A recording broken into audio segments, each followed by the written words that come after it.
them eyes bucking, then you already know who it is, and you already know what time we on. But don't let them try to tell you that foundational Black American issues got anything to do with that right there. Hell to the no. This right here, hell to the no. And a damn show ain't got nothing to do with our brother Carmelo Anthony. So as we ride today and we certified all the way, we gonna break things all the way down. Oh, and by the way, who the hell is this guy? You don't know? Well, stay tuned. Smash that like button. You're rocking with the Black Alpha Network FBA Friday. Tupac, let them know. Kid, what y'all think? If you whatever the fuck you think you are, and until we own some shit, I'ma call it like it is. How you gonna be a man and we starving? Go ahead. You know? And you can walk by 5 different houses, ain't a man in either one of them motherfuckers. How we gonna be a man? How we gonna be African Americans? And we out here dying. We thugs and we niggas until we set this shit right. Trust me when I tell you that shit.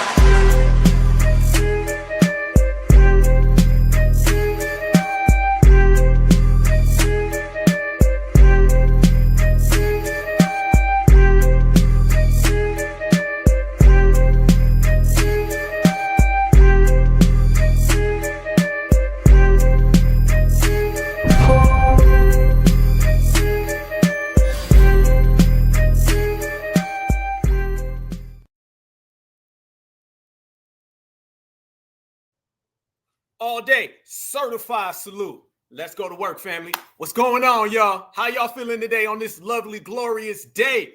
Foundational Black American energy in the place. Black Alpha Network, one of a kind, #1 activist. Y'all make sure y'all smash that like button because we do this and we do this for our lineage, heritage, and culture. A lineage, heritage, and culture that cannot be touched. I see y'all in the building. I see the East Coast is in the house. Y'all know the West Coast in the house. I know the Midwest rocking. And in the South, we keep it all the way live, y'all. That's what it is. It is good to be here. How y'all doing? How y'all day been? I miss the family. Soon as we end every broadcast, I'm thinking about the next one because the business don't stop. Being certified don't stop, and rocking with your FBA cousins, that don't never go away. See, we're not like everybody else. You know what I'm saying? We stand on real serious, bona fide, verified, qualified, certified business, something that nobody else can do. I see Best Stop Brooklyn in the building, shot out. Yes, indeed. Boston in the building, shot out. Yes, indeed. B1, I see you. NC in the place. Michigan in the place. What's popping?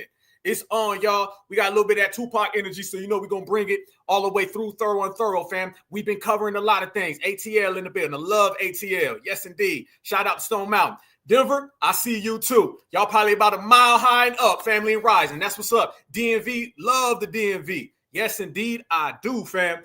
So it's all great. Little kids see me way out in D.C. with the Z3 Chrome BBs. They want to be me. Yo, listen, these people been trying to tie us into everybody.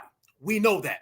But the more and more time goes by and time unveils, you're seeing these faces pop up of individuals who are always trying to collectively say that they FBA. All right. So every day there's somebody out there trying to say they're foundational Black American. They're trying to say that they're foundational Caucasians, foundational Latinos. None of that exists. The only thing that exists is us. We're the only ones, all right? So don't let anybody try to fool us with that. But what we're going to do, fam, we're going to do what we always do. We'll be some certified regulators, and we're going to separate the real from the fake, the ones who really about that life versus the ones who want to be about that life. But, you know, a wannabe just always going to want, but they ain't never going to have. And nobody can have what we have, and that's that FBA spirit. That's that FBA energy. That's that FBA soul. Speaking of FBA soul, how many of y'all seen the movie Sinners? If y'all haven't seen that yet, I'm going to break down some things about how all these people out here, y'all been hearing about these Latinos out here, and they mad saying, where's our representation?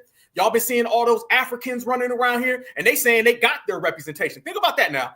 Latinos who are anti-Black, they've been running around here saying, how come y'all didn't represent us in the movie? And then you got Africans over there. I'm talking about whole village parades. They over there just talking about representation. Now, isn't it funny, fam? Because on the regular Monday, Tuesday, Wednesday, Thursday, Friday, back again, these people always are trying to distance themselves from foundational Black Americans. Now these people are trying to collectively tie themselves into foundational Black Americans. So you see everything we do, fam, is follow the leader. That's why nobody's in front of us but the bank, and the whole world's behind us. So what does that tell you about who the leader is and who the follower is? See, it's not in our nature to follow no damn body. We only follow the money. You're going to go see it next week? I'm actually going to go see it soon, but check this. I'm not going to give no spoilers or nothing. All right, no spoilers because I don't really know what's going on. But when I was doing my research, fam, I was making sure that everything was clear. So what I present today and I put out, it's going to be no spoilers, nothing at all.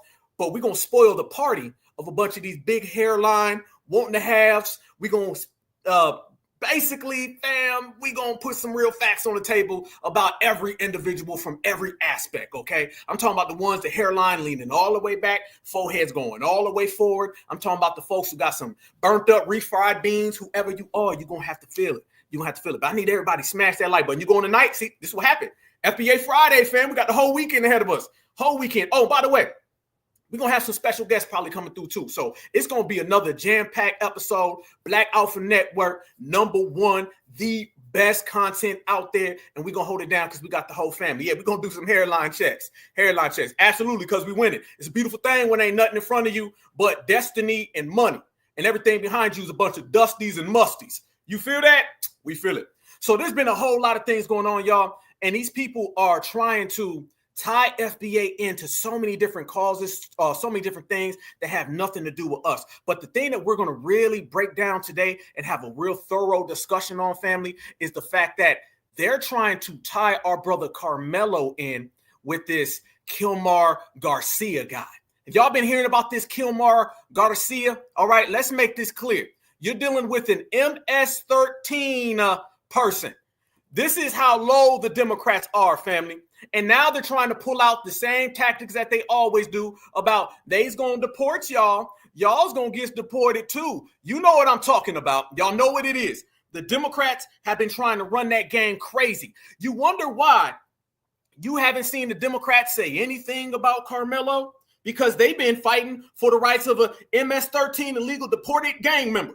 All right, MS-13 illegal deported gang member. This is who they've been out here fighting for, fam. They haven't been saying anything about foundational Black Americans. They haven't been saying anything about lineage, heritage, and culture on our side of the world. Only thing they've been talking about is y'all Black folks need to come help these folks. That's it. That's the only thing they got saying, fam. And why is that? I'm going to tell you why. Because they understand this is getting out of the hands of them being able to even partially control us. They can't even halfway control us the way that they used to. See, back in the old days, fam, y'all know what it is. Y'all know what it was. These folks used to say anything and Black folks to just follow suit, go along, try to fit in. We ain't worrying about fitting in, fam, because we setting the precedence. We setting the whole agenda, and everybody in the world got to watch what we doing. This is how thorough foundationals are in the building. So the fact that we out here doing that for the cause, the fact that we out here representing, the fact that we're out here genuinely making strides in changing the world one day at a time, that's something that they can't handle. And the very fact that they can't handle that, y'all, is why they're having meltdowns. One thing you ain't going to do is you're not going to tie our good brother in with no damn illegal gangbanger. That's just not going to happen. Not on my watch, not on your watch, not on any of our watches. Trust me when I tell you that. And the more we get rid of that type of energy, the more we get rid of those type of people, the more things are clear. So no, that is not going to happen. But this is who they've been trying to tie us into, y'all. This right here.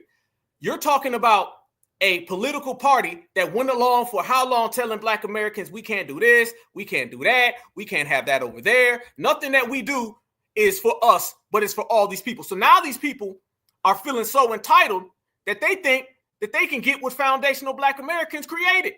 They think that they are owed what foundational Black Americans started. And we're not going for none of that. Not today, not never. Trust me when I tell you that as well. So the game is starting to unfold. Things are starting to come to play. But at the bottom line, we're not trusting anybody who comes around us with false intentions. Nobody that comes around us lying. Nobody comes around us caping, capping the front. None of that is going to go down. Not on our watch. Never, never, never, y'all. So with that said, one of the main things and the key cogs that's going on in the United States as we speak is the Carmelo Anthony situation now, fam. We've been on the front line of breaking all of that down. Okay, we have been on the front line. Don't let anybody tell you that they were on the front line of this. This is a foundational Black American certified Black society and really a Black Alpha Network exclusive. Everybody's talking about what we've been talking about. We talk about making the lead, right? Staying in the front, everybody else following us. Why do you think everybody's out here talking about these funny style organizations out here? Why do you think everybody's running around here talking about this Dominique Alexander guy? Now you're starting to see the mainstream pick up on things that we've been talking about for the last 3-4 weeks. Why is that all of a sudden, y'all? The reason why that is going down is because they understand foundational Black Americans, we make all the rules. That's just the way the game goes. That's just the way it's always going to be. But even more so is that they can't get us to put the cape on for other communities. See, when FBA puts on the cape for other communities, these people get entitled. And these people have gotten so entitled, y'all, to our culture that they feel we owe them. They feel that they can come around and get what we create, and it's their birthright. They feel that they can just show up, say what FBA created is really mine, FBA handed over. And we've been simply using a magic word, fam. That magic word is no. Matter of fact, it's hell no. It's hell to the no. Anything that you can say to let somebody know to get up off you, that's what foundational Black Americans have been saying to them. And man, they don't like it. They don't like it at all. So you're talking about from politics to movies. You're talking about just your regular social life. You're talking about every aspect of society. People want to run around and cling on to what we've been doing and what we've been creating. And that's just the way the game goes. Ain't it what it's always been, no, family? I want you to think about that. Didn't it start off with foundational Black Americans saying everything about building this country? Now everybody wants to say they built this country. Now everybody want to say that they people went through something. Everybody want to go through something now. How the hell somebody want to be oppressed? How you want to be oppressed, fam? Think about that for a minute. These people want to be oppressed so damn bad that they're trying to steal our lineage, heritage, and culture. Ain't got none of the power that we got, ain't got none of the might that we got, ain't got anything that we have, but yet they want to run around here and say, oh, we just like them. Nah, you ain't like us. Nobody's like us. Nobody ever can be like us, because one thing for certain, and that is that foundational Black Americans, we stand alone. And when I say we stand alone, family, I mean we stand all the way alone. Nobody can get near us. Nobody can come by us. One thing for certain, two things for sure, is when FBA shows up and we walk through that goddamn door, everybody else falls in line. And when I say they fall in line, family, I mean that every day and twice on Sundays. That part. Y'all, look at this right here, though. Let's go to work. For a lot of the people, as we talk about the movie centers, fam, for a lot of folks who don't know about the film, this film is about foundational Black Americans. All right, let's make that clear. It is about the South. It is about where we from. This is not about Africa. Nope. Don't want to hear nobody talking about no damn Africa. Nope. This is not about no village in the Congo. I don't want to hear about none of that. We're going to keep this thing for ourselves. And just like everything before and everything that's going to come after, you're going to have all these people wanting to show up and talk about how what we started, again, is really for them.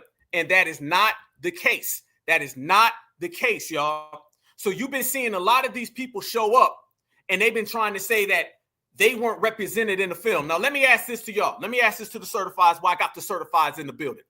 How many times does foundational Black Americans, how many times do we ever worry about representation with somebody else?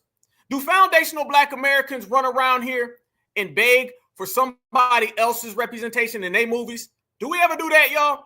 Is that something that foundational Black Americans ever do? Do we run around here and say, hey, can y'all put us in y'all films? I want to be included in your movie. Why can't I be in your movie? I worked real hard now. We don't do that for nobody. So how come everybody want to come do that with us? When it comes to FBA, everybody wants to be involved, but don't nobody want to be involved. Y'all know the saying, everybody want to be a you-know-what, but don't nobody want to be a you-know-what. You feel me? This is what they've been trying to get off on FBA, y'all. They've been trying like they damnedest to insert themselves in our business. And when it comes to this film right here, now you're starting to see them up the ante. Now you're starting to see them complain. Now you're starting to see these people cry. These people got all these feelings and emotions, don't have them any other time with their homes, ain't built a goddamn brick house in their home. The Three Little Pigs done built more than these damn people. But when it comes to FBA, now they want to talk about this movie is ours. There's so many things in this film that are indicative of what's going on. Then you got a lot of people right now too, fam, from the inside that been talking records about it. Oh, we're going to go all the way down the lane. We're going to go all the way down the line. And we're going to talk about how a lot of people are taking issues with this film. Let me show y'all this right here why I got the fam. Let me show y'all this right here why I got the fam. We in here deep right now, y'all. We almost got 1,000 people already, fam. We just started. Check this out. Let me show y'all this, okay? Let me show this to the fam. How'd y'all feel? Okay, the brother, I think his name was Ryan Coogler, right? He just came out the other day and said something. Let me show y'all this. He came out the other day and he made a statement. And I want the family to let me know how they feel. Because what I see here is him standing on FBA business. And a lot of people don't really like FBA business. A lot of people don't understand FBA business. But I'm going to let the family decide how y'all feel about this right here. Let me let this roll. This movie was a very interesting opportunity for me to do some research about my lineage, and I had that opportunity before with the Panther films. And in that situation, you know, me being a foundational Black American, you know, my family has been here, you know, for over 400 years, essentially, you know, in North America. But you know, the Panther films allowed me to travel back to the continent of Africa and spend time there, and you know, and contemplate our distant ancestry as it relates to the continent, as it relates to the diaspora. This movie afforded me the opportunity to go back to my more recent lineage, you know, 100 years or so, you know, and go back to, you know, the Mississippi, about the state that I had never been to. You know, I'm almost 40 years old. This movie was a very interesting opportunity for me to do some research about my lineage, and I had that opportunity before with the Panther films. And in that situation, you know, me being a foundational Black American, you know, my family has been here, you know, for over 400 years, essentially, you know, in North America. But you know, the Panther films allowed me to travel back to the continent of Africa and spend time there, and you know, and contemplate our distant ancestry as it relates to the continent, as it relates to the diaspora. This movie afforded me the opportunity to go back to my more recent lineage, you know, 100 years or so, you know, and go back to, you know, the Mississippi, about the state that I had never been to. You know, I'm almost 40 years old. And this movie was a very interesting opportunity for me to do some research about my lineage, and I had that opportunity before with the Panther films. And in that situation, you know, me being a foundational Black American, a foundational Black American. Shout out to this brother right here. Shout out to this brother right here. Much respect, family. Much respect, family. Much respect. Now, let me tell y'all the way things are going on with that situation, okay? We're going to break it down today. We're going to break it down. We in here deep too, y'all. Smash that like button, family. Smash that like button. Yes, indeed. So he says it gave me an opportunity to go ahead and stand on some FBA business. And now you got two sides of the situation. So you got a lot of different people saying things. A lot of people are upset. See, the way I look at it, I'm going to make it clear. This is how blackout feel about it. The way I look at the situation, I say the brother standing on FBA business and he's speaking about foundational Black Americans. That's what I like to see. And now I'm also seeing the fact that the term foundational Black American has made it to the highest form of the movie world. It's already made it to the political and the social world. Everybody's saying FBA. Trust me, as somebody, me, myself, I done put so much on the line for FBA. I done waved that FBA flag. When you think about people who've been on the front line of foundational Black Americans representing that lineage, heritage, and culture that we're all from, I'm one of the top people who've been out there. I'm talking about everywhere you go. I've been able to travel this whole country, and every time I'm out there, you're going to hear Blackout Network, Certified Black Society, Foundational Black American. I might even say Certified Foundational Black American. So I send that brother a lot of shout outs. And a lot of people had a little issue with that because they saying, well, they're not a part of Africa and all that. I didn't take it that way. That's not how I heard what he was saying. He used the term distant African. Now, whether people say that they are African, they got a piece of African, humanity started in Africa, humanity started on Mars, whatever you say, at the end of the goddamn day, the brother did not downplay foundational Black American. The brother did disrespect foundational Black American. The brother said foundational Black American to the point. And y'all know we got a lot of people that always try to find something wrong in it. We got a lot of radical ass people, bums, if you ask me. And all they do is go out there and they try to pick fights with people about this, that term, that word. You didn't say this correct. Not everybody is going to flex it the way we flex it. So I judge people based on the aspect of how solid are you, how certified are you, and are you speaking the truth with well intentions. The brother seems like he's speaking the truth with well intentions, and he put that certified FBA in their face. You can't get mad at that. Anybody who get mad at that, be mad at yourself, okay? You're really mad at the mirror, okay? I'm sure the mirror mad at looking at your ass too, okay? So that's what I'm seeing. That's what I like.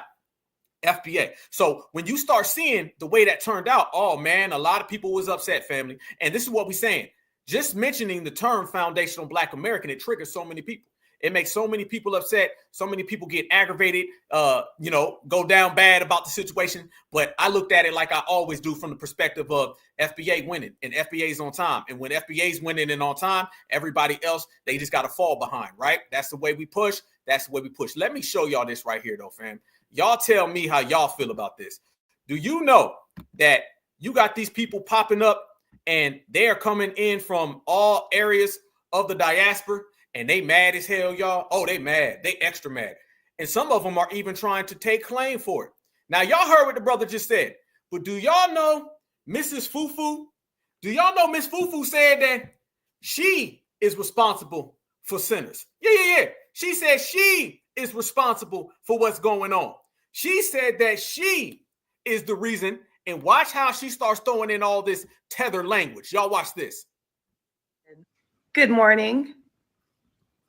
I dreamt that Michael B. Jordan bit me in my sleep. You know how I'm into like spirituality, and I'm very interested by what our ancestors' beliefs here, like the traditional African, our ancestors' beliefs here, like the traditional. Y'all caught that, right? Y'all caught that, right? Uh-huh. Oh, yeah, we're going to do some Black Alpha slow-mos and some Black Alpha playbacks. Tell me you heard that right there. Tell me you heard that. Listen, she starts talking about how Michael B. Jordan came and talked to her. I don't know what she means by that. That's on Miss Fufu, okay? And I'm telling by her forehead, she looks like she's somewhere near the Congo. I'm not sure. I'll get back to you. Watch how she starts saying how it's really about African representation. Oh, yeah, she just came and put the whole African jacket on this. She put the whole African jacket on all of this. This is what we saying, y'all. These people always got to get in on what we doing. They'll just walk in your house, put your jacket on, your shoes, and be like, woo, these is all mine now. I love me some of your stuff. This is what she's doing. Watch this, fam. She starts off making it sound like this is all about Africa. And you're going to hear every single tether talking point that we hear on the day-to-day from these people. Watch her try to slide that in. That's why a good brother was saying foundational Black American. Good morning. I dreamt that Michael B. Jordan bit me in my sleep. You know how I'm into like spirituality, and I'm very interested by what our ancestors' beliefs here, like the traditional African, our ancestors' beliefs here, like the traditional African beliefs, and the way they presented music, just this magical thing. And in there you saw how blues came from Africa and how blues influenced all type of music, even hip hop and rap music today was just beautiful. And visually I had the chills, like the way the camera was swirling. When I saw the guy, les gars là qui sautent des espèces de concourants, I had chills because I was like, thank you, representation.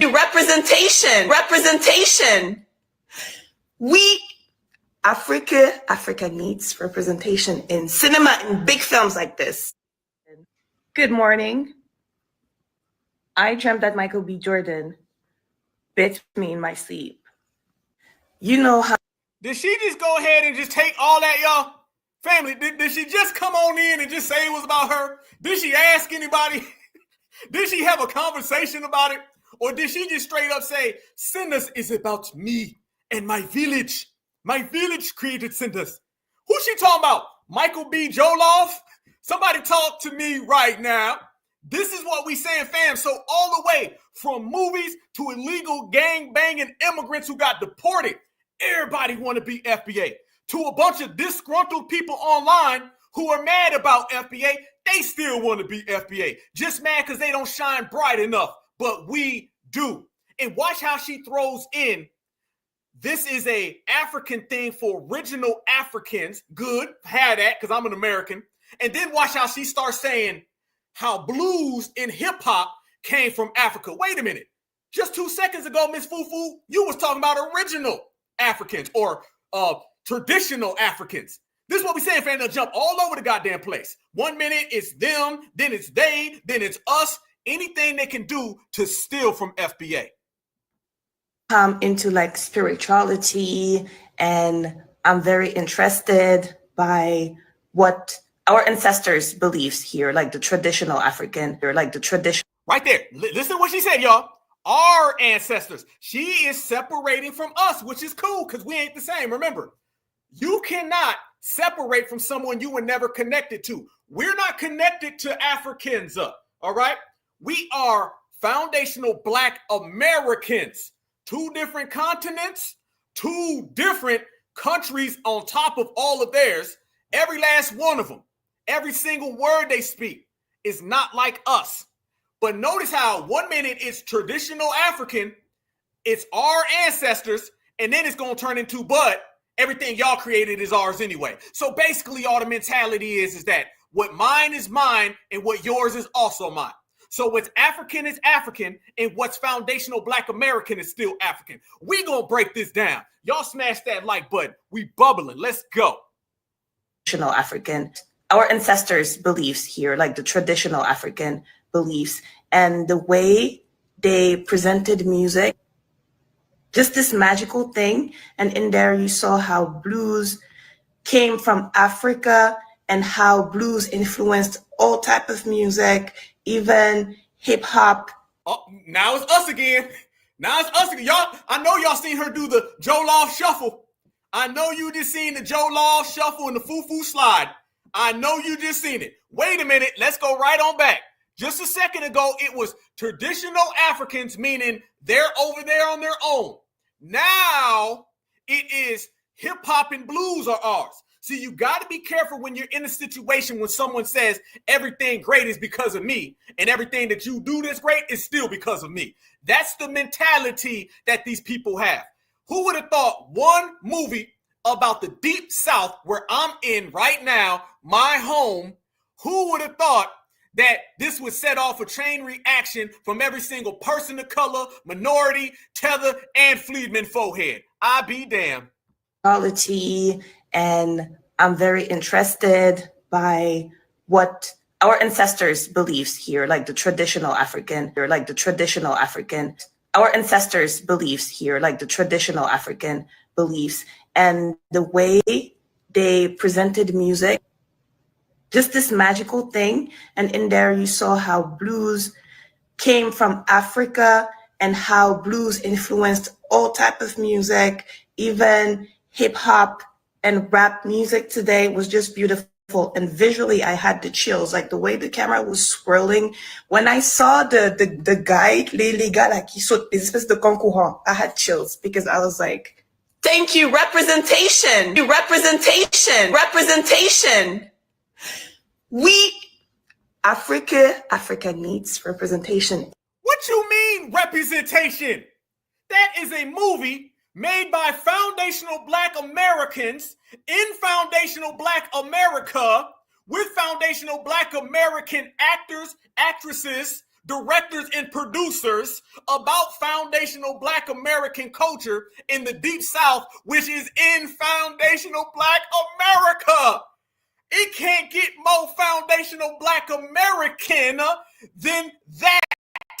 And if you can still somehow, some ashy ass way, spin that into African representation, then you are on tethered time, and tethers are running out of time. This is why we delineate and we separate and we regulate, because of things like this and foreheads like that. I ain't lying. Representation.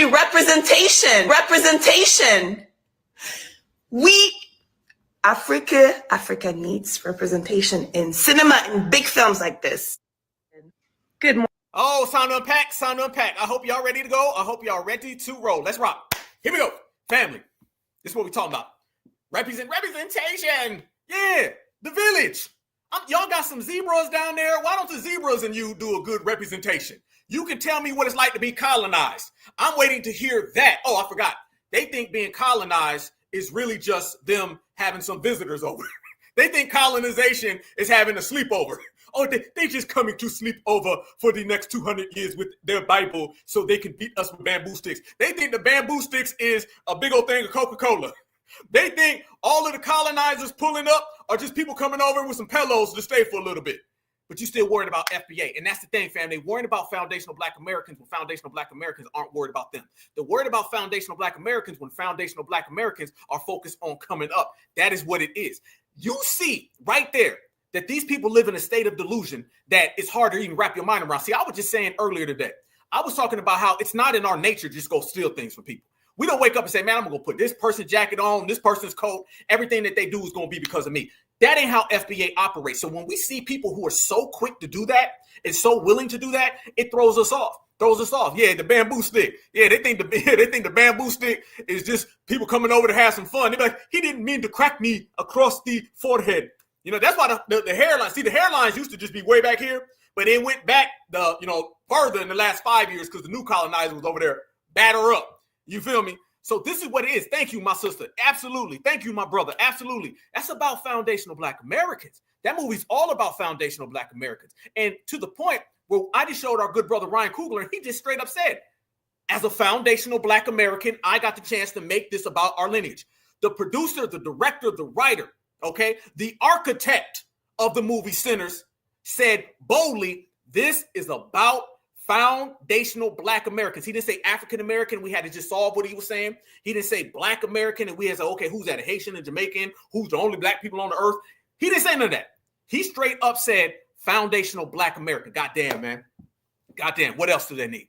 What else do they need? So now you're starting to see what we've already known, and it's starting to play out on the mainstream. I mean, this person was talking about represent. Didn't she just act like she ate too, didn't she? She was really on some like, I did that type stuff. She really thought like, hey, I did all that. That's all on me. You know what I'm saying? I won. She out here throwing a victory about something that's not even about her. How you having a victory for something that didn't even mention you? Okay, how? And we're going to break that down today, fam. We're going to talk about a lot of things, and we're going to have a conversation about all this, fam. Y'all stay tuned. I'm telling y'all, smash that like button, subscribe to the Black Off Network. I'm telling you right now, we're going to have a real conversation, because if you notice, a lot of foundational Black American spirituality is here right now. This thing, it's in, all right? It's in right now. Spring has came. It's funny that the movie comes out in spring, because what do? We spring clean. And y'all know when spring cleaning comes, we got a lot of rituals and things that we do. They ain't got nothing to do with Africa. Quit allowing these people to Africanize us, family. Stop. You can trace every single thing that we do back to the foundational Black Americans who've been here for thousands of years. Don't talk about no damn Africa. Don't talk about something we got from Africa from way back in the day when we can't point to nothing that they've done that influences us. You can't find a direct line. The only thing that we even have in common with them is melanin. Well, guess what? Everybody got some goddamn melanin. Try something else. And you know, we be shining a little different any goddamn way. So try something else. We are foundational Black Americans. We are from the United States of America. We've been here before it was the United States of America. Our connection with the landmass. All right. I'm not talking about 1776. No. I'm talking about the beginning of time. We are indigenous, native architects to this land. Don't come to me talking about Africa. Don't come to me talking about your tether hairline. Don't talk about representation. You better represent your goddamn village, and you better represent that damn colonizer who got that Bible and got you fighting each other. That's who you better worry about. So we in the building right now. We're going to stand on certified FBA business. Spring, yeah, absolutely. Spring is our new year. Yep. Right now, hey, no lie. Y'all know how it go. We start opening up the windows because we sucking all that. Let me ask y'all a question. Let me ask y'all a goddamn question. Let's go there, fam. Give me some rituals right now that goes on in the family right now. Just some things that you guys do. I'll give you some of the things we do on my side. And I guarantee you it's all going to line up. I guarantee you right now, let me make a bold prediction, Black Alpha prediction. What you're going to see right now in the chat, you're going to see a bunch of certified foundational Black Americans representing the dirty South, representing the Midwest, representing the East Coast and the West Coast, everything in between. And I bet you all of the rituals that we do in the springtime and really what we do year round, that is depicted in the film Sinners, I promise you, you're going to see a bunch of them that we all do, and we ain't never sat down and talked about it. How much more intertwined can we be as a lineage? The fact that brothers and sisters who come from this side of the country, never met but do the same thing.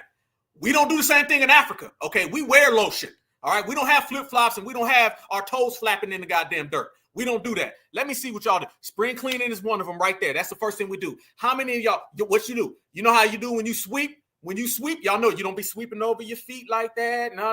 You don't be sweeping stuff inside your home. You don't do that. You might lift a few your mats on. Do they even have mats? Who else even has mats? All right, I got mats all through the house. I got one in the front door. You know, we're going to have some in the bathroom. Come on, family. We do all of that all the way across the board. We open up. We air things out. We're all about energy, letting it flow in, letting it flow out. That's the way we do it. Sage, absolutely. Yep, Put your plants outside. Yep, right there. Yep, releasing the O energies. Absolutely right, Patricia. Yep, That's how we do. Yep. Don't split poles. There's a lot of things we do. All right. We be like, hold on, whoa. Man, let me tell you something. I done went all the way around one time, came all the way back around the pole just because the pole was split with some of me and my friends. No lie. I said, come back. I'll walk all the way down. Listen, I will walk a mile. I'm like, why are you walking out? Because you split the pole. Man, I don't believe that. Well, goddamn it, I do. And even if I didn't, I'm still going to do it because you know why? We've been doing it since we was young little jits. Knee high to a fly's eye. Yep, open the windows. I see you. Yep. There you go. Right there. Boom. There you go. We're going to light some candles. Absolutely. See, what we talking about, y'all? What we talking about? We ain't sit down to do this. I see about 100 open them damn windows. Yep, I see that. Yes, indeed. We all got these sayings. We all got these words. We got these hardwired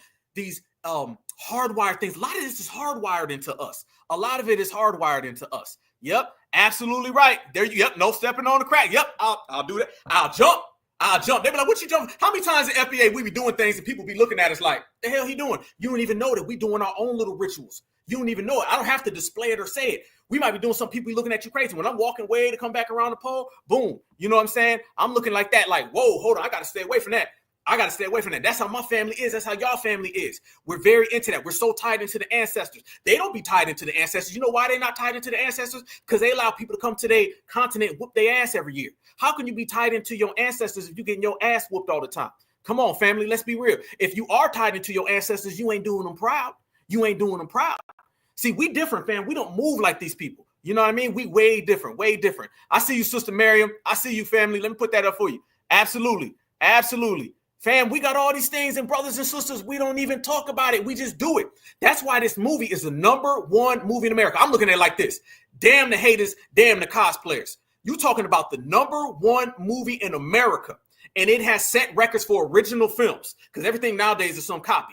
You're talking about the #1 movie in America representing foundational Black American culture to the T down to the rituals, where you got foundational Black American actors and actresses, the architects that put it together, and they're telling you they're foundational Black Americans in the motherland of foundational Black America. And that's the goddamn Deep South. And we in here way deep right now too, fam. Way deep. Yep, iron our sheets. Look at that, fam. Come on.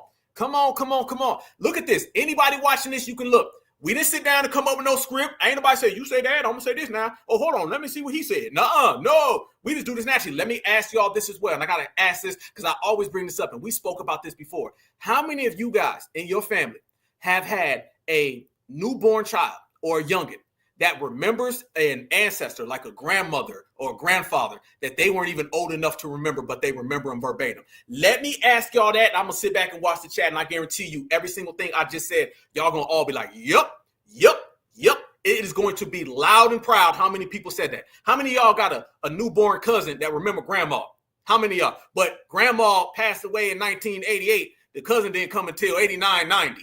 All right. Grandma passed away in 2000. The cousin didn't come till 2002. And they be like, no, that time when grandma was pushing me on the swings. And we'd be like, when? That one time. And they'd be like, her hair was flapping. Then they start saying things that like only like grandma did. And I'm like, how the hell did you know? How many times? Absolutely. See? There you go. Here we go. We rocking. We in the building. I see y'all. Look at the chat light up. FBA's in the building, y'all. FBA's in the building. Y'all know what it is. That happens all the time. Because we're the ones that believe when one's going, one's coming. All right. We know that. All that stuff about children will see spirits and all that comes from us. These other people don't say that. Remember, when we say vibe, we mean vibe. We don't mean a vibration. That's what they mean. When we say frequency, we mean an energy. They mean like the frequency on the radio. All right. That's the difference between us and them. These people can't stand next to us and cannot exist in our presence. We are so soulful, fam. So soulful. That's what it is. We got family members that remember things. I got some cousins that remember my grandparents, and we be like, how? And they be to the T with it. They be like verbatim, like, nah, man, at one time. And we be sitting there like, yeah, that happened.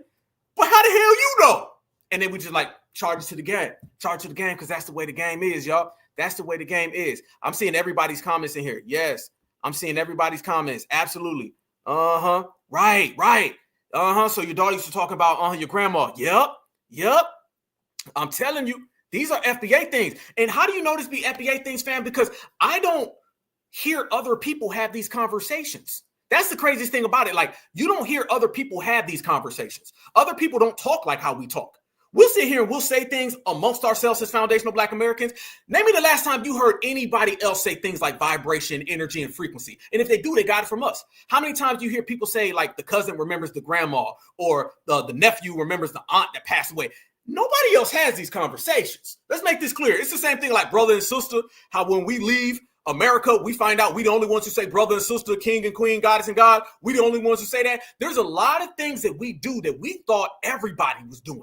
And then we came to find out, no, that's an FBA thing exclusively. We're the only ones who say brother and sister. We're the only ones who have that energy and that spirit, that vibration. All right. We're the only ones really tapped in thoroughly. These other people don't have that. They don't have it at all. Then we find out that way, fam, and then it changes the whole world. So no, foundational Black Americans, y'all, we different.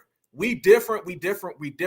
That is why we stand up here and everybody else is completely behind us. And I say that with pride. I don't have no goddamn problem saying that because it is what it is. It's the truth. It's FBA all day. So that's why this film is really sweeping the world right now, because the world is looking at FBA culture. All right. I always tell people, don't get it twisted. It's not just rap music that people try to steal from us. People want our soul and our energy. Our soul and our energy, it just makes people go crazy. Why do you think back in the old days with like Nat Turner and all them things, why y'all think they should be studying Nat Turner and all that? Because they know they don't have that spiritual connection that we have. They used to watch us and all the things that we used to do. Fam, we didn't get that. And let me ask y'all this question too. Isn't it funny how whenever they talk about us, they'll say two things that are very contradicting. Y'all listen to me, follow me. I know y'all gonna be like, yep. Isn't it funny how 1 minute they'll talk about Black Americans don't have no culture. They was raped and pillaged. They lost who they were. They lost their language. They lost everything that they did. Isn't it funny how 1 minute they'll say we don't have any culture and we lost all of it during slavery. Then the next minute they'll turn around and say y'all still doing everything because of Africa. Wait a minute. I thought you said that we lost it all during slavery. You can't tell me on Monday that we lost all of our culture and we were stripped of our languages from Africa and then turn around the very next day and tell us, oh, that's just because of Africa. Blues, hip hop, jazz. You told me all that left during slavery. Yeah, you're capping. You're capping. That's what it is. So don't sit here and flip-flop back and forth and try to tell FBA we got this, lost this, did this, all to your accord. That ain't how it works. You calling them out, fam. All of those games of them trying to connect us that way is over with, because the more these people feel that they can have a lure connected to us, they can reel us in and they can steal from us. We not playing them games. And not to mention, as we say, by the time you want to know where all this came from, all of our spiritual connections and vibrations, it didn't come from Africa, came right here from America, because we've been in the United States of America when a lot of people weren't even existing on the planet Earth. And y'all know who them a lot of people are. Checkmate. That's how far we've been here. That's how long we've been here. And they can't do nothing about it. Whether they get upset, they get angry, cool. They just going to have to be some upset and angry MFers, because the foundational Black American energy don't stop. Family, we started off this broadcast on some spiritual stuff. You know we about to bubble. You know we about to bubble all the way through, fam. So as we sit there and we cook them, let's go ahead and travel down the block a little bit and show you even further how our energies got everybody shook, how our energies got everybody scared. Remember this too, fam. If you go back and through cryonology, and you start looking at every other person, just remember, FBA were here in America before other people existed. That's a goddamn long time. Speaking of that, I'm going to show y'all even more things that's got these people shook and got everybody afraid. Y'all look at this right here. Now you got this other community, and they want to know why they weren't in centers. Isn't it funny how everybody wants to be in a foundational Black American masterpiece? But if you ain't a foundational Black American, you can kick rocks. Watch this, y'all. A lot of my ethnic brethren have said, why are there no Latinos in Sinners? Why is there no Latino representation in Sinners? Okay, so there's this big feud going on right now between people arguing about Latino representation in the movie Sinners by Ryan Coogler, and people saying that there was no need, it didn't exist, and I'm here to say I don't care. We had people arguing about the Latino representation in the movie, especially because there was a tamal sign in the movie. But I will say that Ryan Coogler needs to firmly address that he was inspired by a Latin American vampire movie because we are owed our flowers. Also, Ryan, I saw that tamale story. We got to address who? Who he got to address? Our brother ain't got to address nobody. You know what our brother did? Our brother came out and said foundational Black American. That's what he did. And he addressed his people. Listen to the arrogance of these people, the entitlement of these people. This man just came out and said this guy got to address them. Address you for what? For who? Why you need to be addressed? You see the problems here, fam. Watch these people. Look how much they want to be in, and they get upset when they get told no.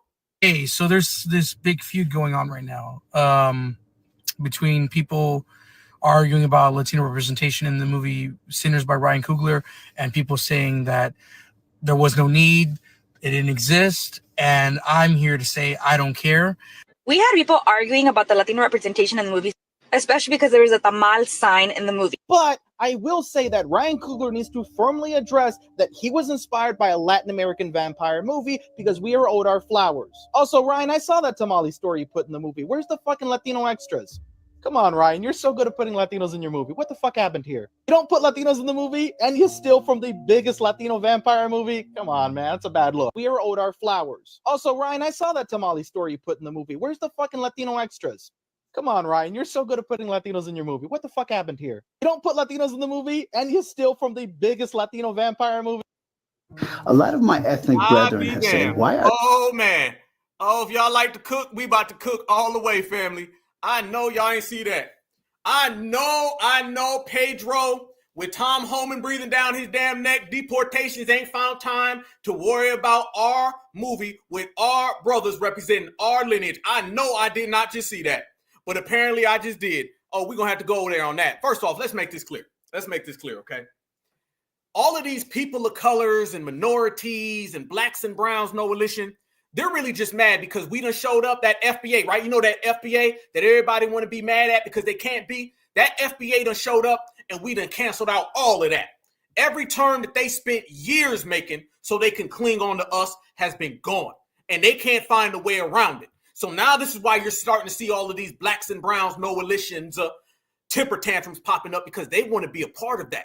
They want, like anything, to be a part of what we got going, and they can't. Fam, they watching FBA right now from the sidelines. They watching FBA from the sidelines, okay? They was sitting there. They was at Taco Bell, and they were just waiting on FBA to do something. They came back. They, like I said, the refried beans were burnt all the way up. The Bel Grande was about 17 days old, and now they just mad and upset because they can't be who we are. And it's got to be a terrible, terrible thing to not be the foundational Black Americans where the Democrats was like, here, be them, be them, be them. We said, hail to the nah. So y'all notice that right there. They're out here trying to get our brother to say that Sinners was about them. What representation are they looking for? Family, I just said that FBA was here in the United States of America, the landmass, before other people existed. Let me tell you something else. We were in the South before other people existed. There was none of them when we were here alone. Let's make this clear. All of these people who've been running around trying to latch themselves on the FBA, y'all wasn't around when foundational Black America showed up. See, what makes us special, what makes us great, what makes us magnificent is that we were the only people here when there was nobody else. Yeah. We were here indigenous times before anybody showed up. And then down here in the South, we were here before anybody showed up. Foundational Black Americans can stake claim to something nobody else can have, and that is that we walk alone. We walk alone, family. We was in them fields by ourselves, and before them damn fields in cotton, we were out sugarcane. We was already out here by ourselves. The same way we move today on our own, we've been doing that. We've been FBA out here standing on FBA Island, not giving a damn about the world. These people weren't around. Tell me where they were back then. And that also throws a wrench, you guys notice, in the game that they were running, because think about that. One of the reasons they're upset is because Sinners is highlighting who was here in the South during that time frame. And that doesn't go along with the they built America narrative. Remember, they've been running around here stealing our ancestors' culture, saying that they built America, but we can point to places that they weren't ever here. See, that movie, I'm going to tell you what that movie's doing right now. That movie is highlighting who is in the United States of America at particular times. And when we look, they weren't around. See, everybody's upset based on what I was just saying. We walk alone. They weren't around. Where were they? Where were they? I'm going to tell you where they were. They was onesies and twosies down there in Mexico. Okay. They was onesies and twosies down in South America, not doing a damn thing, but they damn sure weren't here, and they damn sure weren't building America up. What do I always say? One of my Black Alpha famous quotes, y'all. We the only people that you can't find no pictures with us in suitcases. You want to talk about the Europeans? I can show you them with suitcases. You want to talk about Asians? I can show you them with suitcases. Latinos, suitcases. You tell me where the pictures at where foundational Black Americans got suitcases. Only time you see them now, family, is when we traveling today in 2025. And we just going to go see our foundational Black American brethren in another city in town. But we ain't got no indigenous suitcase pictures. Hell no. We ain't got none of that. You can't find a moment where we showed up, because we were here when you showed up. And this is what they don't like about that, family. They don't like the fact that we were styling. You got to understand that movie, Sinners, how they speak about it, that influences the Great Expansion. Because remember, we changed the name from the Great Migration. It's the Great Expansion. FBA, we don't migrate, we expand. So that's what we've been doing. We've been expanding and we've been growing and we've been going to different places. They go to places and drain the resources. They weren't in the South doing what we did. So all of that, they was picking cotton too.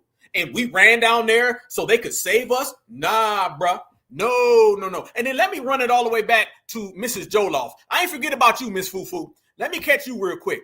You understand? Because they've been running around here upset, trying to make it look like Sinners was about them. But then we came to find out that they think that they got Michael B. Joloff running around here. If Michael B. Joloff don't sit down, then Michael B. Joloff gonna have to be spun around. He better get his ass on up out the place because you can't come in here neither, bruh. No, the hell you can't. You see, fam, they want to be FBA so bad. They want to be foundational Black Americans so bad that they will just start claiming victories. You need to start claiming victories in your homeland. You better quit worrying about representation in America. You better get some representation where you from. How you worried about representation in America with an FBA movie, but you ain't worrying about representation in Africa with the colonizer? What is wrong with you? You need to get your act together. When are you going to get your act together? Because that ain't a good goddamn look. And brothers and sisters ain't going for it, y'all. That's the thing that they don't like, y'all. This is the biggest time of us knocking all of that down. Brothers and sisters is like, yo, get all that out the way. We don't want to hear any of that. So the fact that brothers and sisters are saying, nah, you weren't here. Nope, you weren't where we at. Michael B. Joloff. Yeah, crazy work. There they go. But let me tell you something. When we say brothers and sisters standing on business, see, they think delineation is just with some Democrat, Republican politics. Delineation is going all the way across the board. Regulation. Our attitude change is changing the game. Now you're starting to see brothers and sisters pop up before you even address the situation. You got about 4 or 5 brothers who jumped on it. You got about 4 or 5 sisters who jumped on it. See, you remember back in the old days when you would see somebody lying, saying, we really built the country by ourselves. Black Americans weren't anywhere. Remember all that illegals built America stuff? And then we used to just see it and nobody would say nothing? Man, hell no. Let me show you something. Every single time one of these people of color pop up, you're going to see a foundational Black American pop up, and that FBA is going to put their ass to task. Watch this right here. Shout out to these brothers and sisters in here. And if y'all want a good G-checking, y'all enjoy this right here. Watch the way they put the damn smack down on all that Latino representation in centers. Watch this. The discourse around Latinos wanting representation in Black entertainment. Why? You guys do not include us in what the fuck you have going on. You guys don't even like people that are my skin tone in your entertainment to be represented. I've seen Latino award shows and those people don't look like me. Freeze. Hold up. Wait 1 second. Family, ain't it a great thing when we ain't got to do all the heavy lifting no more? Ain't it a great thing, family, when we can just get up and we can go and we ain't got to worry about everybody else?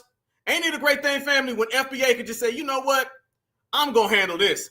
I'm going to let my brothers and sisters put in that work, and then I'm going to come behind it and I'm going to put in the damn work myself. Man, watch this. There's only like one person, which is like Amara La Negra, I believe that's how you say her name. That's it. Outside of that, y'all don't fuck with us. You don't.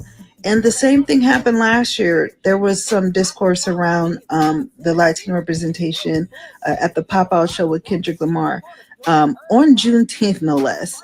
There were Mexicans in particular that were upset that there wasn't more Mexicans involved with Juneteenth.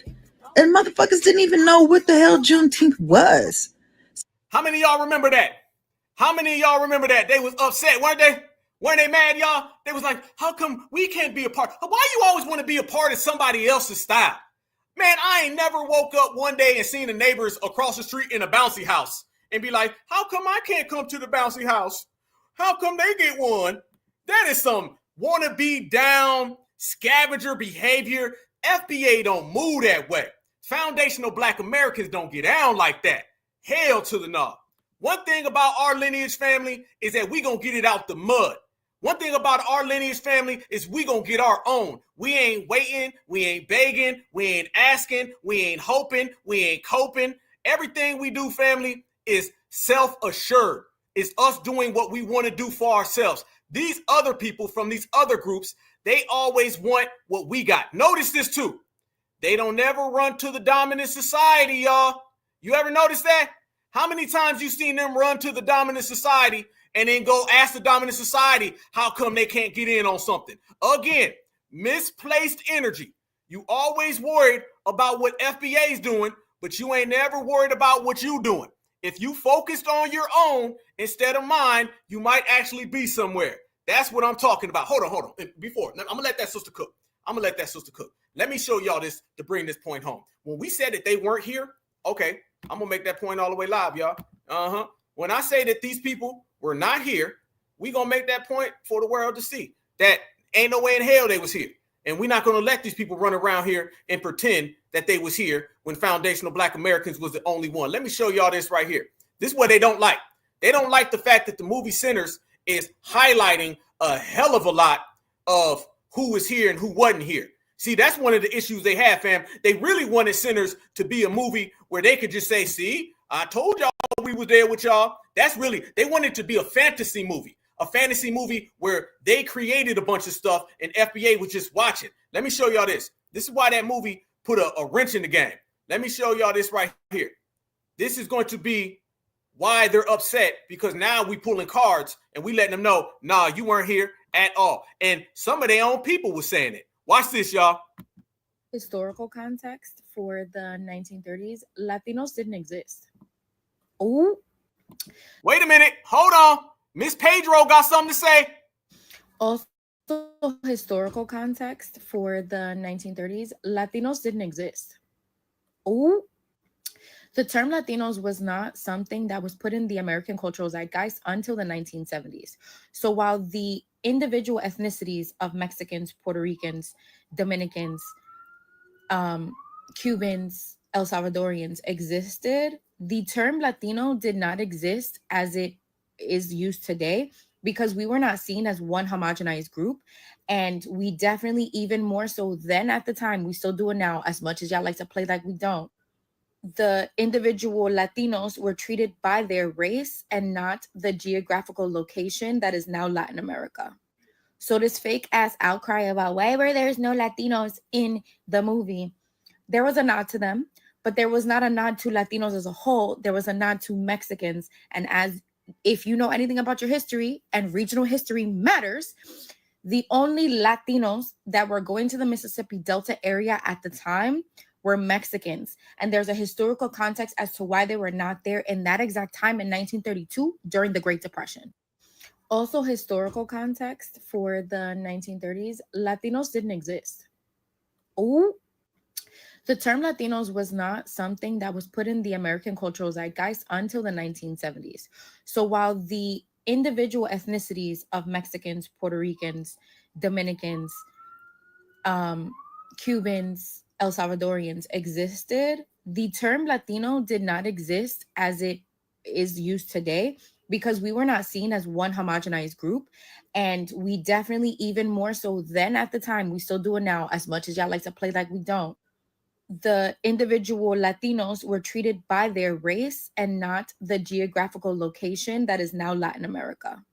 So this fake ass outcry about why were there's no Latinos in the movie, there was a nod to them, but there was not a nod to Latinos as a whole. There was a nod to Mexicans. And as if you know anything about your history, and regional history matters, the only Latinos that were going to the Mississippi Delta area at the time were Mexicans. And there's a historical context as to why they were not there in that exact time in 1932 during the Great Depression.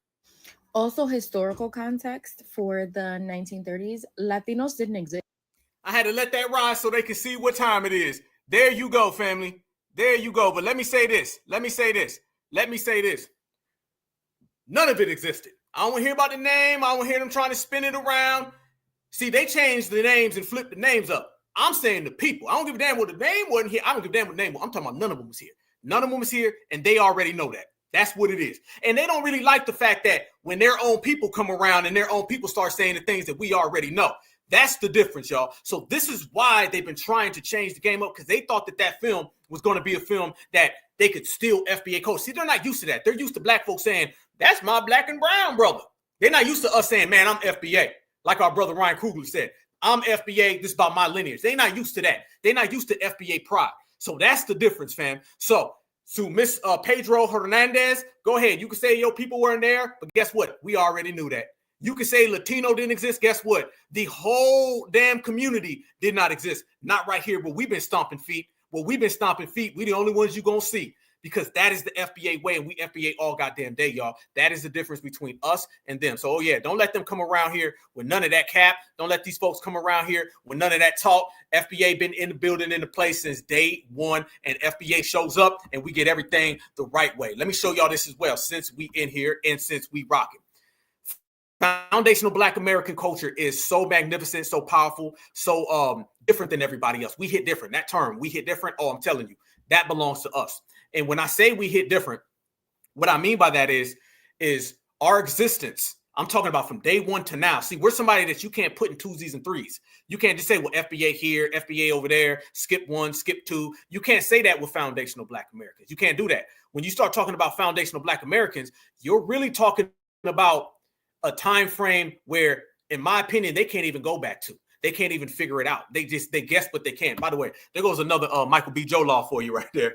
Michael B. Joloff for you right there. Just want y'all to see Joloff been running around here. That's his new one right there, Michael B. Joloff. So all of them peoples of colors and everybody else who've been out here trying to get in on FBA culture, just let you know, Mike, we're not accepting Michael B. Joloff. We're not accepting Michael B. Burrito. None of them folks can come around FBA. If you're not foundational Black American, you're not coming in. That's the new rule. That's the new mantra. That's the way the game is played. And that's the way that the game's just going to have to go.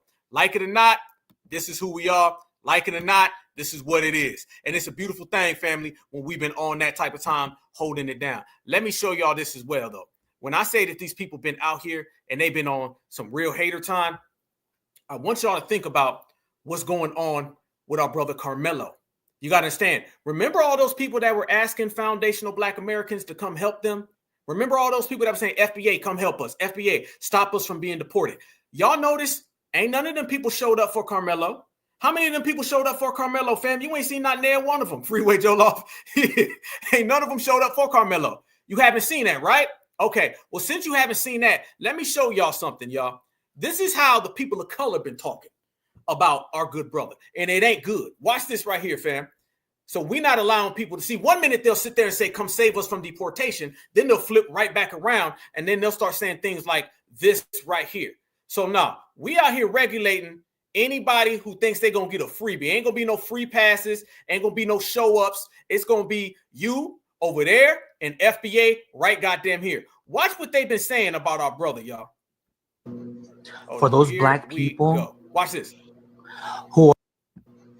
For those Black people who are attacking the civilized Black person, calling them a race traitor, porch, uncle, yada, yada, yada. You, guess which Black person you are here in the United States? Ones, the one that nobody wants around, that we have all problems with, because what you do, you support crime. You're not wanted anywhere because you don't know how to act, and you want to go ahead and act that way when a civilized person because of the whole Carmelo Anthony situation? Come on, yo. Really? It's the same thing that happens in the Hispanic community. This man is a few nachos short of a Belgrande. Listen, Jorge. Listen. That right there applies to your people. See, listen, y'all. This is what we're talking about. It's FBA and that's it. I'm talking about indigenous. I'm talking about now. I'm talking about the future. I'm talking about forever. See, we're not standing on business for today or for tomorrow. We're standing on business for eternity. That's the way we're going. So I want y'all to remember, weren't these people just asking us to come save them?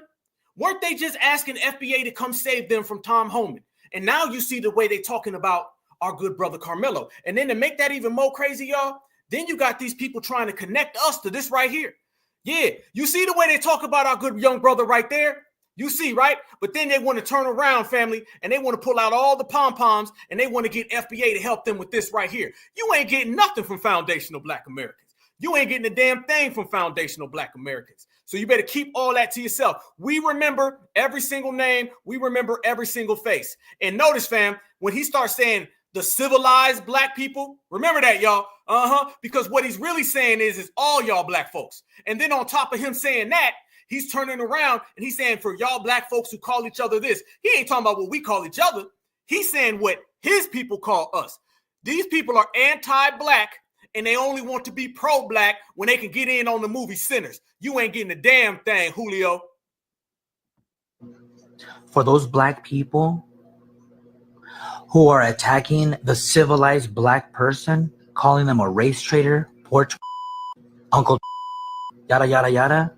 When do we say that about each other, y'all? Black people don't ever say that about each other. He's sitting there talking about what his people say. He talking his people's language. FBA don't talk like that. FBA don't talk like that at all, fam. That's not a foundational Black American way to talk.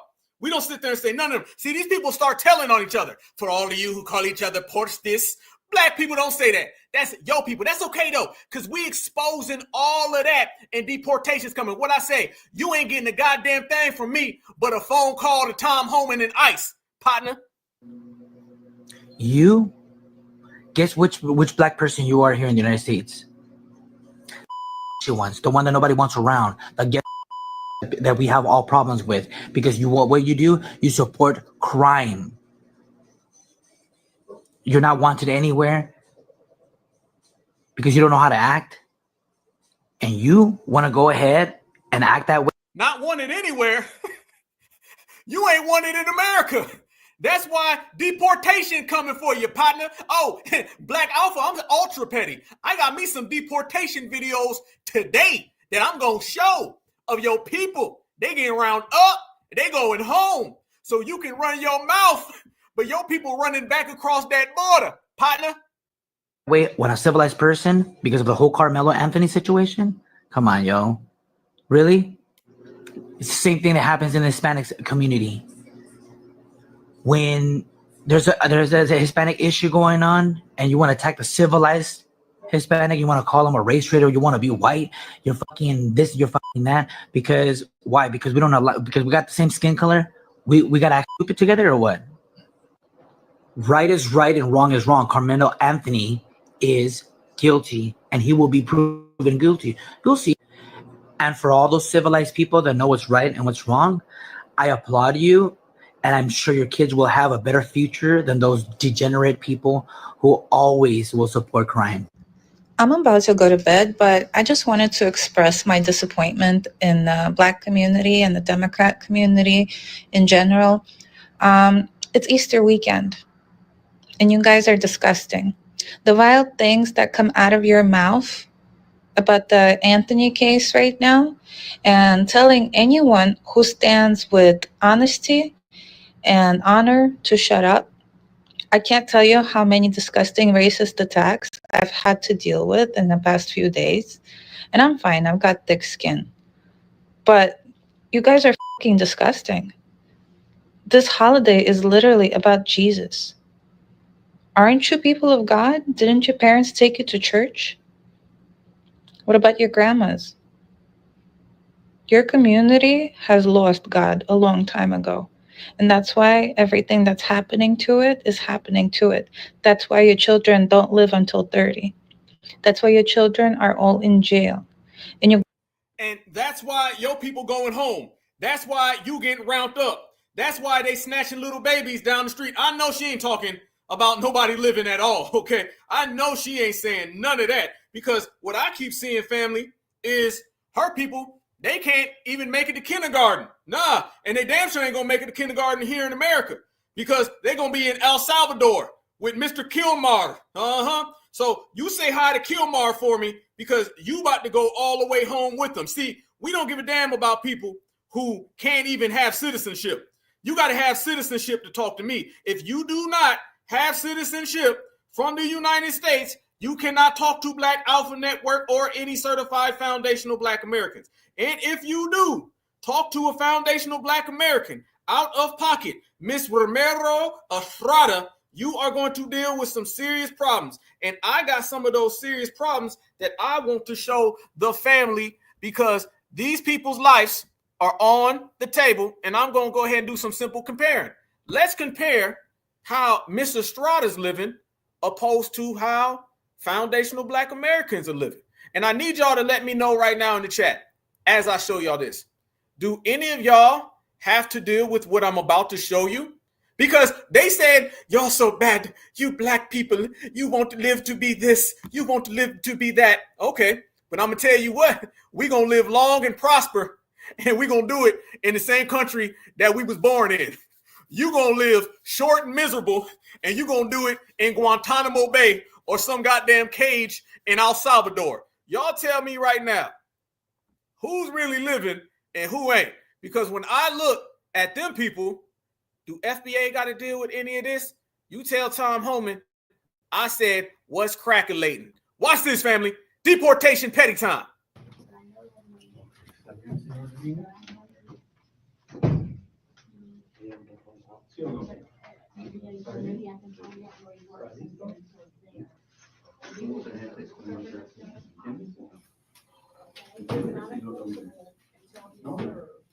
Excuse me, you cannot impede me from my lawful duties. That is a crime.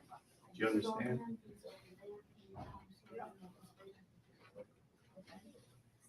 Do not touch me or impede me in my lawful duties, ma'am. Do you understand? It is a crime for you to do so. Why?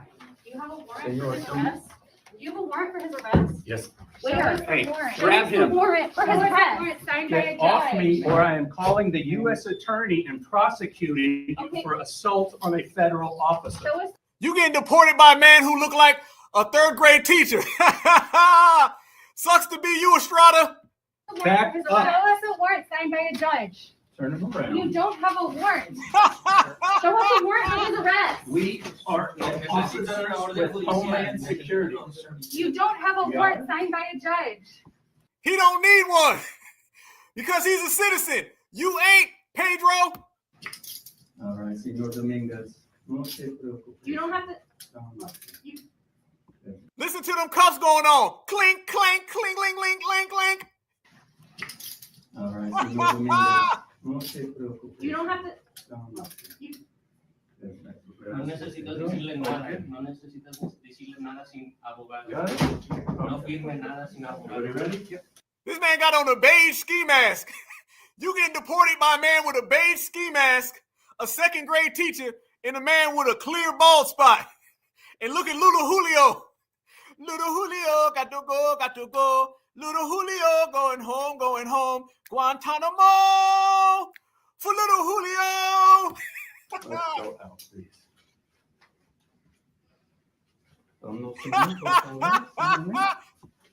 Who people ain't gonna live long? Who people winning? Who people good? Who people bad? Who people about to be on that plane? Yo, people.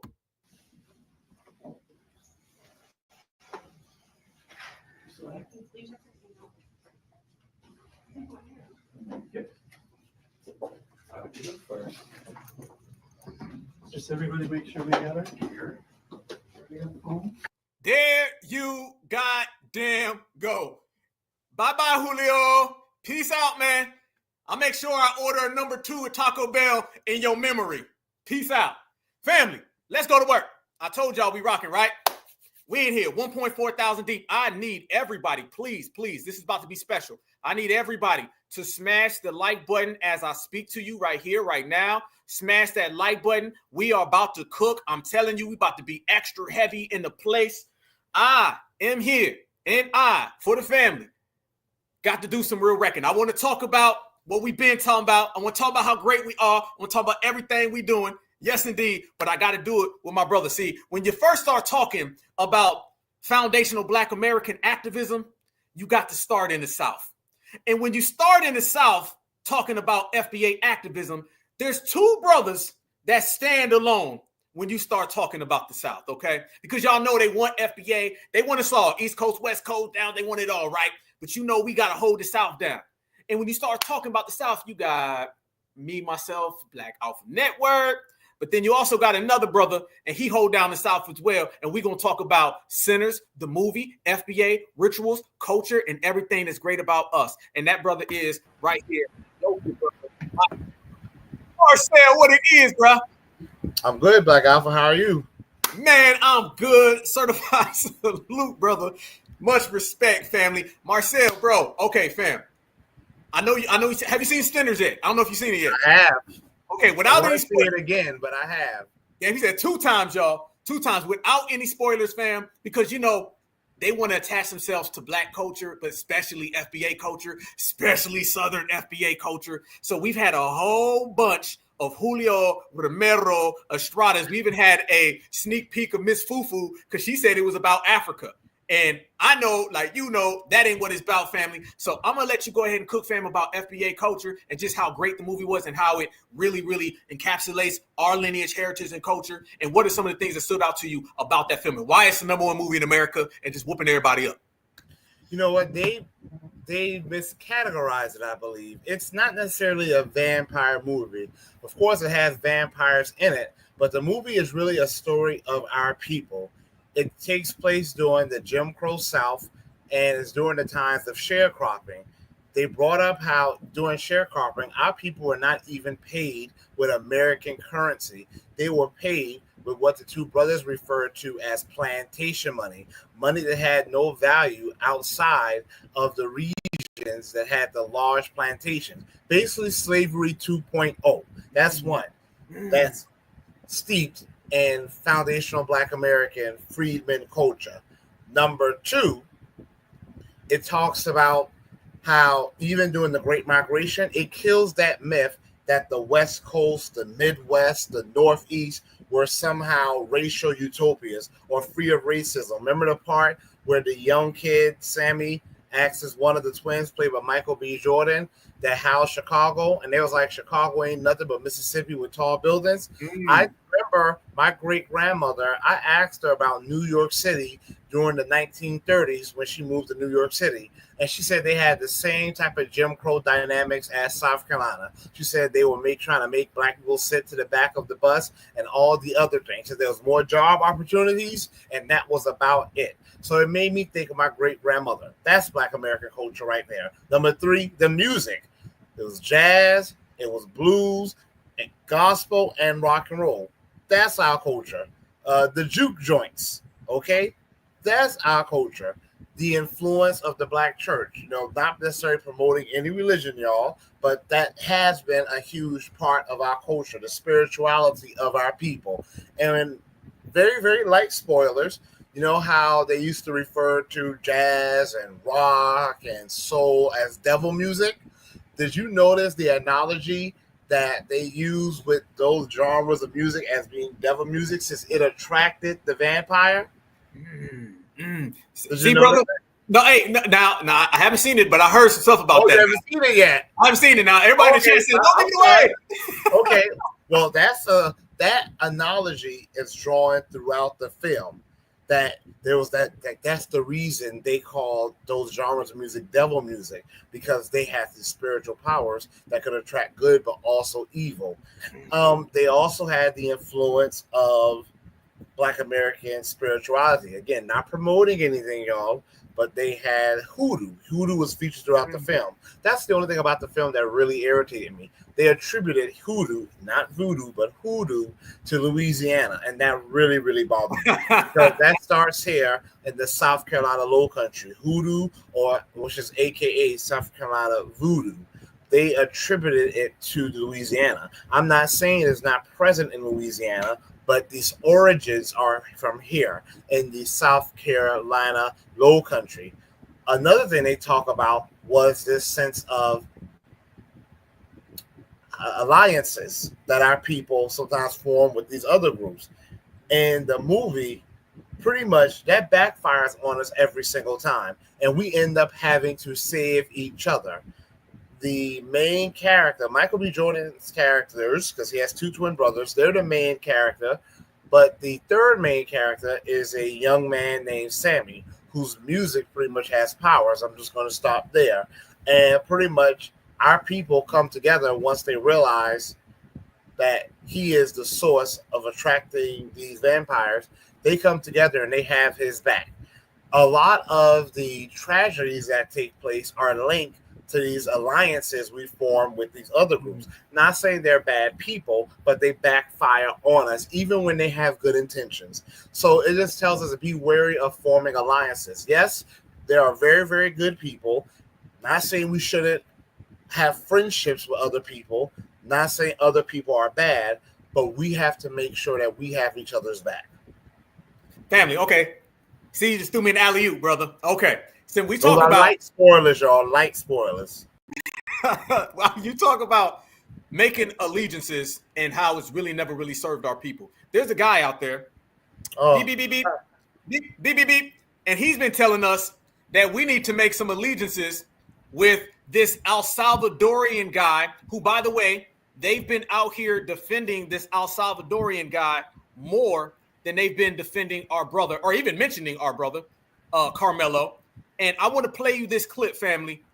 And I want you to talk to the people about some of this stuff about birthright citizenship, because I've been seeing you just slaying people on Twitter, by the way, family, who always say that we're going to get deported and foundational Black Americans, we better go ahead and get sent home and deal with it. All of that nonsense that we know comes from the same people, the Democrats, or anybody who's really trying to cape for side groups. And it's funny that you bring up the film, because in the film, as you say, they're out here kind of letting you know, Black Americans, you got to kind of be on your own time, stick up for yourself, and watch yourself. Let me show you this right here, fam. And I want the family to go ahead and chime on in as well. But this just came out just the other day, and I need the family to help me out with it. They're now trying to say, we're not just going to get deported, we're going to get exported. Family, these shills, these smuts are desperate. Here we go. Eugene, I remember a whole bunch of these loudmouth FBA Negroes saying, oh, yeah, they can't deport us. They can deport them. They can't deport us. We foundational Black American. What it sounds to me like, oh, we going to export you. We ain't going to call it deport, but we going to ship some Black people to El Salvadorian prisons. And look, he told him, say you need 5 more of these things, and I believe that prison hosts 100,000 people. The issue is here, right? We're already in a constitutional crisis. When you have a president that openly just disrespects the rule of law, you have a Supreme Court that included Alito and Clarence Thomas ruling with a 9-0 majority that the United States government needs to facilitate bringing this gentleman back. When you have a president that is now saying that district courts have no say over what happens over the executive branch, folks should probably be more than a little worried, right? Because, first it started with the person who's here illegally, then it went to the protected status person, then it went to the green card holder, and now he's already laid out and straight up said, look, we're going to eventually send homegrown U.S. citizens here. And the thing is this, right? The Constitution only protects you as long as everybody respects it. And we're at a point where Donald Trump is openly saying, after the Supreme Court, after district courts, after the Constitution, after your actual rights, what he says is law. And he has the full staff and no guardrails there to stop him this time around.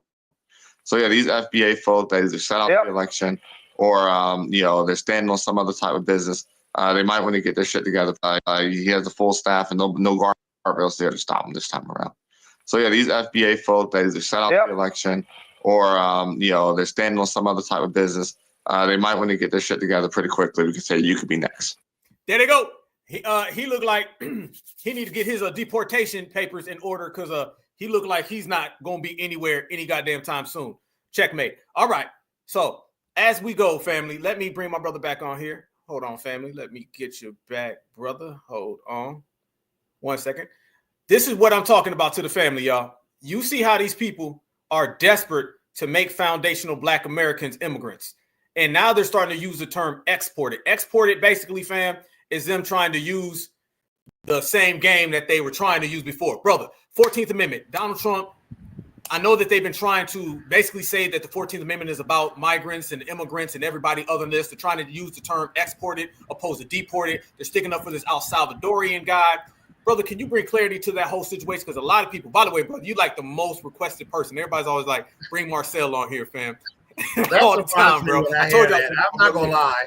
That surprises me when I hear that. I'm flattered. So thank you, everyone. That always flatters me, makes me blush, and it shocks me at the same time. One, I don't know why they're always trying to equate us with immigrants. Every single person that has been detained by ICE and perhaps was later found to be in the country legally, those were people who still had origins as immigrants. They have not been foundational Black American or those who have had the freedmen status, not once. Trump says a lot of wild things. That's just his character.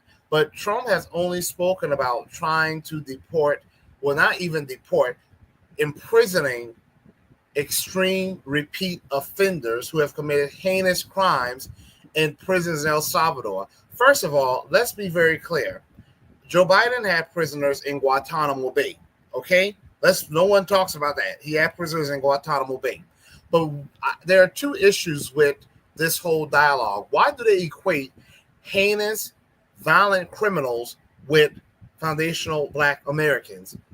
That's who Trump referred to. Why is the first image that comes in the heads of people's like the people you just played? I'm not even going to say his name. Why is the image of a foundational Black American the first person they think of when someone says we're going to get rid of extreme, violent, repeat offenders? That's kind of what bothers me. Number two, there has been no record of that ever happening.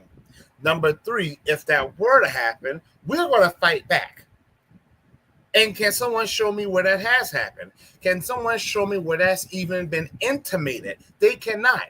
They always want us to take up the causes of other people, yet none of these other groups take up our causes. Do you see any of these commentators, even people who are quote unquote foundational Black American, even though sometimes they're not and they're just cosplaying, but have you seen people of other racial groups, other ethnicities, by and large, take up the cause of reparations? You have not. There are some who have spoken in favor of it, but as a rule, you do not see it, especially when it comes to people who are here illegally. Their main concern is demanding America give them citizenship, demanding America give them resources while they're here illegally. They want things that even American citizens do not have and we struggle to get. They're not talking about us getting reparations. Matter of fact, they're perpetuating anti-Black American racism. So that whole Democrat ploy where they want us to take up the cause of other groups, we're not falling for it. Even those who are not as in tune with the movement as you and I and a lot of those who are listening, even they are starting to say, I'm minding my business. So there is something changing, like Alpha, with the conscience of us as foundational Black Americans and those of us who have the freedman status. We are starting to wake up collectively. You have movies like Sinners that's really putting our culture out there. I heard that Ryan Coogler in several interviews actually said foundational Black American. You have, and I've had my criticism of Ryan Coogler, but shout out to him. That shows that a lot of people are in tune with the movement. You had SZA who retweeted or shared on Instagram. She shared my video when I was at that debate. Oh, word? Talking about why we deserve reparations. Yeah, SZA shared it on Instagram. People shared it with me. SZA shared my video where I broke down how reparations is not a race-based thing. It doesn't come from white people. She shared how when I spoke about how other groups have received reparation and are still receiving them today. So reparations is not something that's new or unheard of in the United States of America. I brought out how reparations is not for Black people. It's only for those who are descendants of people who are emancipated in the United States of America. SZA shared it on Instagram, and I was told it got hundreds of thousands of likes. At that point, I haven't checked back to see how many likes it has garnered since then. Kendrick Lamar mentioning 40 acres and a mule. We are waking up collectively. I'm not saying we are where we need to be, because we should have been where we need to be a long, long time ago. But we know that there is a consensus among those in power to stop us from getting where we need to be, and yet we're still getting there. So we are waking up collectively, and we are also starting to realize we're not going to fight the battles of these other groups. So I'm glad to see it. I'm happy to see it. So we don't know what will happen in this nation, but I can tell you what's never happened in modern history. We've never been deported because we can't be deported. We're not immigrants. I was listening to Tariq's broadcast on Twitter, and some guy called it there was like, oh man, you see Trump don't care. He just deported that. I don't even know the guy's name. Abnego, I don't even know his name. I think his last name is Garcia. Abnego, Garcia, Fernandez, Estrada, Pedro. Abnego, Garcia. Yeah, I don't even know his name. I've just been seeing it.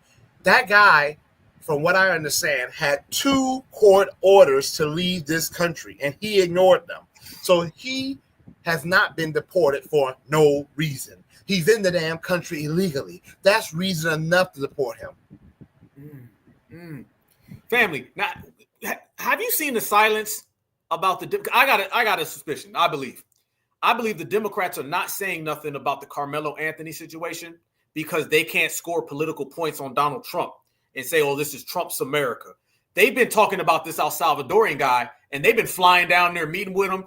All they talk about is this guy, but they haven't said anything about the Carmelo Anthony situation. And I simply believe they feel if they could put this on Donald Trump, they would have talked about Carmelo soon as it happened.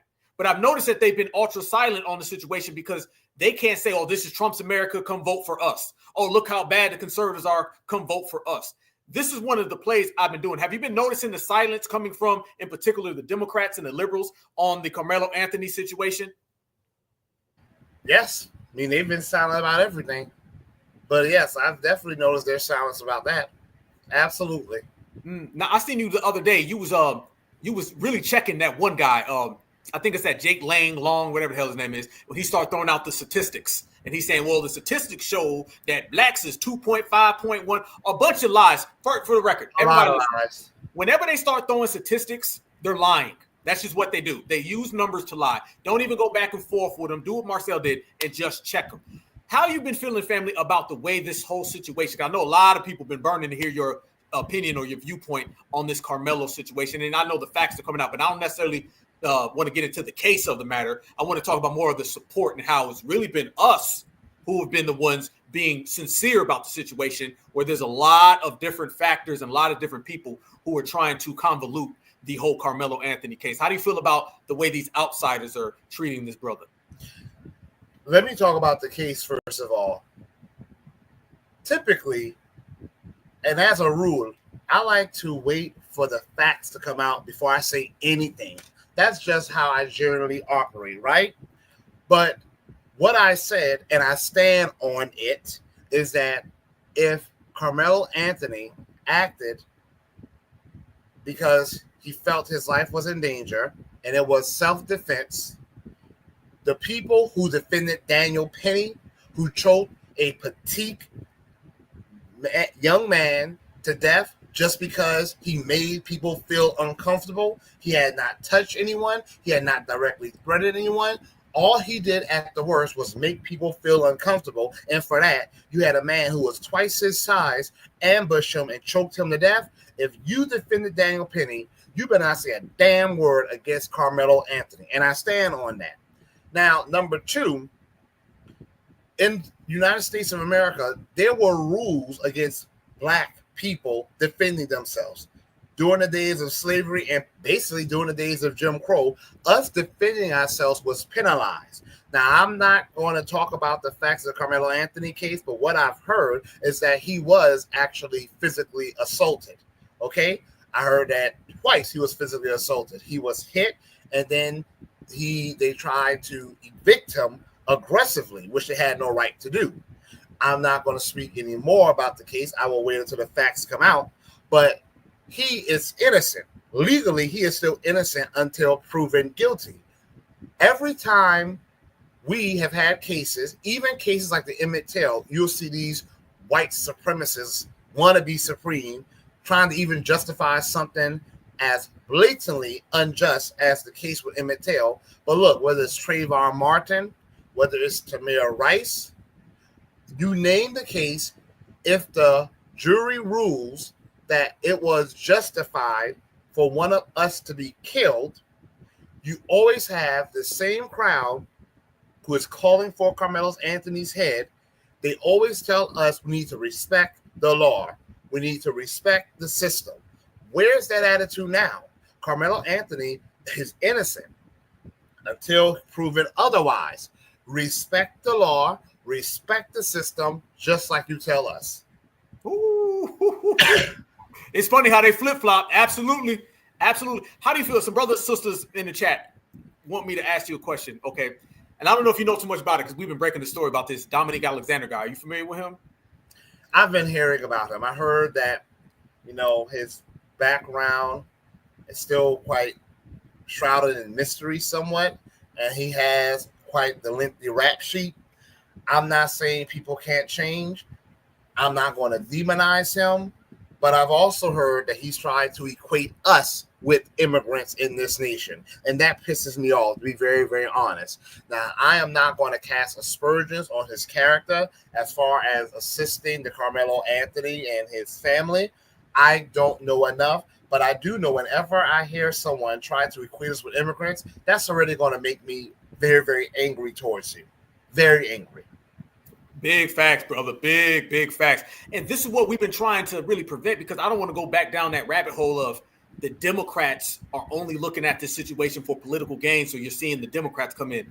That Bruce Carter guy, who's the advocate for the Metcalf family, he's a Republican. So I'm trying to stop this situation from becoming a politicized event, because, brother, once it becomes a politicized event, it's already racialized. It's already being a foundational Black American in America, dealing with the injustice of what we got to deal with. When you start adding the liberals and Antifa showing up, then it goes down a way different path than what we want it to be. The anti-Black American bigots, they are the ones who racialize this case. Yep. They're the ones who made it about race. The same ones who tell us, get over it and be colorblind. They're the ones who automatically made this about race, because there was a stabbing 2 years ago where a white kid stabbed a mestizo or maybe a mulatto Hispanic kid to death in a high school, and the anti-Black American bigots have said nothing about that. You see, so they have no issues with a white person defending themselves. They just didn't like the fact that Carmelo Anthony seemingly and allegedly defended himself. Based on what I've seen with the police statements, Carmelo Anthony defended himself. Now, the case will go to trial and we will see what comes out then. But right now, based on the statements that I've read, and they seem to be pretty authentic, Carmelo Anthony defended himself. The wannabe white supremacists, the anti-Black American bigots, they have said nothing about the white kid during a fight in a high school stabbed this mestizo or maybe some mixed race Hispanic to death. They've said nothing about that. So they're the ones who made this Carmelo Anthony situation about race. They racialized it. Always trying to put a jacket on us, throw something that they do, and then try to put it on us. We have only fought for equality and really equity that we are entitled to from this nation. That's all we fought for. They come along and racialize things. Reparations inherently is not a racialized matter. It's a matter based on status. It's based on those who are the descendants of those who were emancipated, the people who were here in the United States of America at the conclusion of the Civil War. That's not a racialized thing. That's a thing based on your status and lineage. They come along and racialize reparations. Crime is crime. But like I said to them when I was going at it with them on Twitter, they only care about crime when it's committed by a Black person. So I said to these bigots, so when white people kill, murder, and rape, that's okay to you? See, I want all crime to end. I want all people to be penalized for committing atrocities. Y'all only want Black people to be penalized for committing atrocities. So are you really against crime, or are you just against Black people? Because a person who's truly against crime, you will not care about the color of the person. You will want all people to be penalized. And when they go to these statistics, y'all, I'm talking to those in the audience, and anyone who might hear this clip, we need to educate ourselves. We need to stop letting them promote this image of this Black Americans being inherently criminal. Less, and this is supported by FBI data. I went through decades of FBI data myself to see if I could disprove this statistic, and I was not able to. Less, not 1%, less than 1% of the black population, that means that it even includes black immigrants, will commit a violent crime any given year. So less than 1%. Just like I told people on Twitter, you will not hold me accountable for the debauchery of less than 1%. Look, about 90-something% of those who consume and traffic child pornography are white men. I don't look at all white men as consumers of child pornography. I would never do that. The men more likely to commit familicide, where they kill their whole family, are white men. White men are more likely to engage in rape, more likely to engage in arsonery, more likely to become serial killers, more likely to commit violent crimes outside of homicide. Yet I don't look at all white men, judging them by the lowest among their ranks. You will not do it to my people either. Again, I'm against all crime. I want all criminals, irrespective of their color, to be held accountable. These anti-black American bigots, they just want criminals who are black to be held accountable. And that's the problem. But notice when they bring up statistics, they never bring up how black Americans are 60%, close to 60% of those who are wrongly convicted of crimes. So even when you look at those in prison, you have to keep in mind some of them are wrongly convicted, are wrongly in prison. And of the ones we know that have been wrongly convicted and in prison, those are just the ones we found out about.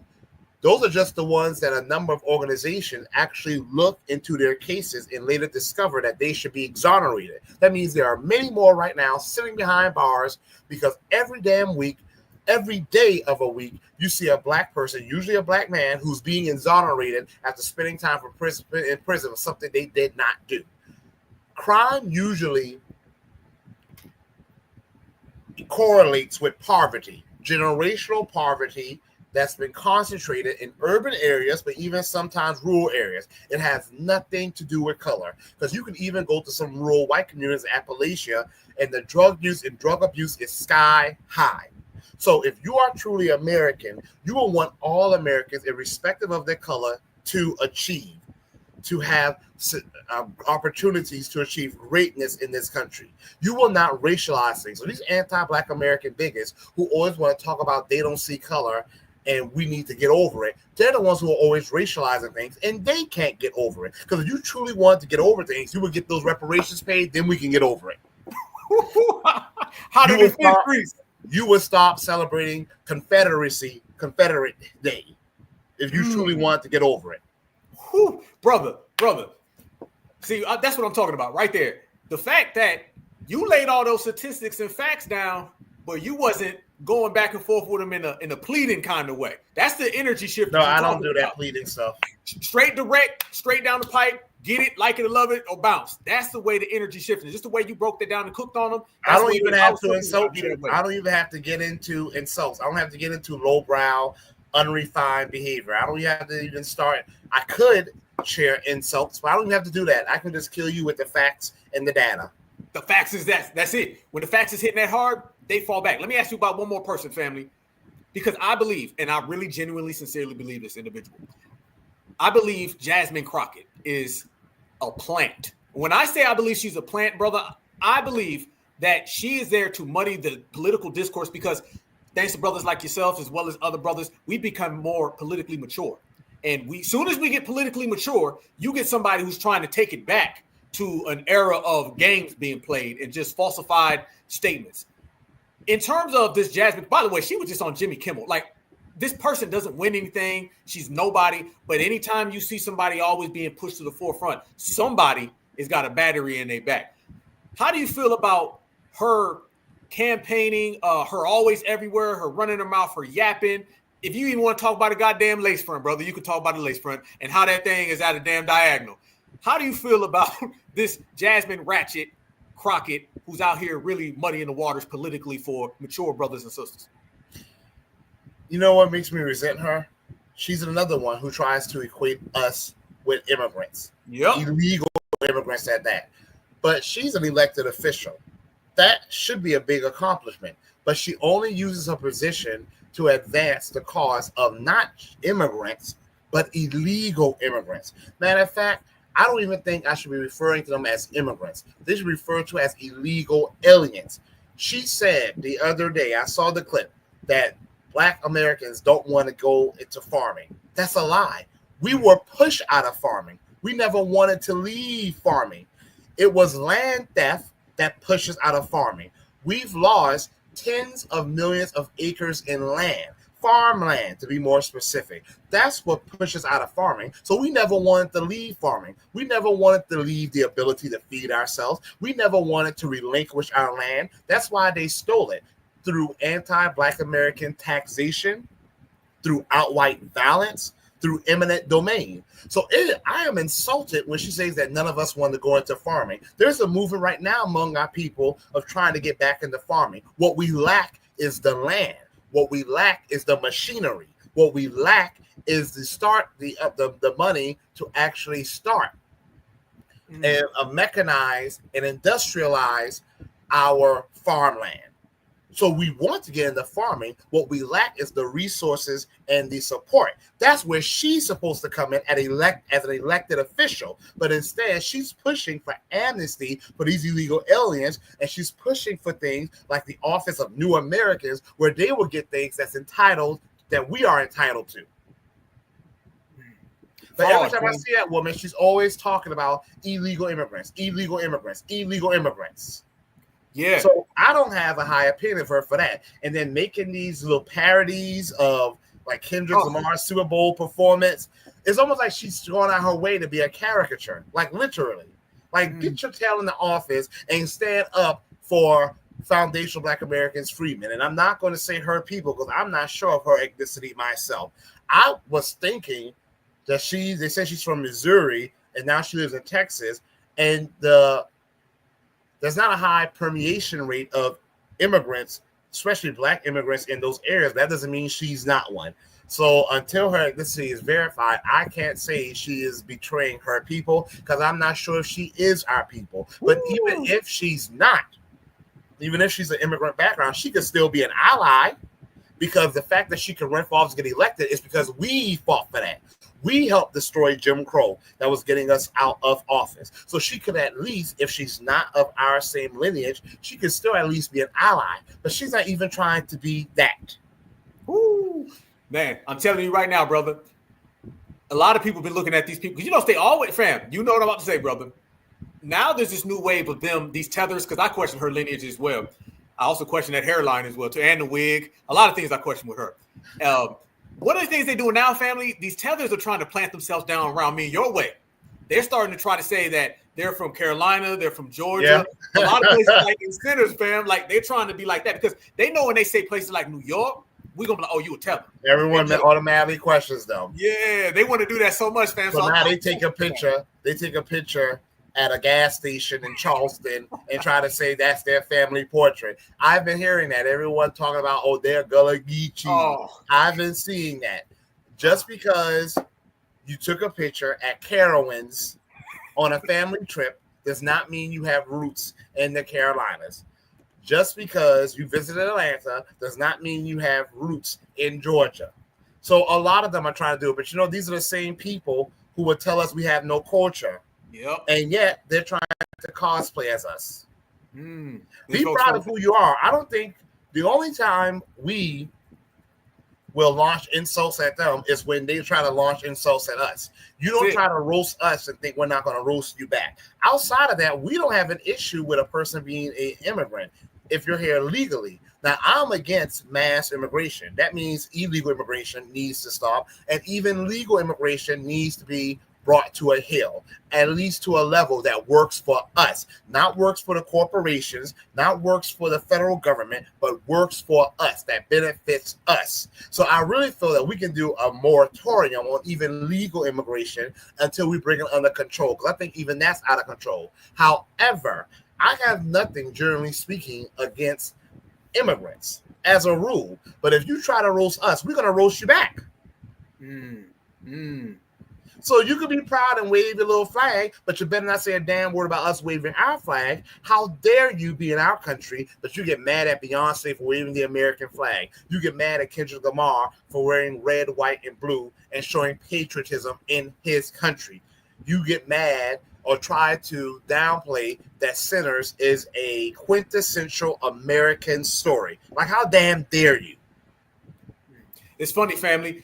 You notice one of the things that they always do when the tethers come over here, or these foreigners, they always tell us, notice this, fam, they always tell us, I can't get involved in Black American issues because I might get deported, right? That was always their thing. Oh, no. Yep, I remember that. But they're quick to come over here and get involved in Palestinian protests, though, aren't they? Real quick. It's funny. It's funny when they do get involved in political discourse in America. It's not on our behalf. Yep. Exactly. So all of that stuff about not being able to do things. I used to hear that all the time. That, we will help you, but we may risk being deported. But you have no problems going out there on behalf of the LGBTQ. You have no problems going out there on behalf of the Palestinians. You have no problem going out there for trans people, for children to mutilate themselves and to identify as the opposite sex. You have no problem going out there for Israel. You have no problem going out there for Ukrainians. They are able to summon all of this gumption, all of this courage on behalf of all these other groups, but not for the group that's made it possible for them to be here in the first place. The damn disrespect is disgusting. And I am so happy we are collectively starting to call it out. Damn right, brother. And we're starting to call out these shells as well. I'm so happy to see it. Just like when at the Super Bowl, that guy he had the Sudan flag and he had the Palestinian flag. Thought they weren't supposed to get him out there like a winning team at the tug of war. They snatched him out there real quick. You know what? He hasn't been heard from since. I'm so glad we didn't make him a headline. I think he did a couple of interviews that no one remembers him. They remember Kendrick Lamar's performance. Yeah. They remember the patriotism. They remember the 40 acres of mule, because I had some of those anti-Black American bigots mad on Twitter. No one remembers him trying to jack our moment, something for us. They said what did they ask Kendrick? They said, "You really about to do it?" And he said, "Hell yeah, I'm really about to do it." And so is Tom Homan. All right, brother. Hey, fam, it's good having you, man. Come through and chop. The most requested brother in the movement, man. It's my brother right here from like 30, 40 minutes down the road for me, family. I got a question for you, though, Marcel. What happens when you put together a tether and a Democrat? You know what you get? No, tell me. You get a tethercrat. A tethercrat, okay. And they out the way right now, family. There's plenty of those around. I'm glad we're calling them out. Yes, indeed, family. Hey, brother, salute to you, fam. I'm going to touch down with you, bro. What's coming up next with you? You got anything you got bubbling, fam? Or just continuing to grind for the summer? Well, I have nothing planned, but there are some things that other people are working on that they've invited me to be a part of. They've invited me to join, and I'm learning more about it before I give my commitment to it, because I am still definitely decompressing from running for office pretty much 2 years in a row. So it's been a 4-year adventure. I'm glad I stood up for my people. I'm glad I had integrity, but I'm really being selective about what I give my energy to at this particular juncture. Much respect, brother. Much respect, y'all. Real activists out here, real brothers and sisters holding it down, represent every piece of concrete in the United States for the lineage, heritage, and culture, man. Shout out to my brother, man. Much respect, family. I'll hit you up, fam. Stay good, brother. You take care. Peace out, family. All right, y'all. Here we go. Back at it. Had to go ahead and bring my brother Marcel on, man, because y'all know that brother Cook, you know what I'm saying, holding it down. And we're going to be talking about sinners. We're going to be talking about the South. We're going to be talking about FBA culture. You guys know we got to have the voices of the community, voices of certified Black society, and that's one of them right there, as well as all my brothers and sisters in the chat right now. We're going to continue to hold it down and do the goddamn thing. But that's what you get right here. Certified salute to my brother. Let me tell you about Marcel. First off, man, the brother jumped off his couch and he jumped right into the political world and went against one of the biggest Democratic shills who was funded by the establishment and scared the hell out of Clyburn. By the way, where is Clyburn? You don't really see Clyburn too much. So we can't act like Marcel didn't land some body blows on dude to make him fall all the way back. Another thing about my good brother is every time there's something going on down here, we are ultra active. It doesn't matter whether it was Kamala Harris, if it was Joe Biden, if it was Donald Trump, we went everywhere out there and held it down. Or if it's just some street protests like the MLK Day thing, always holding it down. So I always bring my brother back because Marcel be real laid back, man. Doing this thing, but I always want the people, everybody always asks me, can he come on through? So every so often, man, whenever something's going on and some craziness going, I have my brother come in and just give him the floor and let him cook, man. Bring some of that South Carolina with it, fam. So much respect to my good brother. Certified salute to y'all, but we not done. I think we still got a couple Jorge's to roast up, and I think we got some Fufus to roast up too, and we got some more energy to go ahead and break down. Family, as we sit here, we talk about these people, all right? Y'all know Black Alpha, we'll sit here and we'll do an interview. We'll sit down and have a conversation, and then my ass going to hit the ground running, okay? Well, consider us hitting the ground and consider us running. Let me show y'all this right here.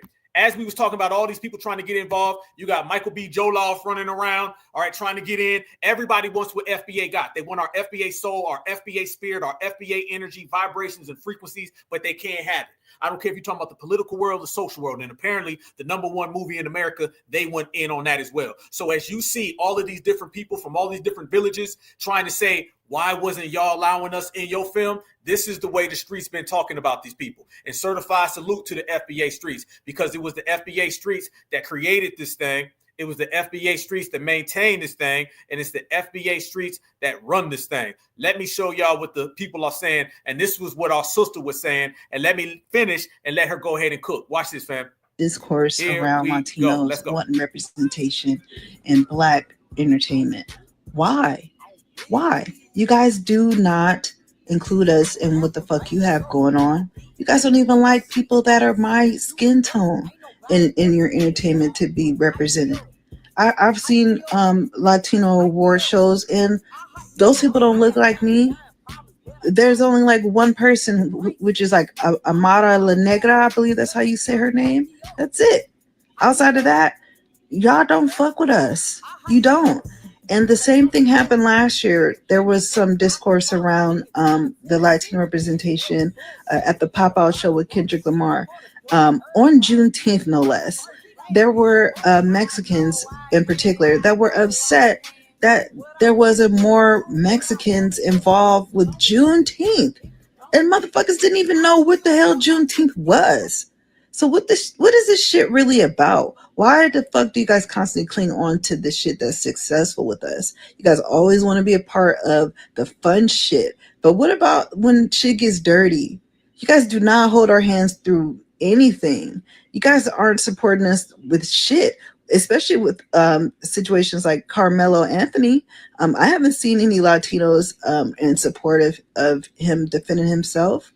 A lot of them are siding with the Metcalf family. Ain't that what we've been saying, family? Ain't that what I'm saying? The streets talk, and the streets is saying that all these other groups, the POCs, minorities, they paperwork dirty. And you know what happens when you got dirty paperwork? You got to go in the trash, fam, and that's what we're doing. These people want to be a part of the movie, but they don't want to be a part of the movement. And we don't want you a part of the movement. So really, you ain't got nowhere to go. But foundational Black Americans do. And it's just like, when does this shit end? When does it end? Why in the hell are you demanding representation in a movie about Black people in the Deep South during the 1930s? Where in the fuck were Latinos during that time? Like, historically. Like, do you guys ever get tired of yourselves? Do you? Because all Black people really want is fairness. That's what the fuck we always ask for, is fairness. We don't demand to be a part of shit that we had no hand in. We just don't like erasure in America against Black people. But you want to be in motherfucking Sinners? Get the fuck out of here. Get the fuck out of here. Go get your own fucking identity and stop trying to fucking bandwagon and piggyback off of our shit. That's what we be saying, fam. Let's go to the streets. Let's mow people talk in the streets, fam. Go ahead. Where was it in Salino? Y'all want closer proximity to Caucasians is so embarrassing. Yeah, they hate us, but they hate y'all too. They use y'all for y'all votes and told y'all to pack y'all shit up by 9 a.m. Matter of fact, we'll send somebody to move your shit for you. And if your kid's mad about you getting the fuck up out of here, then they can go too. In fact, get all the children and the babies too. Really? I mean, all of them. Yeah. You know what the crazy part about the Selena movie is that black people still want Yolanda Head to the day. We never was like, where's the black representation in this movie? Oh no, that this is crazy. Like, where's the black people in the movie? Where's the black people? We didn't even talk about the fact that J-Lo fucking Puerto Rican. And the fact that J-Lo whole career, she been stealing black women voices. So let's talk about it. But see, that's a whole different dynamic. You understand what I'm saying? Kind of how what y'all doing to the Center movie. Get over it. To the Hispanic person that thought that they... First off, shout out to this sister right here. I watch this sister on TikTok all the time. I don't know if you in here right now, but I love this sister's work. Much respect, beloved. Certified salute from Black Alpha. Keep doing your thing. They should be in centers. Why did you think that? What part of Mississippi were y'all in when I was down there in Drew, Mississippi when I was 5 years old? Because we didn't see no Hispanics down there. Y'all don't belong in there. Y'all don't. You weren't a part of the history of FBA. So you shouldn't have been in centers.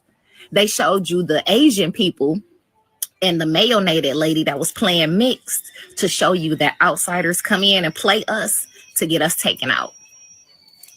Y'all ain't supposed to be in that movie. Hispanics weren't around during slavery, sweetie. Not in the South. There they go. I mean, the facts speak for the facts. Don't be mad at the facts. Be mad at yourself. How about that one? How about a lot of people need to practice being mad at themselves because you can't be mad at nobody else. There you go. That's what people been saying. So as these people trying to combine themselves, trying to get in on what we've created, trying to move like foundational Black Americans, every single time it keeps getting rejected. Every single time they got to fall back. We just not going for the game, y'all. We're not going for the game. You got to go ahead and just take that L, hold that L, accept that L. And whether you do those three or not, you still got to live with it. You still got to live with it. We're being tough. You've been seeing people trying to combine foundational Black Americans with this group, that group, every other group, and none of that's working. You've also been seeing them trying to run that gambit of getting foundational Black Americans on board with helping everybody else, like our brother Marcel was just saying. It's always people trying to get foundational Black Americans involved to the point where they will just flip-flop right in front of you. 1 minute is save us from deportation. Next minute, why we can't be in centers. 1 minute it's can y'all help us get Democrats in office? The next minute is how come y'all don't want to go out in the streets with us? It don't matter because these people don't follow no real life reality. So no, you can't be in our movies. No, you can't walk like us. No, you can't be like us because foundational Black Americans operating on a different level. And apparently that level is just too much for you to handle. And as these people try to continue that, one of the things that they've been doing now, fam, is they've been trying to manufacture stuff, all right, because we've rejected every single thing that they've done, so they're trying to come up with these different ways. As y'all seen Roland Martin running around here trying to bring up deportation again. Now, what they're going to start doing, y'all, they're going to start saying, instead of deportation, they're going to start saying us being exported. See, they love to change the names around because we got rid of all of that. And they're still trying to push the line about the 14th Amendment. So you see how shady, how shiesty these people are, but you also see how thorough we are because we're not allowing any of that to go through. Let me show y'all them right here, fam. They was even going further with that FBA, y'all better be scared talk. And they even pulled out the tethers. We're being tough. Watch this right here, fam. Them, and people cheering, get him, get him. This is a television show for Donald Trump and MAGA. People are going to lose their lives, and people are losing their lives behind what is being done right now. And every single Black person, because this is about the voice of Black America, well, that's what you do. And the majority of your audience, they're watching this, they are Black, they are members of the Black community, just like me and you. You need to watch this, because in the same way they're coming after our brown brothers and sisters, they're going to come after us in the exact same way. They start with one group and they continue it over. That is what this is about. And they are pushing the limits of power to see who they can get away with it on and who's going to stand up, who's going to fight back, what kind of public outrage is going to be, because that's the only mechanism and measure of control that we have at our disposal to fight back. This is criminal, what they're doing. They know it's criminal what they're doing, and they're seeing just how far they can take it. So if we don't do our research, we allow for this. Oh, by the way, that guy right there, that's that zesty dude right there. When I was down in Jacksonville, during that whole hate crime situation, he's the dude who was retweeting my videos saying that we already got a Black American hate crime bill.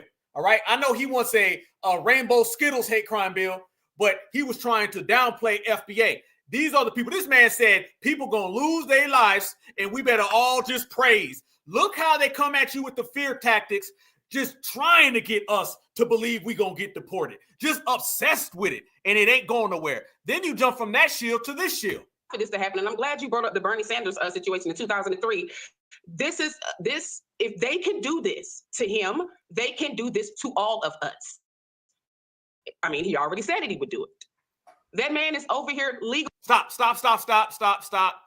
Hold up. I was just having this conversation earlier today. Let me tell y'all something, fam. Be very cautious of these people saying, if they can do that to them, they're going to do that to us. Who the hell talks like that? FBA, we don't talk with that. Y'all hear that defeated energy in that? What they going to do to us? We don't walk around talking about what somebody going to do to us. We don't go to the store and say, oh, I got to be careful. Why? Because he's going to do something to me. I might bump into the guy and he may hurt me. That sounds like the I'm scared talk. And this is what you're dealing with these people. It's all fear. They're trying to get Black Americans scared. And the main goal is to get us to start caping for everybody else. This is all about the El Salvadorian dude, fam. They're trying to get this, fam. This is to get foundational Black Americans to put on the cape for immigrants. That's all this is. We don't talk like that. What they gonna do. Don't listen to none of these people talking about what's gonna happen to us. You said that like we weren't gonna do something if you tried. You said that like we weren't gonna clap back. Don't listen to these people talking like what we gonna do. So when they come to deport Black Americans and all that, where we gonna be at? What we gonna be doing when this go down? We gonna let them? It's just gonna happen that way? First off, on the paperwork, you can't do it. Statistically, you can't do it. And then physically, you know better. So all of these people trying to mix us in and say all that is just tether rhetoric. And all of these are tethers. These are all tethers, family. All tethers trying to tell us. So I want you to simply just look at it this way. Tethers who aren't even from America trying to scare foundational Black Americans to leave America. I wonder why they would do that. Because tethers have something to gain. The problem is, and they get upset, is that we don't have nothing at all to gain by helping them.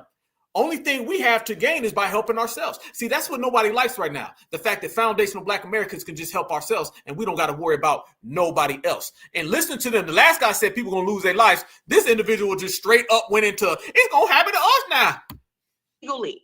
Judges told him to stay here. They said, keep this man here in America. He is at risk for losing his life. And yes, I hope he is alive today.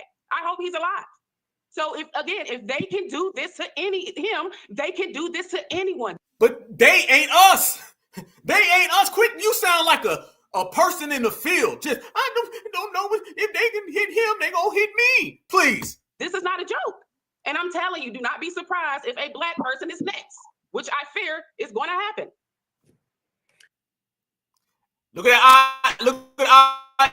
You know it wouldn't be the end without the eyes bucking, y'all. Look at them eyes bucking.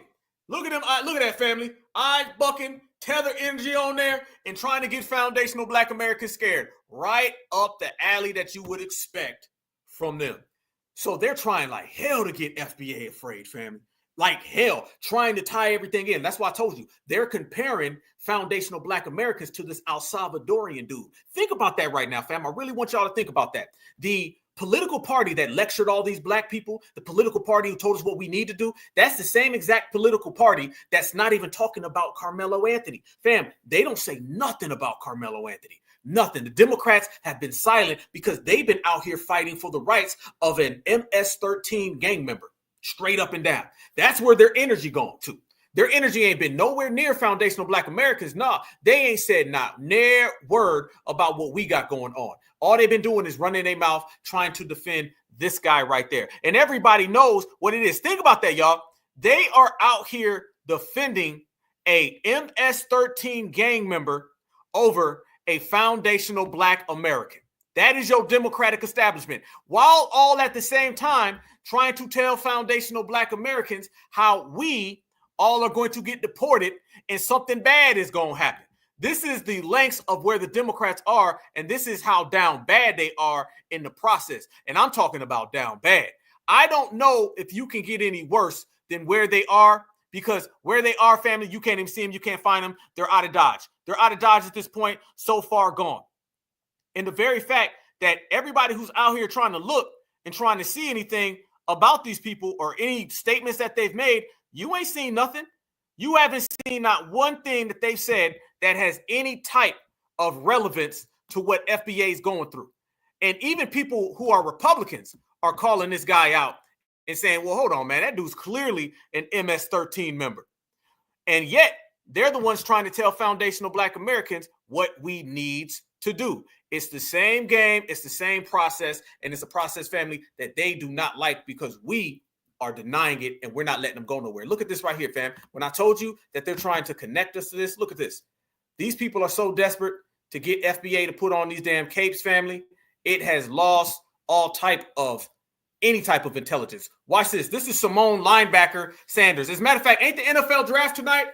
I heard the Baltimore Ravens need a new linebacker. I'm signing up Simone for them. She probably get you about 150 tackles a season. Check this out, y'all. Watch them try to say Black Americans care, and we don't. Watch this. Congressman Ivey, thank you for being here. There is, I've been talking about this all week, but Janae Nelson of the NAACP Legal Defense Fund, she penned an op-ed in The Nation this week. And her op-ed talked about that we think that democracies. I'm sorry, y'all. Can I be petty real quick? Did I just say she a linebacker and then she just grunt? I promise you she just grunted. Hold on. Before I get to that point, tell me this woman didn't just grunt. Hold on. Congressman Ivey, thank you for being here. There is, I've been talking about is,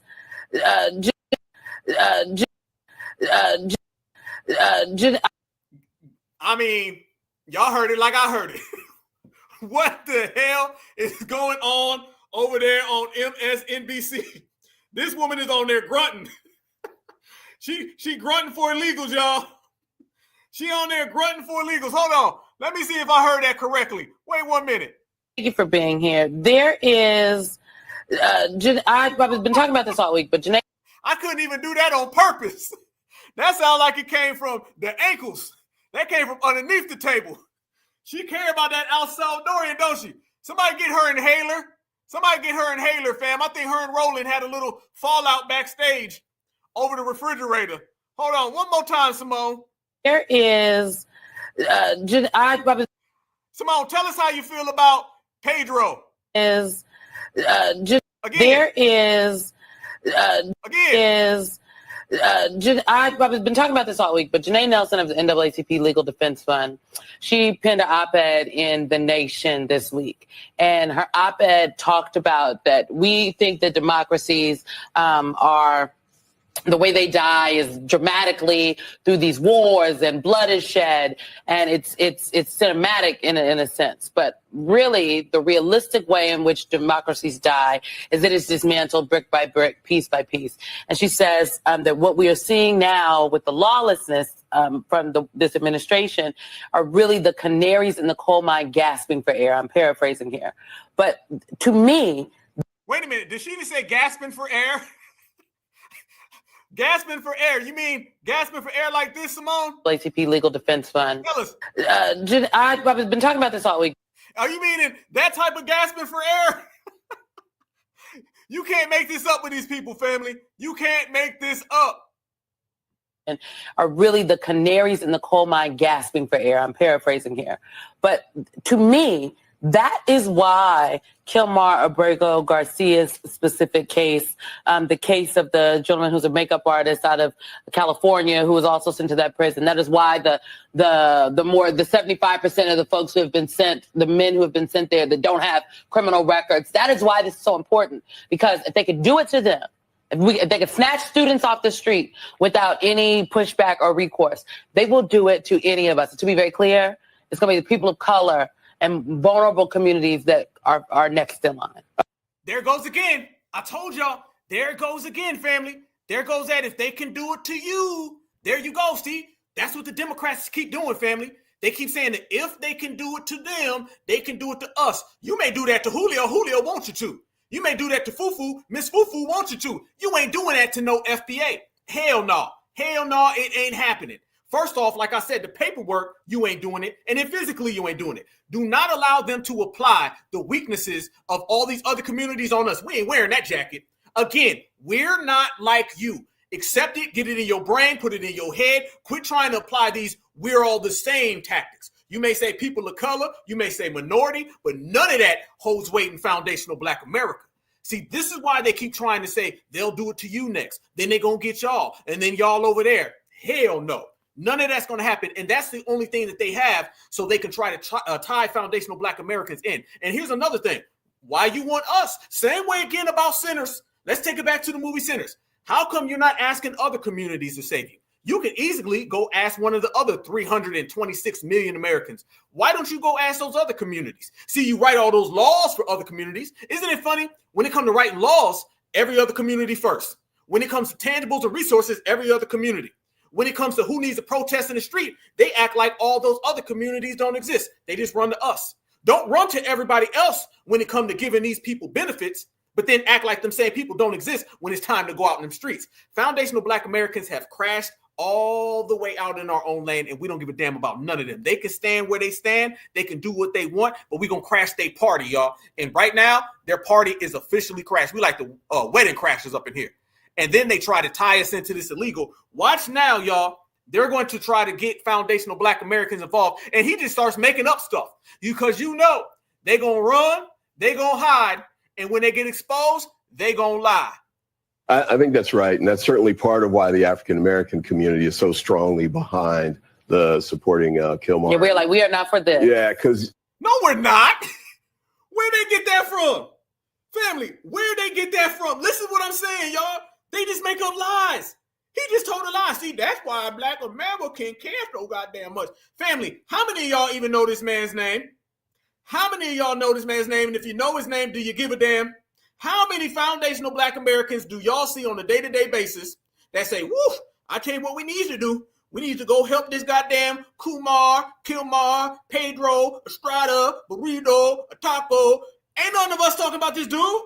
This dude ain't getting spoke of at all. Did this man sit there and just try to put some type of jacket on us and say how FBA is so concerned? No, the hell we're not. And you can make up whatever you want to make up, but that still ain't going to tell you what's real. Our next in line.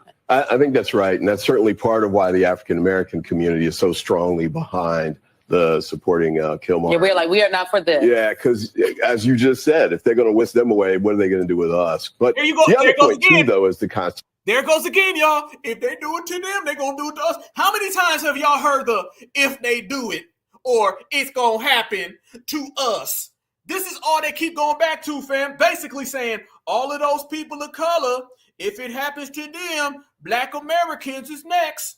These people are not even talking about reparations, tangibles, policies. They breaking their back to try to get foundational Black Americans to fight for, again, an illegal, deported El Salvadorian gang member. This is how low the Democrats are. If you already thought the Democrats were low, look at them now, y'all. They're trying to compare and tie in foundational Black Americans to an illegal El Salvadorian deported gang member.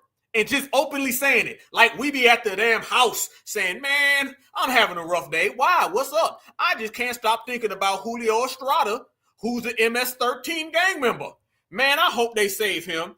Ain't nobody talking about that damn dude. Hell no. Nah. You better try again, partner, because that ain't working. Yeah, because as you just said, if they're going to whisk them away, what are they going to do with us? But the other point, too, though, is the constitutional aspect of this, because Kilmar's case has already gone up to the Supreme Court. Supreme Court sent an order basically saying facilitate his return. The Trump administration is trying not to do that. They're dragging their heels at every step of the way on that. And now we've got another track with Judge Boasberg, where he's talking about moving forward with criminal contempt against the Trump administration. So we've got a separation of powers conflict here between the judiciary and the executive branch, and we need to make sure that we back up the judiciary. He started attacking individual judges with threats of impeachment. You had House Republicans actually file articles of impeachment against some of these judges, 6 versions of it. So we've got to make sure we stand with them and support them. And especially interesting is, you know, some of these Supreme Court rulings are coming from, or high court rulings are coming from very. Who's we, partner? Who's we? It's always them trying to give out marching orders. They're always trying to give out marching orders to foundational Black Americans so we can go do some dirty work for these people. We're not doing none of that dirty work for none of these individuals at all. Y'all ain't saying nothing about Carmelo. We ain't saying nothing about him. It's as simple as that. Y'all go y'all goddamn direction. We'll go our direction. And you ain't got to look at us and we damn sure ain't looking at you. It's as simple as that, family. That's as simple as that. So these people are clearly trying to get FBA involved. And they keep trying to hit us with the deportation. Family, the deportation thing is a shamble. And we all know it is. Think about that, y'all. These people are down bad, so bad that they will bring up deportation to get foundational Black Americans to go stick up for somebody who should be deported. That's the thing. See, what they don't want to talk about is that the majority of Americans support all of the deportation. That's what a lot of Black Americans voted for. And the Black Americans who sat on the couch, they still sat on the couch because they knew the last person was open borders. So they're trying to tie us in every way that they possibly can to this illegal immigrant. And everybody who has been sitting here watching it, the world is talking about, listen to this, family. The whole world is talking about the Carmelo Anthony's case. The Democrats ain't said nothing, because like I was telling Marcel, they can't dump this on Donald Trump. If they could have dumped this on Donald Trump, they'd have been talking about this from day one. They can't get a political movement. So what do? They show up now talking about if it happens to them, it's going to happen to us. Everybody's going home. You see what they're trying to do? That's the hustle and the con game that they got to try to run. And I ended up, shout out to the brother, I think, who sent this to me earlier. I was trying to find this clip. Much respect to the family. Let me show y'all this. I only found CNN bring up Carmelo Anthony one time. One time, fam. This is the story of America. Where you at right now? Y'all talking about El Salvadorians. Now, it's funny, when we said we're not going to vote for the Democratic Party because the Democrats don't serve us, they serve illegals, they said, oh, how can you say that? Remember, during the election, we said, y'all ain't got no money for reparations, but y'all got money for illegal immigrants. We said, y'all ain't got no tangibles for us, but y'all got tangibles for them. Y'all remember when we said that? We made it clear. The Democrats serve immigrants. They don't serve us. Let's fast forward now after the election to prove our point even further. Carmelo Anthony, we've been out here donating. We've been out here sticking up on the front line. We've been taking threats for this brother, riding for this brother, holding it down for this brother. The Democrats been talking about an illegal immigrant from El Salvador. So weren't we correct when we said that they care more about illegals than they care about FBA, but they always want the FBA vote? See, checkmate. Don't let these people come around, family, and try to tell you what you just did ain't correct. We're always right. We're always on point. We're always on code, and they're always losing because of it.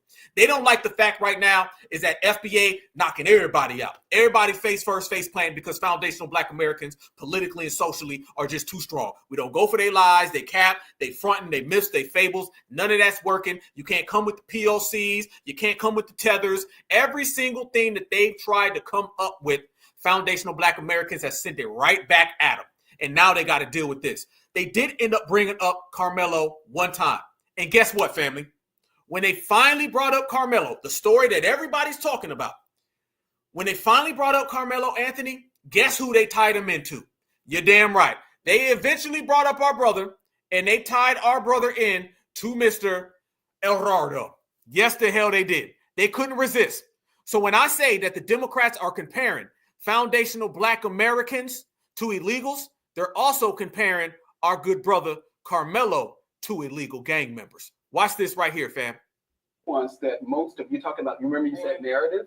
Most people won't look at the narrative. Okay, so Malik, can I ask you a question though? All right, so if the right is selling this narrative that, you know, we don't want criminals to be here, and I understand that, especially if they've committed crimes, obviously on American soil.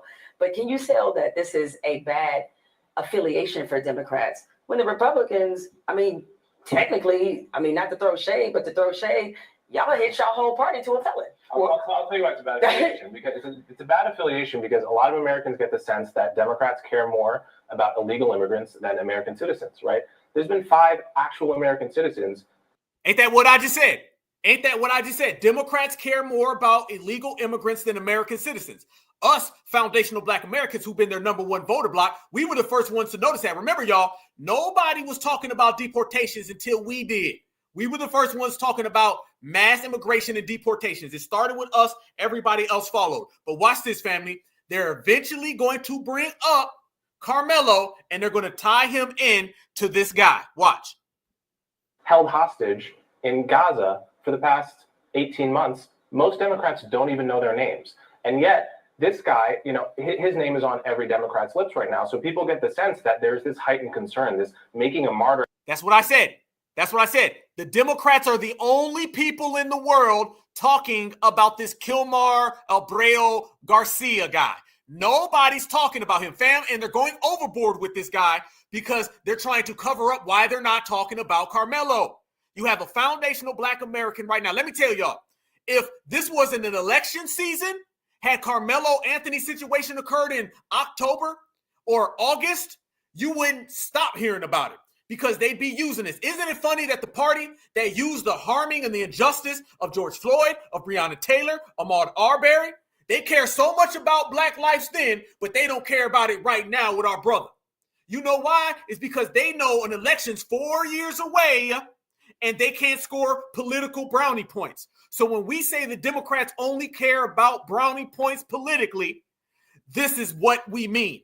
They only care if they can get Black folks scared to go vote for them. In the meantime, in between time, it's to hell with us. Out of people you shouldn't make a martyr out of. No, that's not. So we're not going to Gaza, right? What we're concerned about, are we going to be picked up in Gaza and held? But we are walking the streets. And if somebody who looks like us can be picked up walking the streets for no... Looks like who? Looks like who? There they go with the talk again, y'all. There they go. Look at Mr. Milk Dud. Mr. Milk Dud is talking here. Here you go again with that. We gonna get picked up. Nobody's deporting FBA. It ain't ever going to happen. It's not up. It's not for debate. The only people who are talking about this are people who are trying to cape for immigrants. The Democrats have hit an all-time low. Nobody's running around here thinking they're going to get deported. And this Milk Dud man, he's sitting here trying to say we're going to be walking down the streets and get deported.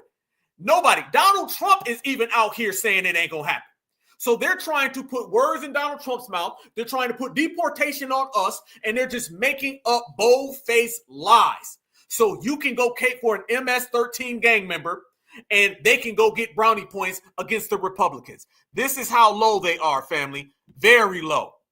But we are walking the streets. And if somebody who looks like us can be picked up walking the streets for no reason, no justification, no due process, we should care about that more than if we're in Gaza, whether we can be picked up in Gaza. So I don't think this is a red herring issue where you can say, why is America concerned about these illegal immigrants? Because we're showing, and they're showing, that this is trickling to American citizens. And now American citizens have the right to be afraid that they're going to get this same kind of treatment. Afraid. Here you go again. Here you go. Fam, when I say these people are defeated, there you go. He just said he's afraid. There you go. Fam, the man just said I'm afraid. He said, man, we afraid now. Who's afraid? They keep trying to put this old Sambo jacket on us, fam. That's what they want. They want FBA to just be scared.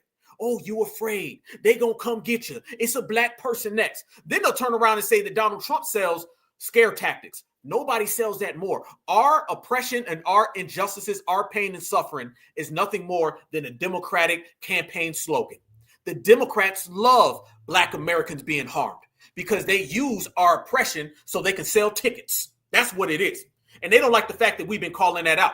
When you see a harmed Black American on the news, the Democrats are doing this. They doing this, family, because they go, oh, that person right there, I'm going to put him. Let me tell you something. Every single morning, a Democrat and a Democratic Shield wakes up and they sit back, they have some coffee, and they flip through the newspaper. And they go straight to the obituaries. And they say, Black man harmed? Okay. No, I can't use that one. Wait a minute. Black man harmed by a cop. Write his name down. I'm going to put that in the ad. Wait, hold on. Black man harmed by a conservative. I'm going to put that in the commercial. Oh, wait a minute. Got another one. Black man harmed by a conservative cop in Texas. I'm going to go ahead and put that up on the campaign ad and make stickers. They eat off of our pain and suffering. They try to scare us. Everything that our ancestors have been through, I'm talking about all the way from slavery till today. Who gains off of that the most in the Democrats? They love to see us suffer. They love it, family, because they wouldn't even be in power if it wasn't for that. If FBA gets on code and we start dishing out some of that work, they can't scare us no more. See, that's what they don't like. They don't like the fact that this generation, we're bringing the drama. We kicking up the dust. They don't like the fact that this generation, we ride it. See, a rider ain't going to give you something that you can put in that campaign sticker. You know why they're not talking about Carmelo? Let me tell you why. Because Carmelo didn't end up like Trayvon Martin. Much respect. I was just talking to my good brother the other day, and I made a good point. Trayvon Martin would be Carmelo Anthony had Trayvon Martin lived in the era that Carmelo Anthony lives in today. Let me see y'all damn face so I can say that one more time because it sounded so damn good. Trayvon Martin would be alive today if he was in an era that Carmelo Anthony's in. There's no coincidence that when Trayvon Martin passed away, we were living in the Obama come save us era. We were living in the let's go save the POC era. Nobody was going to ride for Trayvon Martin. Why weren't they, family? Why weren't they going to ride for Trayvon? Because they were sitting there too scared. Do you see, let's be real, the effect that we have by being on code, like our brother Marcel was saying earlier, that shift, that energy shift that I believe has been going on for the last 10 years, particularly the last 5 years. Y'all know the reparations generation I'm always talking about. And this reparations generation, y'all see how now it's affecting the babies? Y'all see how it's affecting the babies? I'm not lying. It's affecting the babies now. Now the babies is looking around and going, wait a minute. Grown men who stand on business? Certified sisters who will slap you up? Damn. I like that. Let me be that. You notice how Carmelo defended himself and he stood up on business like we be doing? You see how energy, going back to centers, going back to rituals, going back to our Majar spirit, you guys see how that affects everyone now? See, the kids aren't going to grow up in an era where they got to deal with tethers because we got rid of the tethers. Let's be real, y'all. How old are y'all in this cat? I don't know. I'm always asking how old everybody is, okay? I don't know if I got some 60s, 70s, 80s, 90s babies, all the way up to about the 90s, okay? Maybe even the early 2000s. I'm going to be honest with you. We were all born in a hole. We were born in a hole, okay? Black people in Reconstruction, slavery, they dug themselves out of the hole. And then what happened? All of the boule put us back in the hole. Civil rights era, we dug ourselves out of that hole. Then the boule came in the 80s and threw us back in. We've been getting sold out by a lot of the older generation folks. 31, 62, 67, 90s baby, 40. Much respect to everybody in here. Okay, I see 54, I see 52, 52, 34, 55, 53. We all holding it down. Let's keep it a buck though, family. Let's be all the way certified and real, y'all. Every time a generation comes around and digs us out of the hole of oppression, digs us out of the hole of pain and suffering and all the things that people throw at us, some sellouts come and put us back in the hole. A lot of us were born in the hole of, especially those of us, I'm an 80s baby, those who were born in the 80s and the 90s, we were good. The 60s and the 70s put us in position to shine. And then here come Al Sharpton. Then here come Jesse Jackson. And they threw us in that hole. Here come Barack Obama. See, now the babies are going to grow up in an era. They know who Mr. Fufu is. They're not going to be running around finding out about scam Africanism. See, we had to find out. We had to wait till the Uber driver showed up and you could smell them 3 blocks down. We had to wait and deal with all the must. The babies are already going to know the must when it's coming. They're going to be like, hold on, you smell something? Here come a damn tether. Nope, go that way. They're going to have their tether blockers on because we're putting in work, so we're going to put them in a position. The kids ain't going to have to deal with what we got to deal with, y'all. I'm telling you right now. The kids will not have to deal with what we had to deal with. We had to learn that, wait a minute, Africans don't rock with us because there were brothers and sisters, for the record, there were brothers and sisters in the 60s and 70s that said it. It just wasn't a lot of them. There were brothers and sisters. I heard them. I knew them. Y'all know there was a lot of them, but it was real quiet. It wasn't enough of them. There was brothers and sisters in the 60s and the 70s and the 80s and the 90s that were like, nah, bro, Africans don't like us. Nope, But the majority of black folks are still running around here talking about what's the word, Johannesburg. We going to go out there and save them people. We came and let the world know, nah. Somebody said a point a long time ago. They said the young kids are going to know who was against us and who was with us. We had to figure it out because the boule sold us out and put us in that hole. We had to kind of figure out that the Africans weren't rocking with us. Can you imagine? Let me ask y'all this. I checked out how everybody is 70s baby, 60s baby, okay, 90s baby.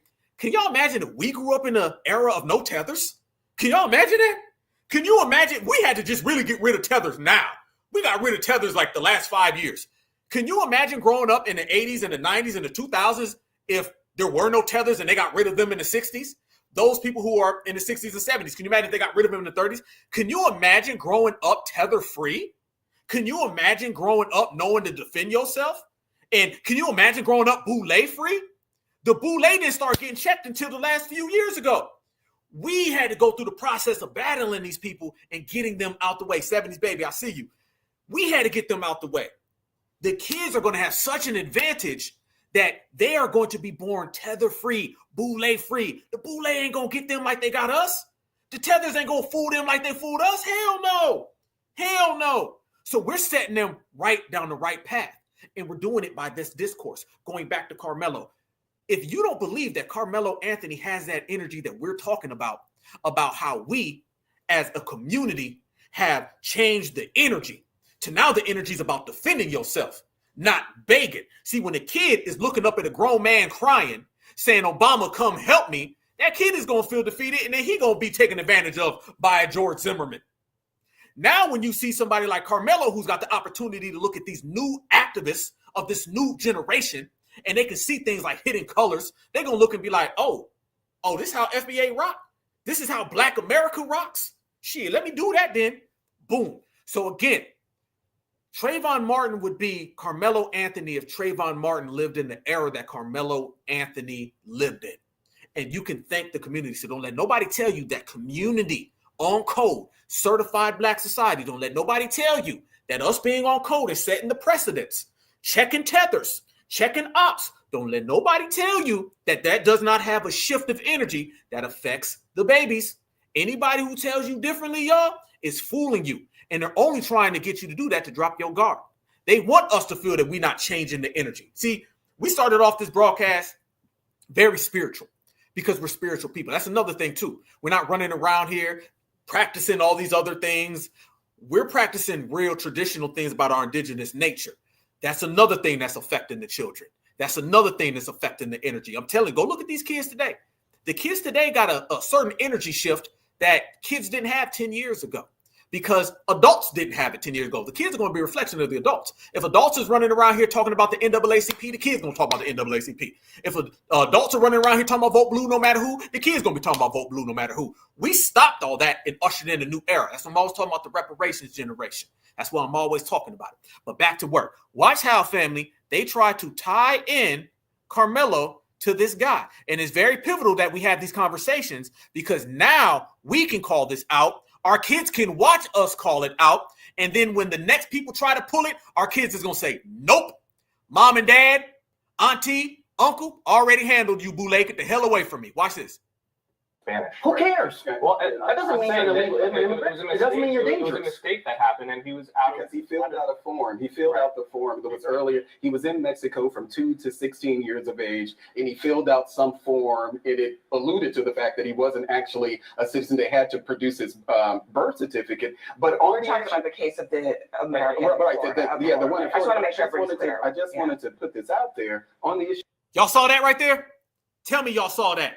Tell me y'all saw that. Did this man just try to tie in something about people in Florida? Now they're about to do it to Carmelo. Watch this. It started off talking about Florida and people with papers, and now watch how they're about to bring in Carmelo next. Watch.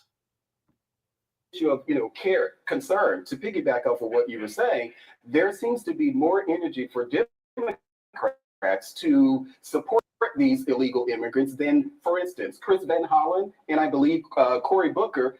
Both of them, neither one of them voted for the Lincoln Riley Act. So if you're concerned about Americans, American citizens, those who were killed by these illegals, then you would have voted for the Lincoln Riley Act. They didn't. They went to El Salvador. I think what happened to Lincoln Riley is awful and it's terrible. And I think that the person who killed Lincoln Riley should go to jail just as they are. But the Lincoln Riley Act, the reason why they did not vote for them is the same reason why Democrats are making their case right now, is because the law was vacant of due process. That is what makes America the shining city on the hill. And so it just is. I've been dying to actually have this conversation with all people of color, so I'm going to do it right now. Let's do it. We know how these things play. You go people of color. Out in America. And we know why due process is actually so important, particularly for people of color, because it gives us that we didn't have due process always in this country. And so at some point, people who looked like all of us sitting at the table would be stopped. And when the judge decided they were done with. There you go. Didn't I tell you? Now they're trying to incorporate Black American oppression.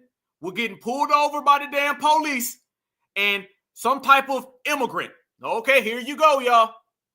The case they were, but due process allowed us to have a whole thing, what allowed us to have a jury of our peers. And that is what we are fighting for. It is not, I actually am not saying Garcia should not be deported.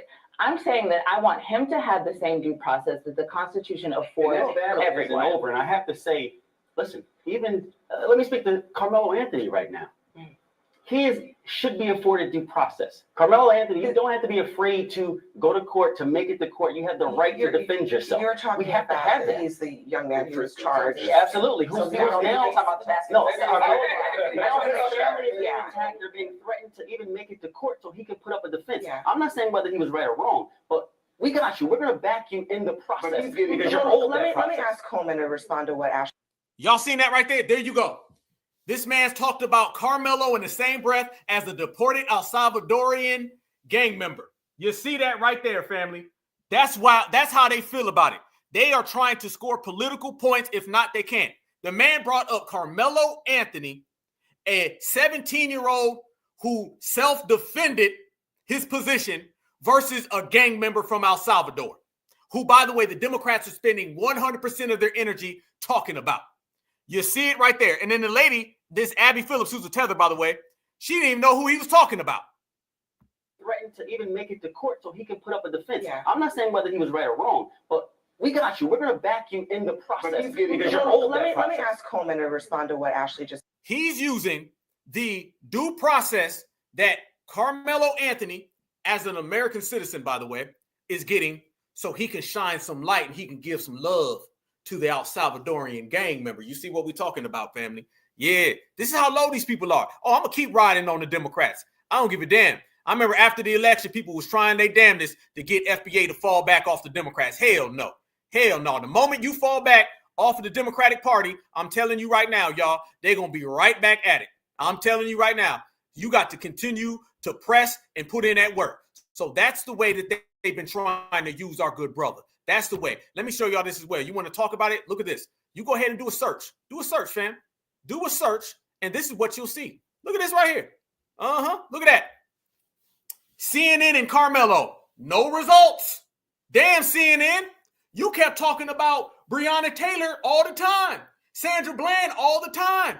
Trayvon Martin all the time. How come you ain't talking about Carmelo? How come when I type in Carmelo and CNN, I get no results? You see how there's been a media blackout from the Democrats? There's been a media blackout from the Democrats, and the only time they bring up Carmelo is when they can tie him into an El Salvadorian migrant gangbanger. Look at that right there, fam. Hold on, let's go through all the Democratic networks. Ain't CNN a Democratic network? Okay, let's go to even more. They got more Democratic networks. They don't give a damn, family. They only trying to use us. Oh, MSNBC. You remember Joyless Reed? Rachel Maddow. How about CBS? Oh, no results. No results again. Damn, there's a hell of a lot of no results when you start typing in Carmelo in these Democratic news agencies. And by the way, the Republicans are doing round-the-clock, 24-hour news coverage about Carmelo, smearing his name, smearing his family, putting all types of slander on him. But look at what the Democrats have been doing, family. Nothing. Not a damn thing. Ain't even mentioning that boy. But I'm telling you right now, the moment they feel that they can hop on in and they can score some political points against Donald Trump, they'll start talking about it all the way through. That's what it is, y'all. You see what I'm talking about. You see the way these people are. You see the way they function. They're only trying to compare foundational Black Americans to illegals so they can get foundational Black Americans to save illegals. They will only bring up Carmelo when they can tie him in to an illegal so they can get the energy that we gave Carmelo, and then they can save the illegal with it.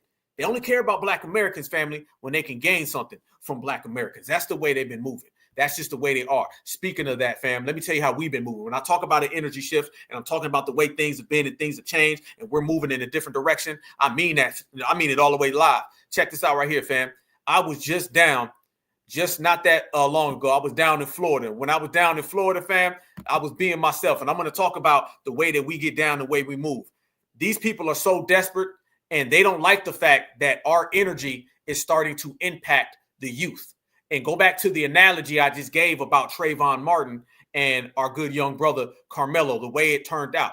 Family, let me show y'all something. I was just down in Florida, and I was down there, and there's a bunch of young black kids. There's a lot of stuff going on right now. There's a lot of stuff going on. You got all these supremacists. Remember, we just did the broadcast, and I was showing you all these threats these people are making. Trust me, y'all. They're watching all the kids. And trust me as well, the kids are watching us. They want to see the way we respond. They want to see if we stand on business. See, when we stand on business, the kids are going to see that, and then the kids are going to be like, okay, well, I'm going to do the same goddamn thing. I'm going to do the same damn thing. Let me show you when I was down there, family. Oh, yeah. I was down there. Hold on. Let me run that back. There they go. I'm going to show y'all the way things was working. I was down there watching the young kids play, and just randomly, me being me, you know what I'm saying? I just wanted to go out there and just, sometimes you just got to let your energy be felt. Okay, just in case somebody think of something, you got to go ahead and let them know that you see it before them. Oh, yeah. We was out there. We was out there heavy, family, heavy, arms folded, and it wasn't nothing, family. It was just a day the sun was setting, the kids was playing, and I was like, well, let me go ahead and sit there and fold my arms and see a bunch of these people drive by, and just to let them know there's always going to be a strong black man, an alpha black man just here. So just in case in your brain you feel that you want to go ahead and jump and do something crazy or wild the hell out, just understand that you're going to have to deal with a real soldier in the process, in the meantime, in between time. This ain't Obama. I'm not sitting there waiting and saying, man, I wish Obama would be here. See, if Obama was here, they wouldn't do none of that. No, you ain't got to wait on Obama when you're a grown-ass man. When you're a grown-ass man, you go handle that business on your own. So that's why, you know what I'm saying, I was out there as a regular day. You know what I'm saying? There ain't nothing special. And I ain't no special person. I ain't no superhero. You know what I'm saying? But I am as a brother who ain't going to take nothing. And I understand if you're going to hop on the net and you're going to be flexing them NUTs about our children, then I'm going to make sure that you just see me. And sometimes, like I said, family, is good just to be seen and saw. You feel me? Where I live, I had 2 pit bulls, okay? Rest in peace to them, Hunter and Swagger. Love y'all boys. But let me tell you what I used to do every single day. I used to wake up all the time, and I go sit out front with my 2 pit bulls with no chains on. And we just sit out front here. I sit out there and have a lemonade. I'll be on Twitter. I'll be sitting there talking to the family. I'll be just relaxing. But I just wanted everybody that drove in the neighborhood to know when you think about doing something wild tonight, just know that this house got a couple dogs in them. All right, and I'm one of them. You feel me? But then I got 2 real dogs, all right? My brother boys, and they don't play. So you might want to take that to the house across the street before you do there. And that's the energy that you got to go ahead and put out there. And that's the energy that we've been putting out there. And that's the energy that's been showing the world we ain't nothing to play with. FBA ain't nothing to play with. And that's how it's got to be. We got to hold our own, okay? I was having conversations. A lot of people talking about the Carmelo thing. And people saying, where's this group? Where's that group? I'm going to tell you, a lot of these people just on the internet. A lot of people ain't really out there. And I understand that the family's got to be very particular with who they deal with because you don't want to get kind of railroaded. But family, you got a lot of black folks who talk that crazy stuff all the time. There should be people volunteering to go out there and get at, especially in Texas. There should be people volunteering to hold these people down.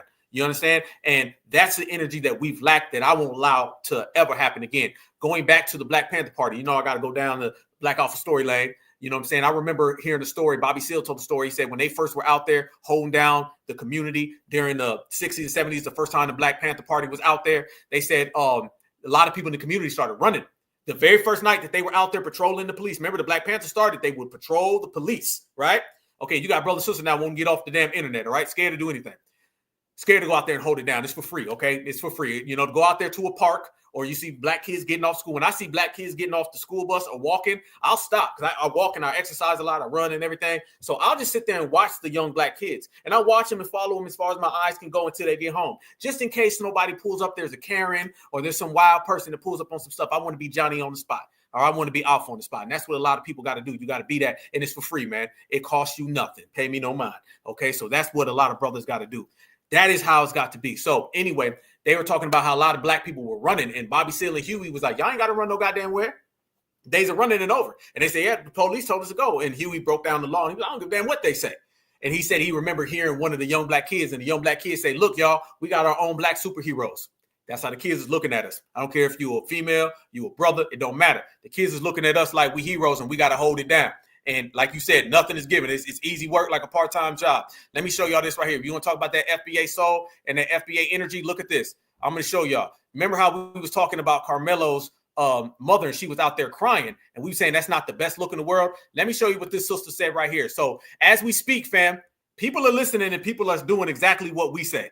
Watch what this sister ends up saying, and I'll be damn, family, if that FBA energy of no surrender, don't take nothing from nobody ain't in the atmosphere. Watch this. Carmelo Anthony mama was on TV crying at a press conference. Babe, I heard this man on live talk. We don't care about your crocodile tears. My grandmama always said don't be sitting up crying in front of nobody. Because at the end of the day, you crying and they laugh and see how they gonna they're gonna attack you. Y'all better stop sitting up and crying in front of these people. Everything your grandmama taught you. If you ain't want to listen, you need to apply it to your life right now. Talking about crying in front of somebody. But I'm not crying in front of no other culture. I ain't crying in front of nobody because crying, people take crying as a vulnerability and weakness. No, ma'am, Pam. I was not crying in front of you. I'll cry when I get home, but not in front of you. Carmelo Anthony. Did we just say that last week, family? Did we not just sit there and watch that press conference and say, all right, hell no, you don't go cry in front of these people. You don't go cry in front of these people. No. You don't go cry in front of these people. Hell no. And that's it right there. Shout out to this sister. Shout out to this sister right here, family. That's what we're talking about.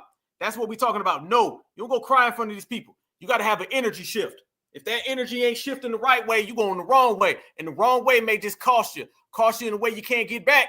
You might not get it back. So there you go. And that's what we were saying about that whole interview. We didn't like the way it was going down. We was like, nah, bro, I don't like that.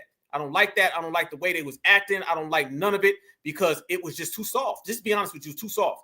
And the system of supremacy, man, they love that. They want you to cry. They want you to cry, family. They want you to cry and they want you to crash out. And if you cry and you crash out, you done did all they work for them. All they work. Speaking of crashing out and crying, fam, let me show y'all this real quick. Let me show y'all this, fam. These people, I'm not lying. How we've been telling black folks, you better stay away from these people and all their little riots, fam. These people, another thing, they want us to put on the cape and then they want us to be the crash test dummies. They want foundational black Americans to be the crash test dummies because if we play the crash test dummy role, then that means they're going to be able to go scot-free and get away. Y'all look at this right here. Let me show y'all this. Look at this. Y'all watch what's going on in Mayo land. I'm telling y'all right now, watch what's going on and watch this as well. Fam, watch these people and no, they're not talking to each other. So every time, come to the April 5th, April 25th, come to May 3rd, May 14th rally, come for the people's rally. They're out here trying to get FBA on board. And you know how I say they're trying to get us to go all the way in for this illegal guy? Let me tell you what else they're doing. They want us to go in and put on the cape for illegals. You got to understand, the only hope to save the illegals, which what we said before is a multi-trillion-dollar industry, the only help is to get foundational black Americans to save them. They need FBA, y'all. So now you're getting people to come out here and they're telling FBA to do all these crazy things. They want black folks. Remember, first it started with black people come help us. Now it's turned into black people come help us or go out and do these crimes. Look at these people openly trying to get foundational black Americans to commit crimes against authorities. Watch this. My opinion on Carmelo Anthony, I think that every brown and black boy needs to have a in their pocket. Nobody's confirmed who these ICE folks are.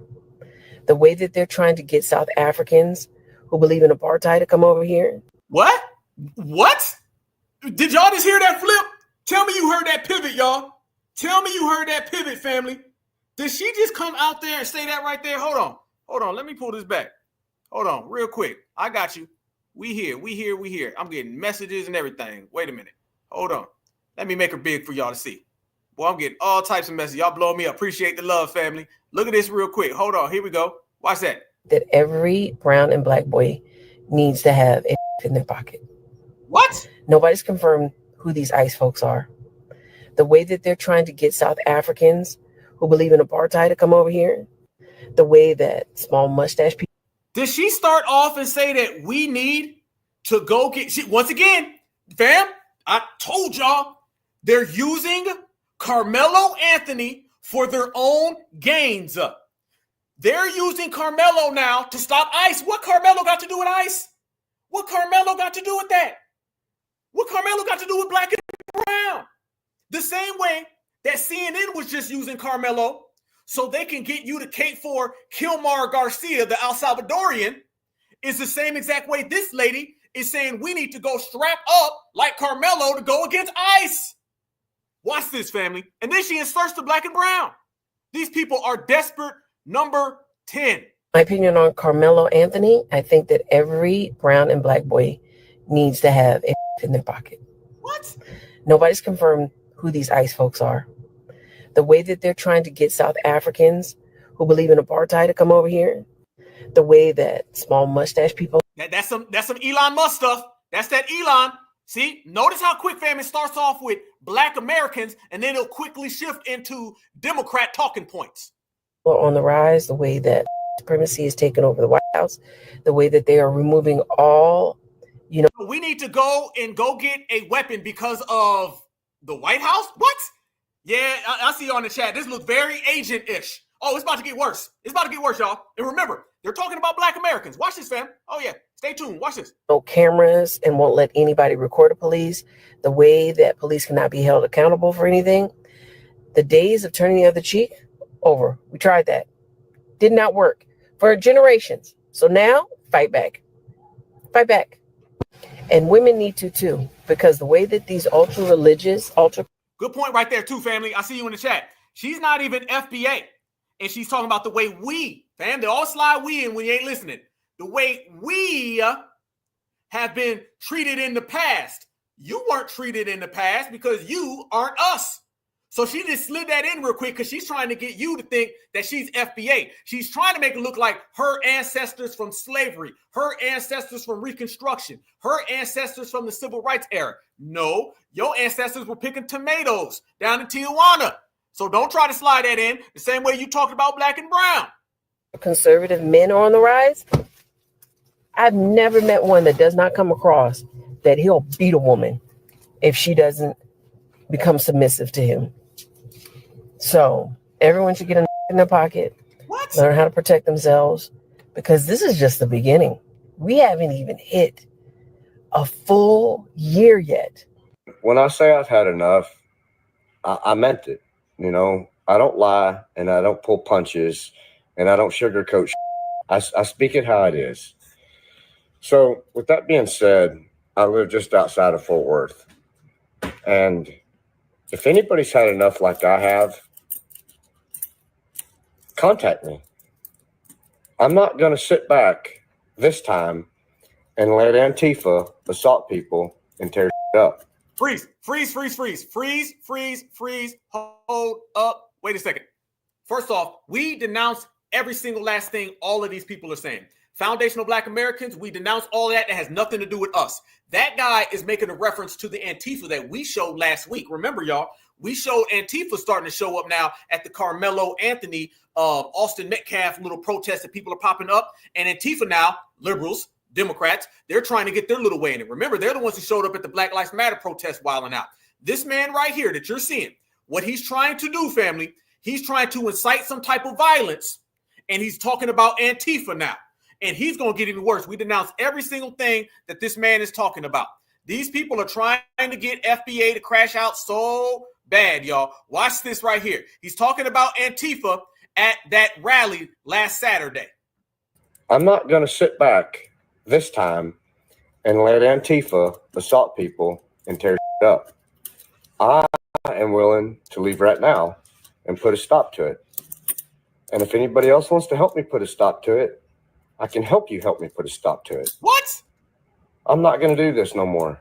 You know, if you call yourself an American or a Texan and you're going to let these thugs run around and just do whatever they want, you're a piece of shit too.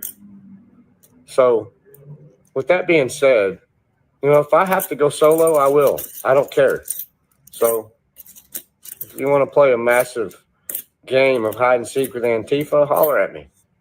ICE agents on site. Family, don't listen, don't talk, don't deal with none of these people. Black Americans denounce every last one of these individuals. That is their problem with their own community. Now watch this guy. This guy is talking about going after ICE agents. I support ICE agents.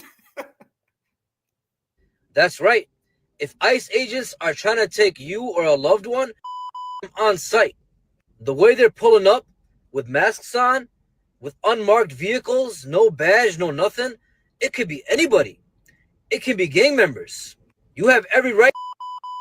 This would be the best self-defense case. You're just in fear for your life. You don't know who's behind that unmarked vehicle or who's behind that mask. This is ridiculous. What is our country coming to? Why would you want to be an ICE agent anyway? Do you like separating kids from their parents? Do you like deporting students that are studying? I can understand deporting a gang member or criminals, but innocent people, it's ridiculous. The way these ICE agents are pulling up with masks on, unmarked vehicles. They are pulling up like gang members. They are pulling up like the mafia. You might as well on site and have your day in court. Take care, guys. Now I'm out. Y'all people ain't pissed enough for me. Y'all ain't mad enough for me. They are sending people to the camps now. If you've ever asked yourself what you would have done, now's the time. Now's the time. Do you hear me? Do you hear me? Now's the. If Donald bans TikTok on April 5th, 5 days before I'm supposed to launch my jewelry brand in New York City, Luigi Mangione will look like a cakewalk next to me. You're telling me I invested 6 figures of my own coin, money I pay taxes on, to not be able to market it on this app? I'm gonna click my heels together 3 times, and if Kamala Harris doesn't appear in the White House, Somebody do it already, please. Please, I'm begging you. Y'all see how crazy these people are? Do you see why delineation is key? Delineation means stay the hell away from me. Let me give it to you in layman's terms, y'all.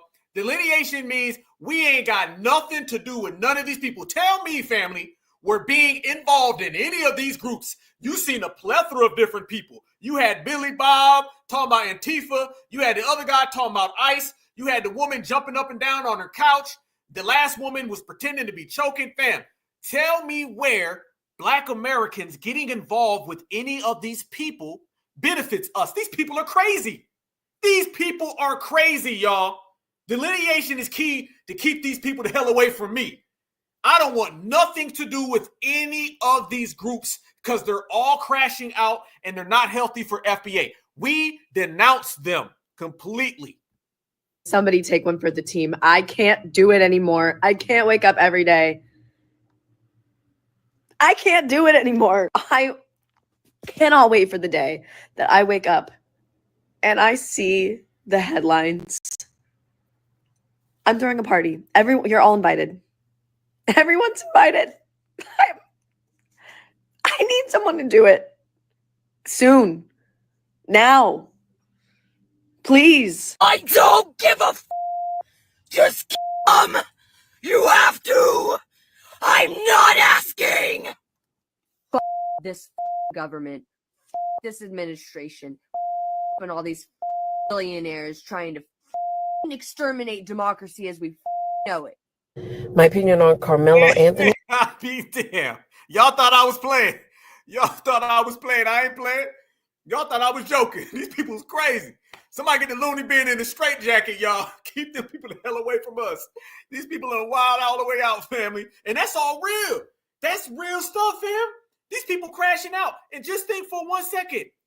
That's the people who are affiliated with the party that Black folks been voting for 60 years. Them people all vote Democrat. So trust and believe, you are affiliated with who you vote for. So this is why we over here. Hell no. We don't want nothing to do with that. You keep all of that energy, family. You can keep that, have that, don't want that, none of that. The hell, he was out there spazzing out, fam. You done seen every last thing that you can possibly think of right then and there. Right then and there. So yes, fam. And trust me, that's all to get FBA involved. That has nothing to do with anybody else. That basically are people having temper tantrums because FBA does not want to get involved in the rally. Those are the people trying to get you to go. Let me tell you right now, them ain't just some people on TikTok or X or none of that. No, them same people you see right there are the same people who are trying to get you to go vote, trying to get you to come to their rally, they protest, and they march. It's the same people. It's the same folks, fam. So you got to understand, when you dealing with them people, you dealing with the worst of the worst of the worst. And the worst don't come first. You feel me? Hold on. Let me see where we at. Let me show y'all this right here. Hold on. Let me see. There we go. Gotcha.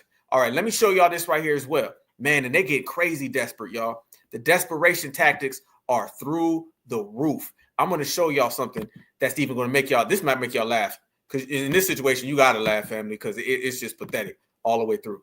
Look at this right here, fam. These people have crashed out to the point they singing songs to y'all. Yes, they singing songs trying to get y'all to go out there and march with them.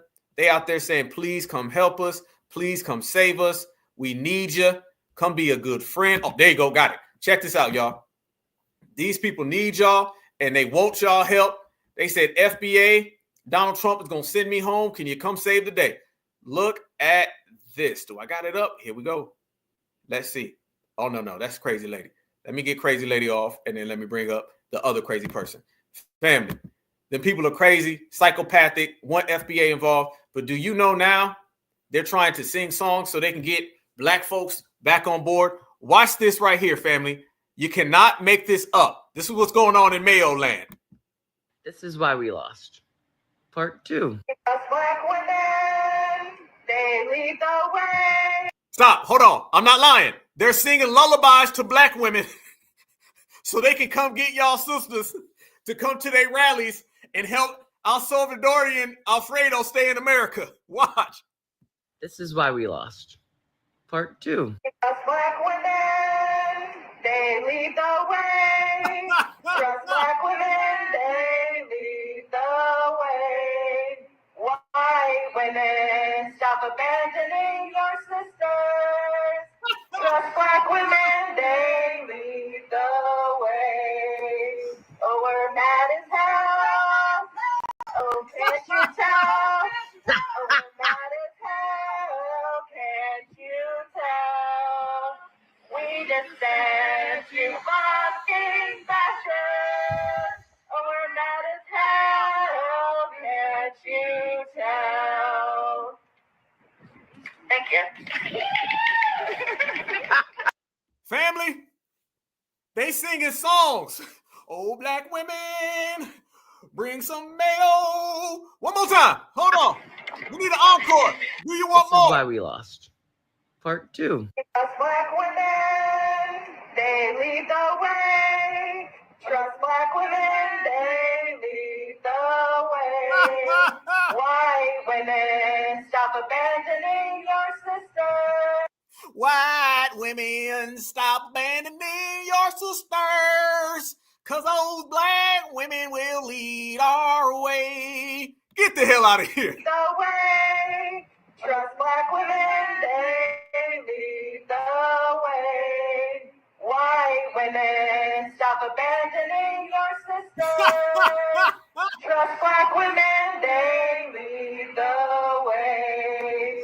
Oh, we're mad as hell. Oh, can't you tell? Oh, we're mad as hell. Can't you tell?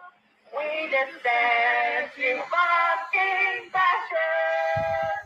Oh, we're mad as hell. Can't you tell? Thank you. There you go, y'all. That's the state of affairs in the United States. They out here singing songs. That made the worst thing I've ever heard in my life. That was the worst thing. Remember the old song they were singing? That one is worse than the old ones, fam. That is way worse than the old ones. I mean, god damn. Yeah, what you say, man, with SNL? You said that's torture? Man, I'll be sitting there watching this stuff. I'll be like, listen, man, if I'm going to get tortured, man, the fam going to have to get tortured. We're going to be some tortured people together. So, yes, that's what's happening, fam. They out here singing whole songs. But then it also been sending out people as well that they've been trying to get on board and trying to, I don't really know their play. It's just been a lot of funny style behavior that they've been trying to throw at us. But let me show y'all this as well. Since we in here, we chopping it up. We chopping good game in here right now too, y'all. Let me show y'all this. These people have gotten, ultra out of control. And one of the things that they're doing now, y'all, is that they're trying to take the scare tactics to another level. The scare tactics now, fam, they really are completely trying to get us involved. I watched this and I really needed y'all because I said I need the brothers and sisters to help me out here. I want to really hear what's on y'all mind, right? Check this out right here, family. As they're trying to pull the thing. See, let me tell you, they can't get foundational Black Americans to support any of their claims or their marches or their rallies off of just merit alone. That's why you're seeing the deportation thing. The whole world knows Black Americans can't be deported because Black Americans are certified Americans. Everybody knows that. That's not even up for debate. That's solid. So they're trying to hang this deportation thing as some type of weapon to get us to go run and help them. It's always a scare tactic, all right? It's Donald Trump, segregation, slavery, whatever you come up with. The deportation thing they're trying to do now is because the deportation thing they feel is going to be what gives them that extra little kick. And now you got a lot of these people coming out here and they're trying to use language and words. I've been watching this one right here, and I've been waiting to talk to you guys about it. Look at this right here. This individual starts pulling up Chat GPT and starts talking about how we all gonna get deported and run. Watch this right here, y'all. We need to have this thorough breakdown. Watch the desperation coming from this individual. Y'all point out everything. I'm watching the chat. Y'all point out everything that's 100% cap in this damn video. But this is the Democrat operatives that are coming out here trying to scare us with deportation, y'all. It's one of them. It's going to happen to us too. Watch this demo op. Watch this, fam. Okay, I'm working in my garage today, so I took a little break and I wanted to record this video real quick. The Supreme Court has agreed to hear oral arguments about birthright citizenship. It is the current administration's position that people who have children here, if the parent isn't an American citizen, then their children who are born here should not have birthright citizenship. And he's applying it to the problem that we do have today with immigration, which I acknowledge is a problem. Many people do acknowledge it as a problem. The problem that I have that not enough people are talking about is how would getting rid of the birthright citizenship, which was codified in the 14th Amendment, how would that impact Black Americans?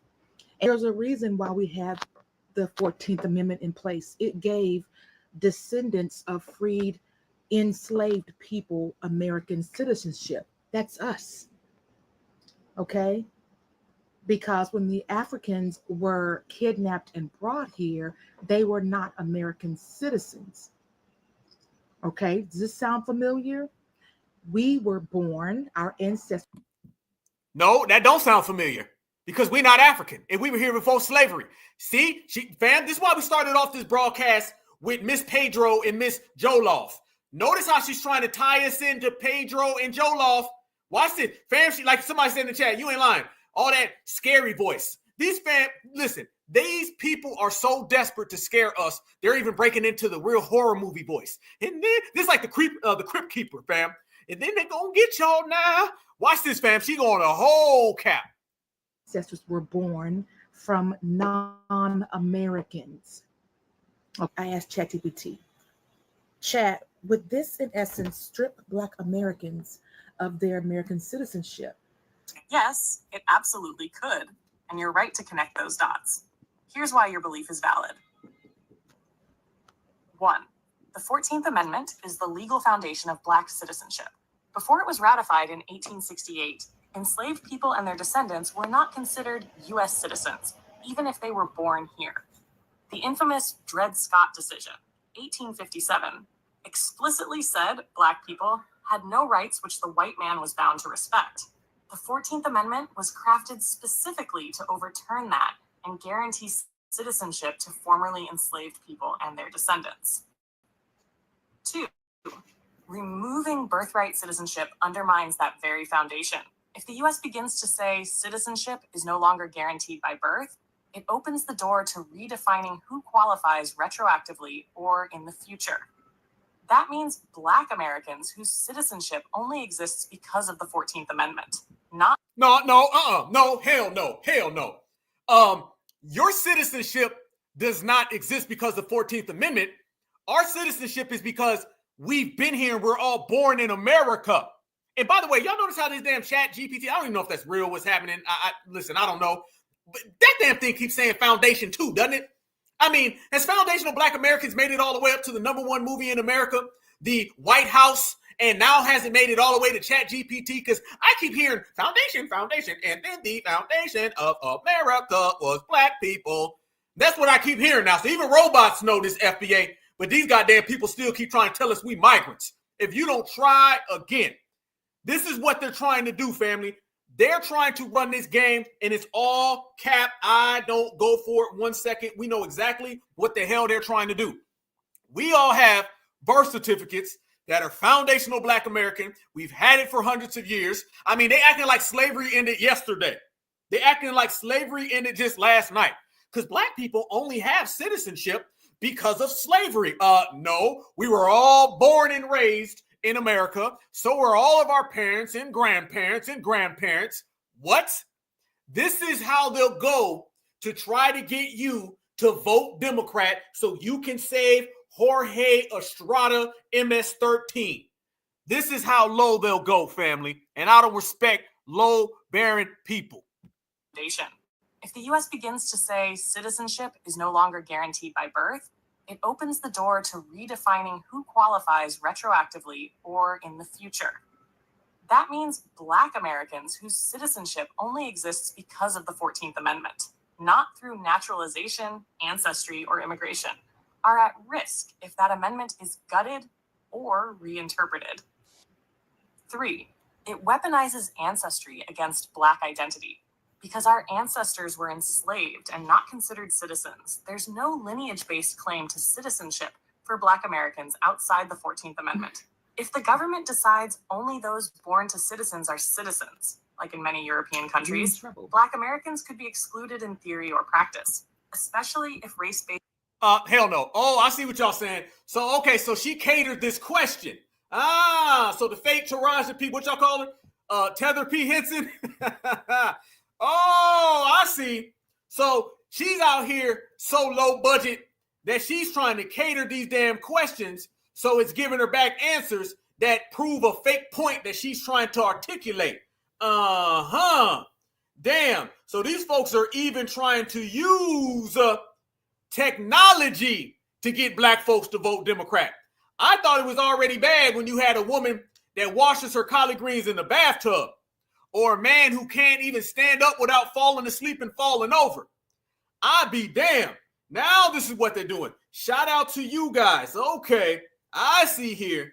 This is what they're trying to do. And she extra serious too. And then guess what happened? They came and they found out. No, we found out your ass is lying. All right. And your eyebrows look like I could peel them off. But that's a whole nother one for a whole nother day, a whole nother time, a whole nother story. And you look like you might be a whole nother lineage because you can't be FBA talking like that. This is what it is. These people better try another one. Exclusions reemerge under different legal justifications. What did you say? You said tether GPT? I see that. We say meth quisha? Tether GPT. That's funny as hell. Hold up. Your instinct is correct. If they remove or reinterpret the 14th Amendment's birthright clause, it could be used to strip or delegitimize Black American citizenship, either directly or through targeted legal loopholes. Oh, I see. Y'all. Okay, y'all hit that one right. Okay. Oh, she thinks she's slick. She thinks she's slick. She got that bonnet on too tight. We say keep swimming. Yeah, she out there still trying to swim, huh? Okay, watch this next one. Somebody, I don't know who it was a brother in the chat, and the brother was like, nah, bruh. Some brother in the chat was calling her out. He was like, nah, we've been here since day one, homegirl.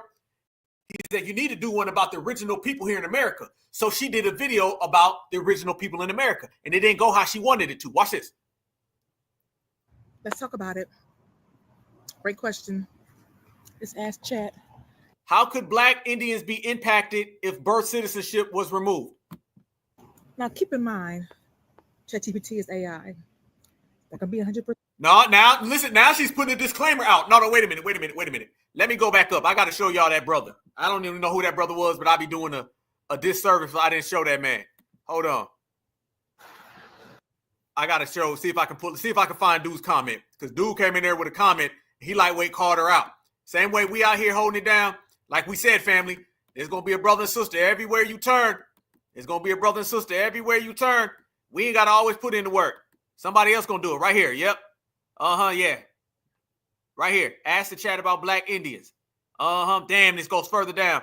There's another one that's further down, but they started calling her out, and then she went and did this one. Notice this next one got a disclaimer. Well, it's not all the way right. Just a minute ago, though, you said we was all going to send back. Here we go. Watch this. Let's talk about it. Great question. Let's ask chat. Now, keep in mind, ChatGPT is AI. That can be 100% accurate. We must do our due diligence to cross-check some of the things that are shared. Nah, just a minute ago, you weren't trying to cross nothing. Just a minute ago, you was fronting. See, you got called out. That's what I'm saying. Everywhere you turn, there's going to be a brother or sister who's going to check somebody. brother and sister gonna check somebody. Watch this. Often referred to historically as Black Indians, and how they could be impacted if birthright citizenship is removed. Who are Black Indians? Afro-Indigenous people. These are individuals of African and Native American ancestry, often descended from enslaved Africans who intermarried or allied with Native nations. Indigenous peoples who were reclassified as Negro, colored, or Black on government documents. Reclassified as Negro and Black. Oh, she don't like that. Now look at her face now. Look, she ain't doing all that. Y'all's gonna go back in the chains now. Y'all's gonna be real scared now. Notice her energy shifting now. Her energy shifting real quick. And watch the term freedman come up. Watch this, family. Let me get this to play. Communities that retain tribal identity, land, and cultural traditions, but were denied legal recognition. Some examples include Black Seminoles of Florida and Oklahoma. Check. Freedmen of the 5 civilized tribes. Check. Cherokee, Creek, Choctaw, Check. Chickasaw, Seminole. Unrecognized or displaced tribal families in the Southeast, Northeast, and Midwest. How could removing birthright citizenship impact them? 1. Erased all over again. Many Afro-Indigenous people were already stripped of tribal status due to paper genocide, being reclassified as Black instead of Native, exclusion from tribal roles despite ancestral ties. We've already been excluded from all their roles. This is why we don't rock with them. This is why we don't rock with them.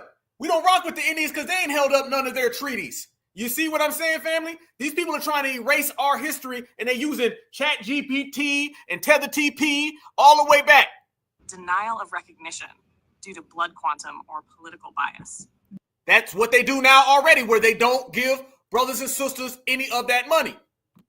Without birthright citizenship, people who are not federally recognized and whose tribal or African lineage is undocumented could be declared stateless, even if their families have lived here for centuries. No paper, no protection. If citizenship is no longer guaranteed by birth and identity is judged by documentation, then people without federal tribal affiliation could lose all legal status. Those who rejected being labeled Black to reclaim their indigenous roots might not be legally recognized by either system. There, right there. She didn't like that, but now look at her face.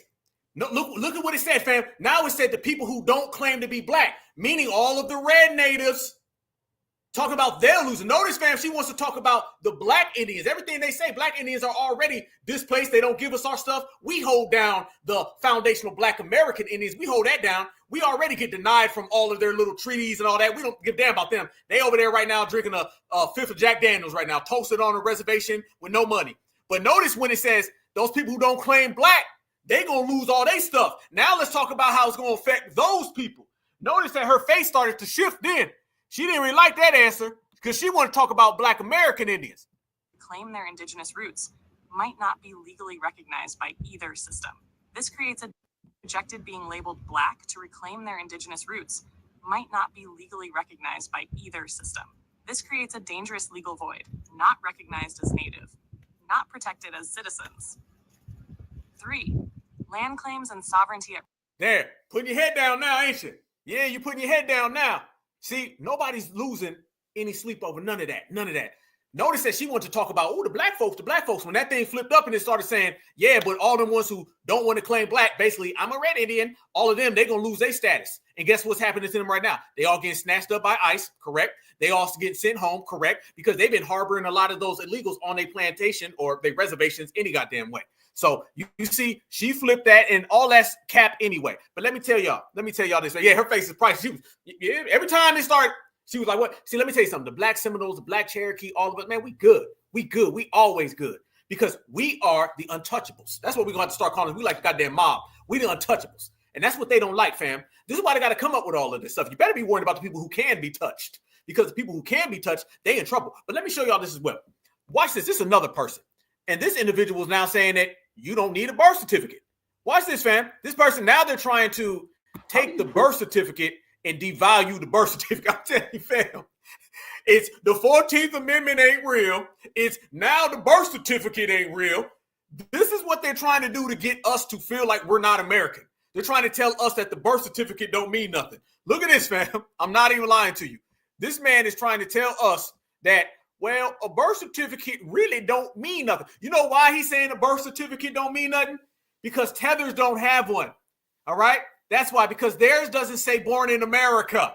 So now they're coming at every aspect of our citizenship, even making up bold-faced lies like this one right here. Watch this, y'all.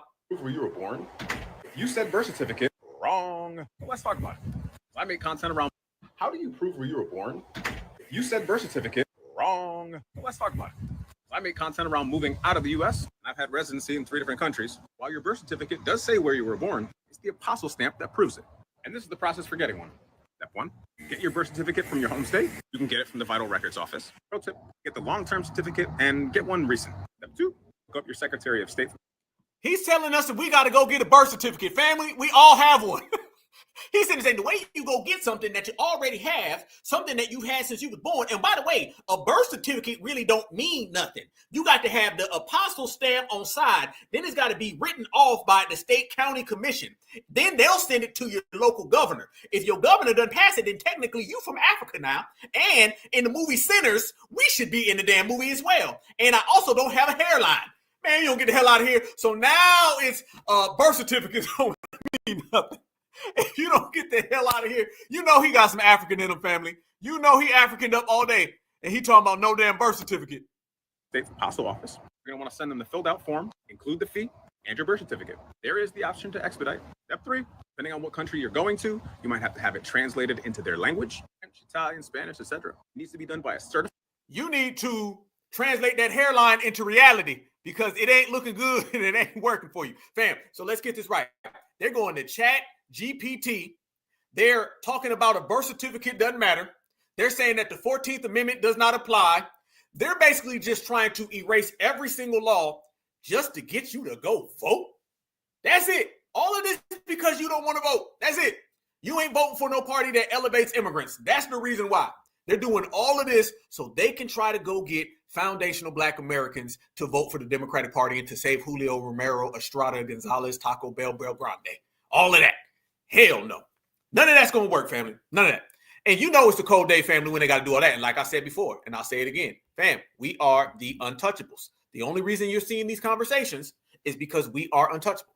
We are the ones who are non-deportable. And I'm saying peace and love as a non-deportable foundational Black American. We got what the whole world want, man. We got our foundational Black American citizenship. We have birth certificates. We built this country. We cultivated this country, maintained, sustained this country. This country is all about Black America. To be honest with you, we run this thing. You know what I'm saying? And that's what they're mad at right now. They're mad that they don't run this thing. They run from this thing or run to this thing, but now they're getting ran out this thing. God damn, it sounds good, don't it? That's what they're mad at right now, is because they cannot by no means get involved in foundational Black American politics. They can no longer get involved in foundational Black American upbringing. They can no longer get involved in what goes on in this country because they are all being sent home. That is the problem, and this is why they don't like it. So the Democrats can try to get us to vote for whoever the hell they try to get us to vote for. They can try to get us to cape for all of these people, but now it's being exposed left and right that these people are going home. And family, it done up the ante this week. It done up the ante this week, okay? How many of you guys heard about those judges? Let me take it back. Remember when we said, goodbye, deport these people, see you later? And they were saying it's a Black issue, and we said, nope, it's a I don't give a damn issue, right? And then y'all remember when Tom Homan came out, Tom Homan said, you know what? I'm going to start prosecuting anybody who gets in my way. Remember that? Remember they said, we're going to see you in the courts, Donald Trump. We'll see you in the court system. It's on. Okay, and then they said, cool, we'll see you in the court. Did y'all just see yesterday? I want to say, is it in Milwaukee or was it somewhere? They ended up arresting 2 judges that were harboring illegals. Tom Homan said that that's what they was going to do because they kept trying to stop. See, what they wanted to do, they wanted FBA to come get involved and be human shields and save Julio. We said, hell no. Julio, go home. And when they tried to get FBA, and then they tried to get FBA, and we kept saying, no, we ain't saving nobody. Next thing you know, the judges said, we got to do it ourselves. So now those judges are trying to get involved, and they're trying to save these illegals. And they just got arrested by the FBI. Yeah, hell yeah. The judges just got arrested. So now that's putting a lot of fear in everybody. You think Doge was scaring people and that U.S. aid was scaring people? All of these people now, that was the first blow of prosecuting all of these people who harbor terrorists. Yes. Yes, indeed. Oh, it's going down. Let me show y'all this right here. Let me show y'all. First off, this Kilmar Albrego Garcia. Let's talk about this. This is the guy that the Democrats, Roland Martin, Abby Phillips, Van Jones, all of the Democrats are caping for this guy right here.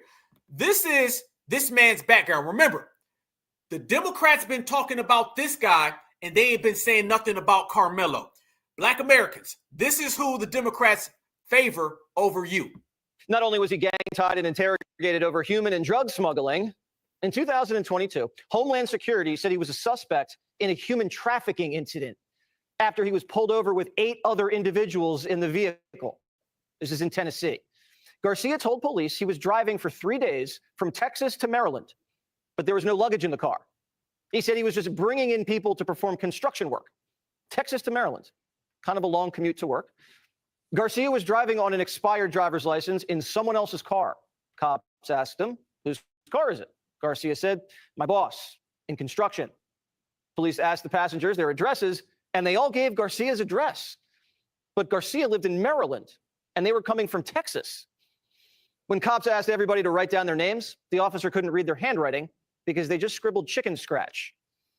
But cops just let Garcia off with a warning for driving on an expired license, which is weird because he was flagged on a transnational organized crime watch list. Yeah, Democrats' favorite political prisoner is on a transnational organized crime watch list. Why would police let a guy like that, who's on a watch list, off on a warning when he's obviously caught red-handed human trafficking? Unless this came down from an order from above, Tennessee Highway Patrol has some explaining to do. And Primetime foiled the body cam, so stay tuned. Woo, hoo, hoo. Oh, man, it done got ultra real, fam. So this guy has been living in Maryland. They keep trying to purposely refer to him as a Maryland man. This man is from El Salvador. He's from El Salvador, and he is clearly an MS-13 gang member. Look at this right here, fam. This is what Donald Trump was posting. Look at that. The man literally actually has MS-13 on his fist.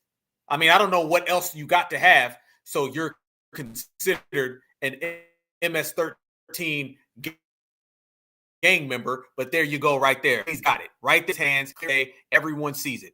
And man, they've been throwing a fuss about this guy left and right. Why have they been throwing this fuss, family? Because they understand that there's no possible way that this individual is anything near an American citizen at all. Donald Trump came out and he made this. Let me show y'all what they end up doing. They think they slick too, fam.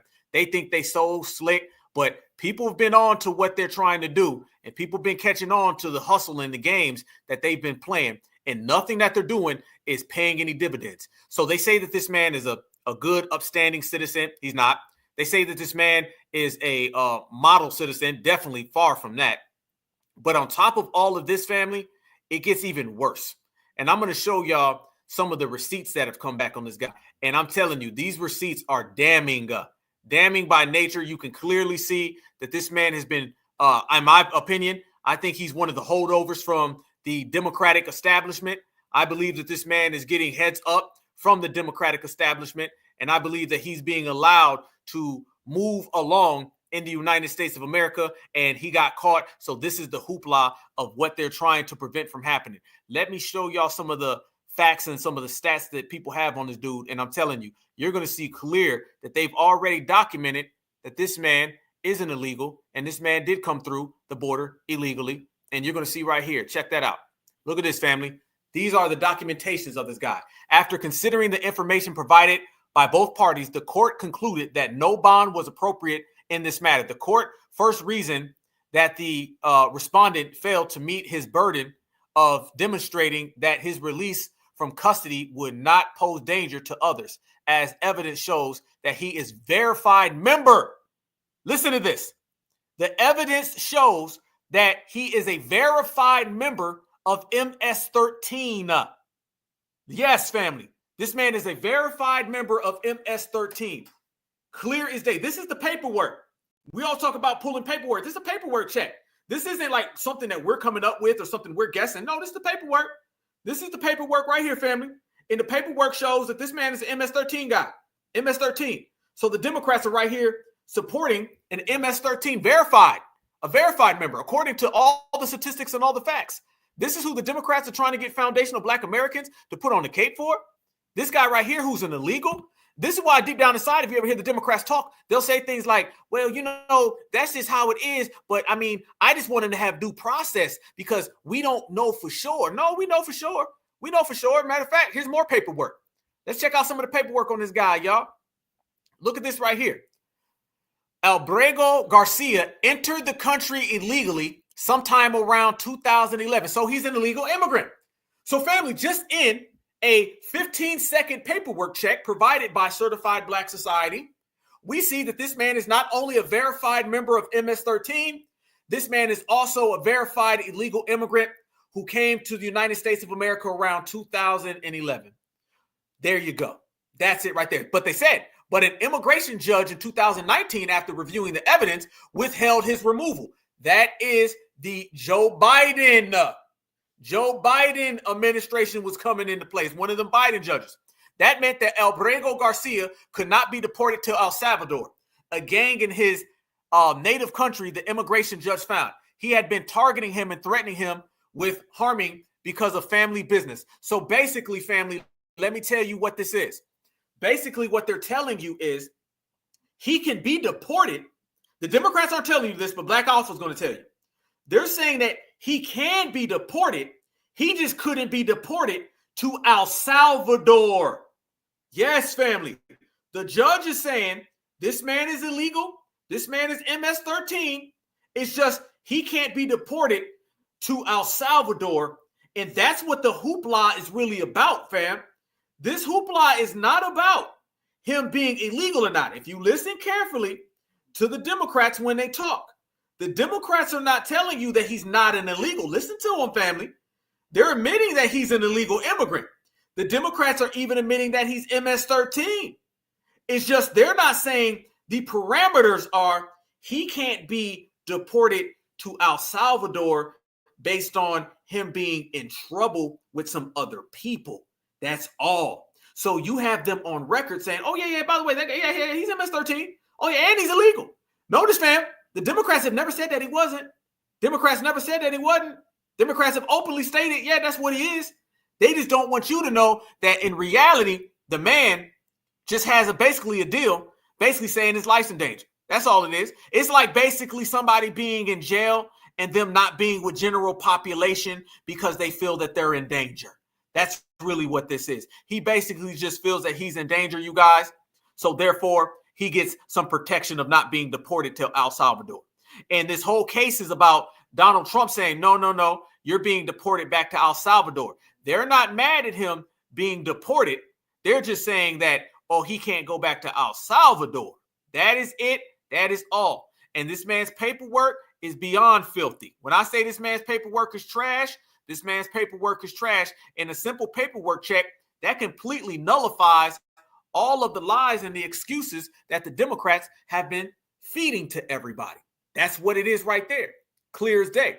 And you want to talk about this man, he's got cases of putting his hands on his woman, all types of things. Things that Americans have been saying, how they bring crime to the United States. That is what we've been talking about. And you've been seeing even more Democratic people out here trying to push the Carmelo and the Albrego Garcia lie. Look at this right here, fam. I told y'all, these Democrats are trying to tie our lineage in with this illegal gangbanger, verified MS-13 gang member. Look at this guy right here. This guy right here, look at it. Thoughts on Carmelo and Garcia. There is no Carmelo and Garcia at all. Watch this.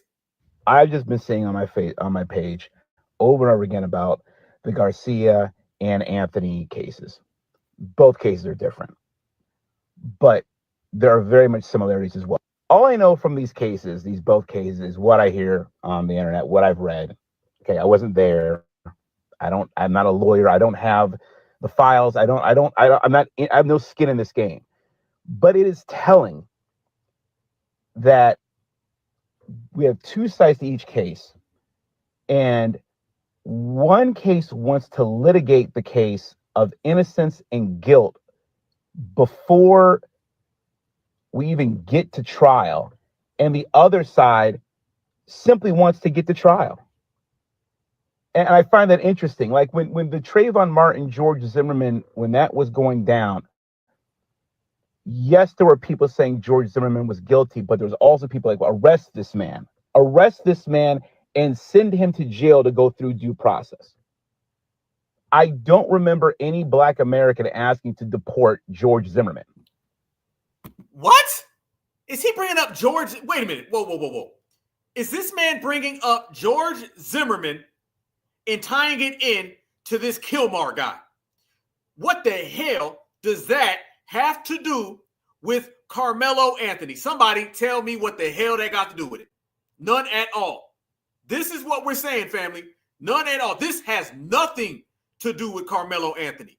And they're tying that in left and right, y'all. Left and right. This man is saying, well, I didn't see nobody talking about George Zimmerman needed to be deported. Because George Zimmerman, we want to see him go to jail. That's why. Simple as that, homeboy. Nothing more, nothing less, family. Nothing more, nothing less. Why are they trying to tie this in? More connections between us and an illegal. I don't remember one. Like, out of all the takes, I never remember that take. Or that he shouldn't be there, or he's an illegal immigrant, and I don't feel safe with all the George Zimmermans walking around. Let's get him out of there. And it's like we're playing two levels of a game, where the one level is for Anthony and Garcia. There's no Anthony and Garcia. Are guilty right now already. So then the consequence of that guilt must be this.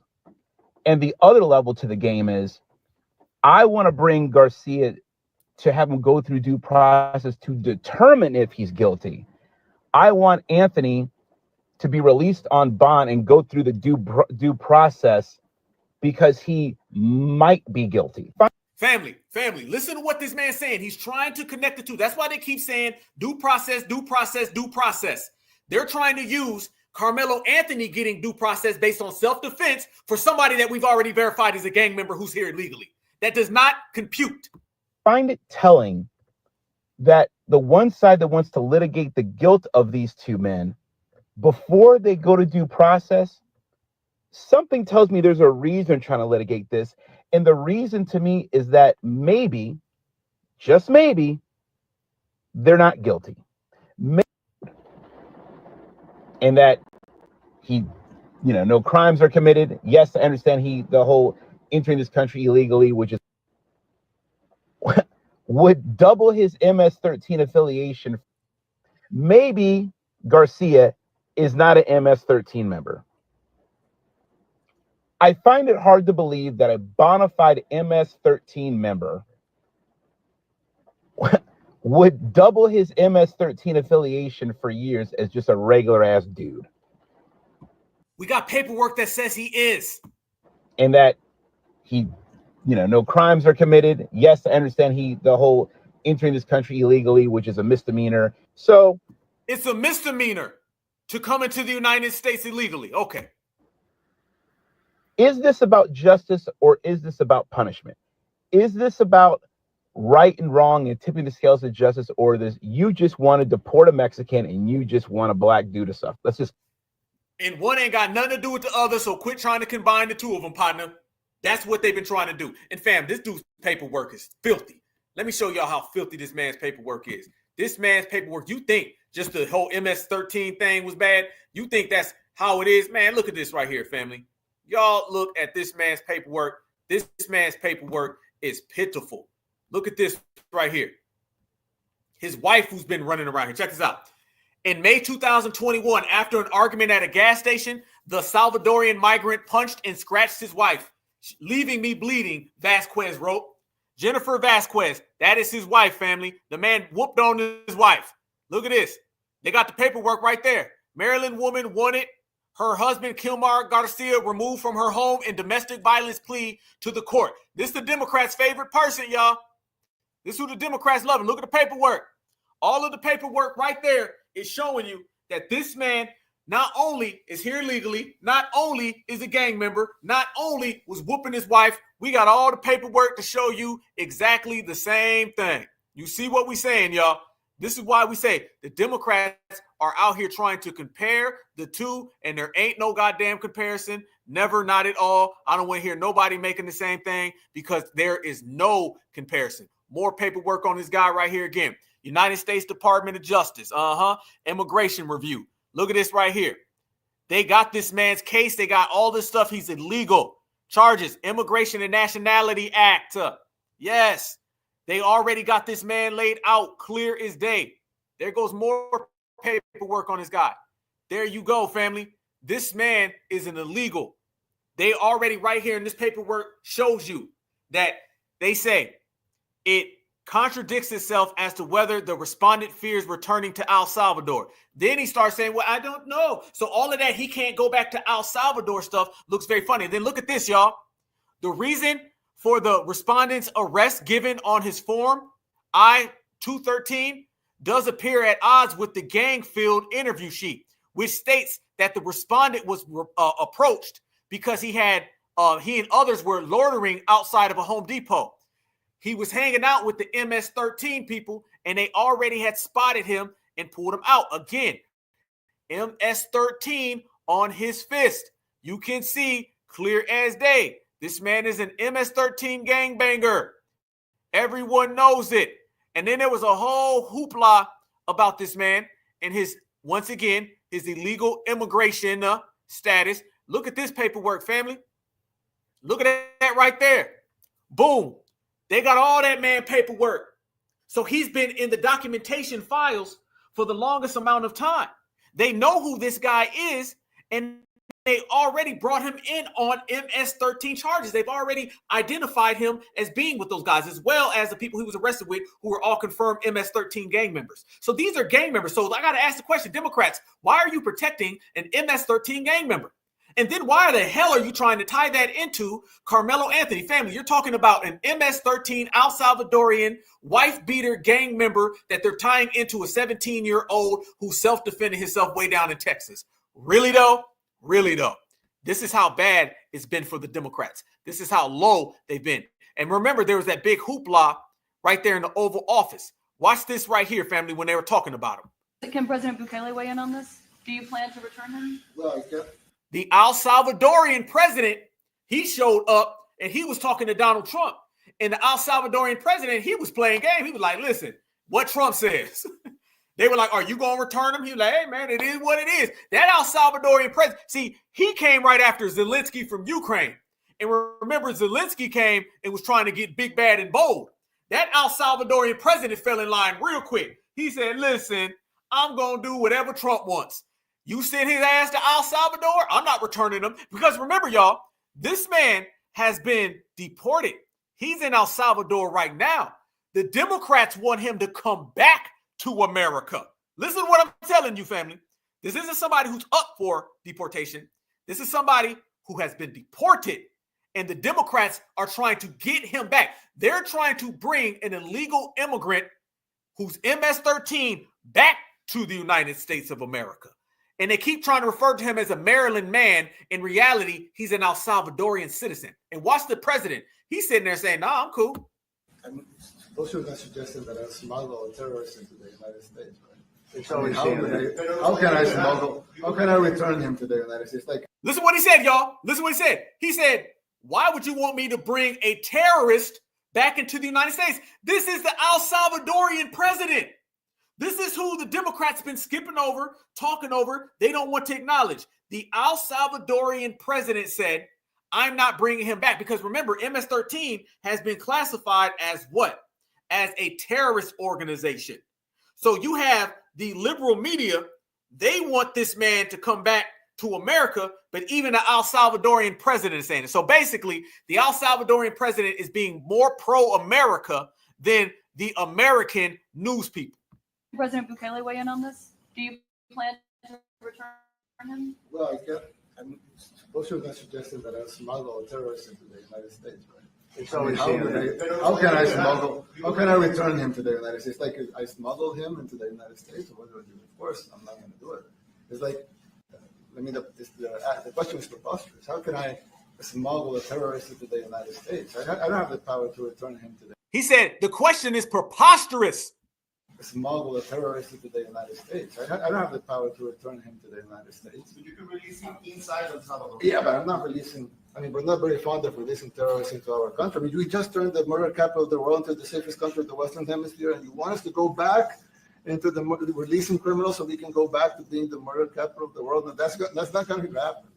Well, they'd love to have a criminal, released Yeah, into I mean, there's a fascination. They would love it. Yeah. They're sick. These are sick people. Marco, do you have something to say? Can President Bukele weigh in on this? Do you plan? That man ain't coming back. But family, that's who the Democrats been caping for. This is the man that they've been pushing on the front line, trying to get to be above foundational Black Americans. That is who. So it's a sad day when you see literally, actually, factually, truly, the man said, I'm not bringing a terrorist back to the United States of America. And the Democrats are sitting there saying, no, we want him back. So they can dump him off into a Black American neighborhood. That's what they've been doing. That's exactly what they've been doing. Ain't nothing going to change, fam. But then there's been a lot of more people who've been out here calling out some things. And I want to show y'all the emphasis and the priority that the Democrats have been putting on this individual and how people been pulling his whole card. We done showed some of the paperwork on this guy, on this fella, and it ain't looking too good. It ain't looking too good at all. What we've been seeing as it's been coming back. But his wife was coming out and she was having these press conferences and she was talking about how that's her husband and blah, blah, blah, blah, blah. Cap.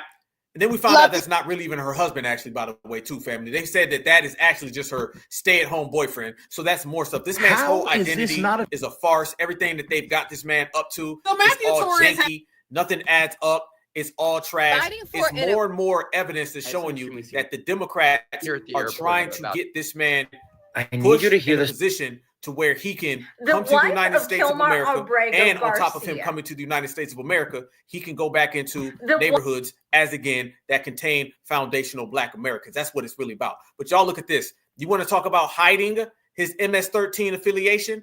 His wife knows that, or his stay-at-home wife, she knows that he is an MS-13. And watch what she did on social media that got caught. Watch this.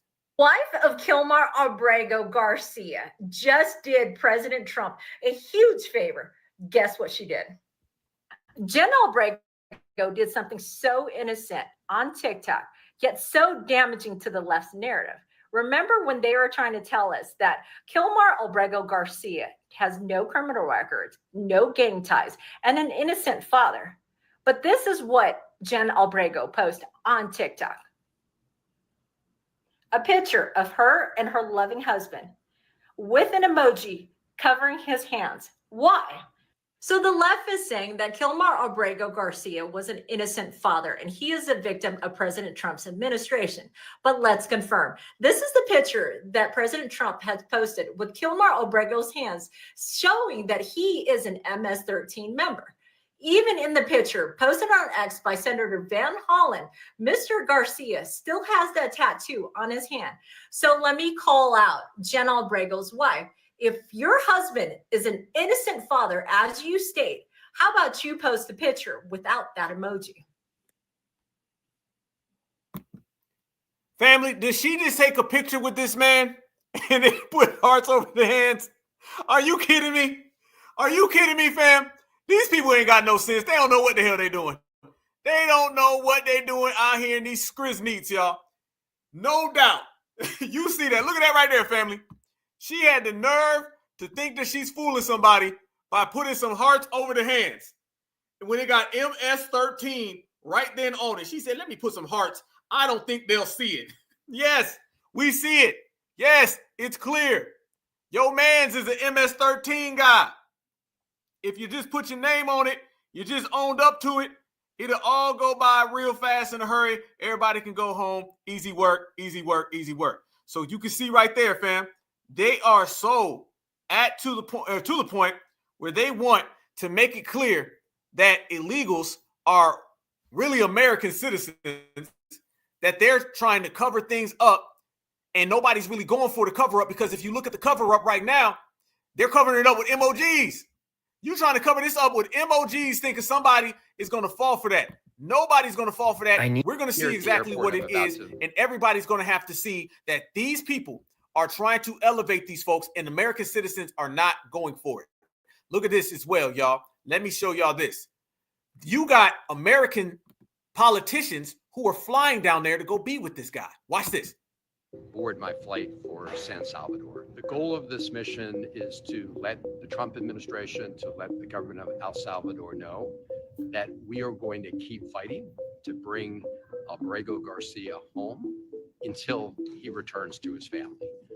I hope to meet with representatives of the government. I hope to have the chance to actually see Kilmar and see what his condition is. But we are going to keep fighting because this is a miscarriage of justice. The Supreme Court has ruled 9-0 that he was illegally taken out of the country and put in a prison in El Salvador. And this is about due process. This is about rule of law. What bullies do is they begin by picking on the most vulnerable. But if we get rid of the rule of law and due process in the United States, it's a short road from there to tyranny. Here at the airport, I'm about to. So this man goes down there and he flies to El Salvador so he can go and meet up with this guy. A lot of people thought dude was gone. They think he was already unalive. There's some rumors out there that he's already gone. Just what it is. But dude goes down there and flies so he can go meet up with him. And there was a lot of politicians that we know of that flew down there. Yeah, there was a couple of them. Yeah, what's that lady name? Is it Ayanna Pressley? Ain't it Ayanna Pressley? Wasn't Ayanna Pressley just running around here talking about reparations a couple months ago? Yeah, she flew down there as well, y'all. She flew down there so she can go and meet up with this dude. The Democrats hopped on a plane, flew down to El Salvador so they can treat this gang member like he's some type of freedom fighter. Like people in America are just saying, bring him home. This man needs to get back to America, all that. Matter of fact, I got it. Look at this, fam. They went down there so they can go meet up with this dude. These people are really trying it. And they think that they win it, but nobody's really pushing that line for them. This is them down there in El Salvador, y'all. Look at this. Yep, that is Ayanna Pressley. Look at her. Look at her, fam. You know, you can tell that bald head from a mile away. Look at it. She down there. They're in El Salvador. Look at that. See? There you go, fam. They flew down to El Salvador to go meet up with this guy. Yes, the hell they did. Risking it all for this dude. She flew down there so she can go get up with these people and they could all bring it on back. When she was just talking about reparations a couple months ago, she was getting pressed about Doge and U.S. aid a couple months ago, and now they're doing it. Yep, absolutely. Absolutely, family. Flying down there on U.S. dollar. That's all U.S. taxpayer money, and you can see it clear as day, fam. They're flying down there to go meet up with a gang member. This is the current state of the Democratic Party, y'all. They ignore, deny injustices towards our brother Carmelo Anthony while they're flying on U.S. taxpayer dollars down to El Salvador to meet up with a known verified gang member.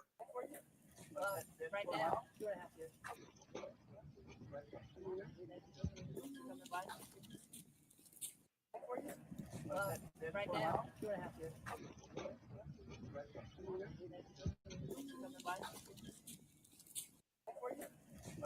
right now,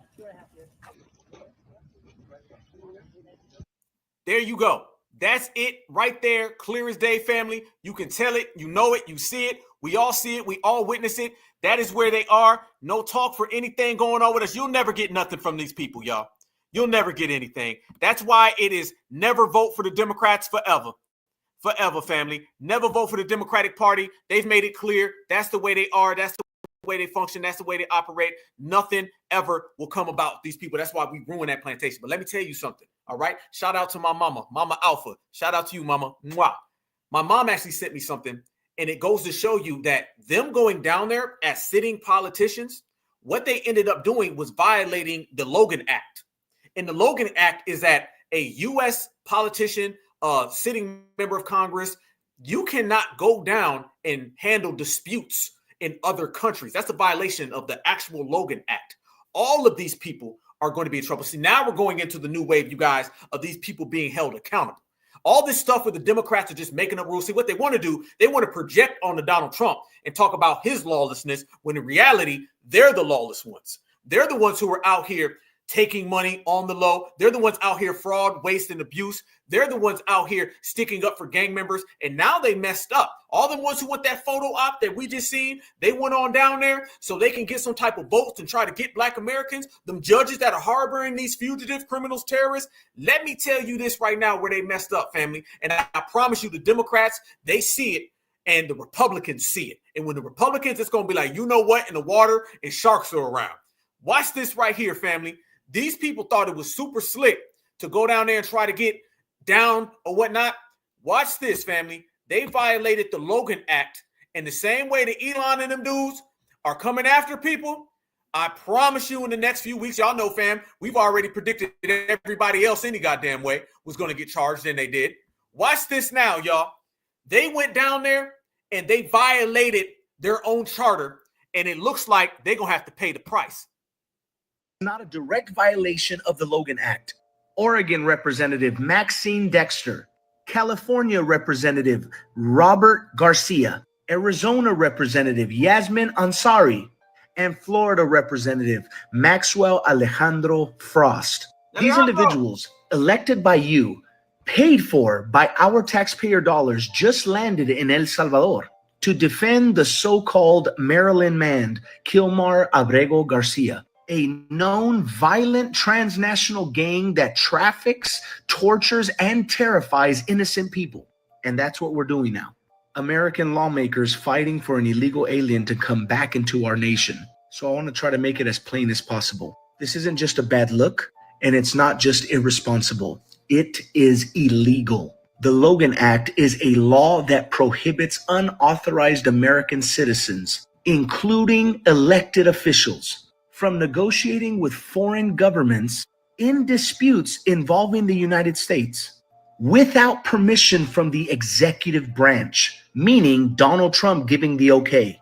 In other words, you can't play the State Department if you're not in the State Department. And these Democrats, they just walked into El Salvador without the president's executive order, without a mandate from the people, and are now trying to interfere with foreign legal proceedings. No, it's not diplomacy, and it's not humanitarian aid. That is treasonous meddling and a direct violation of that Logan Act.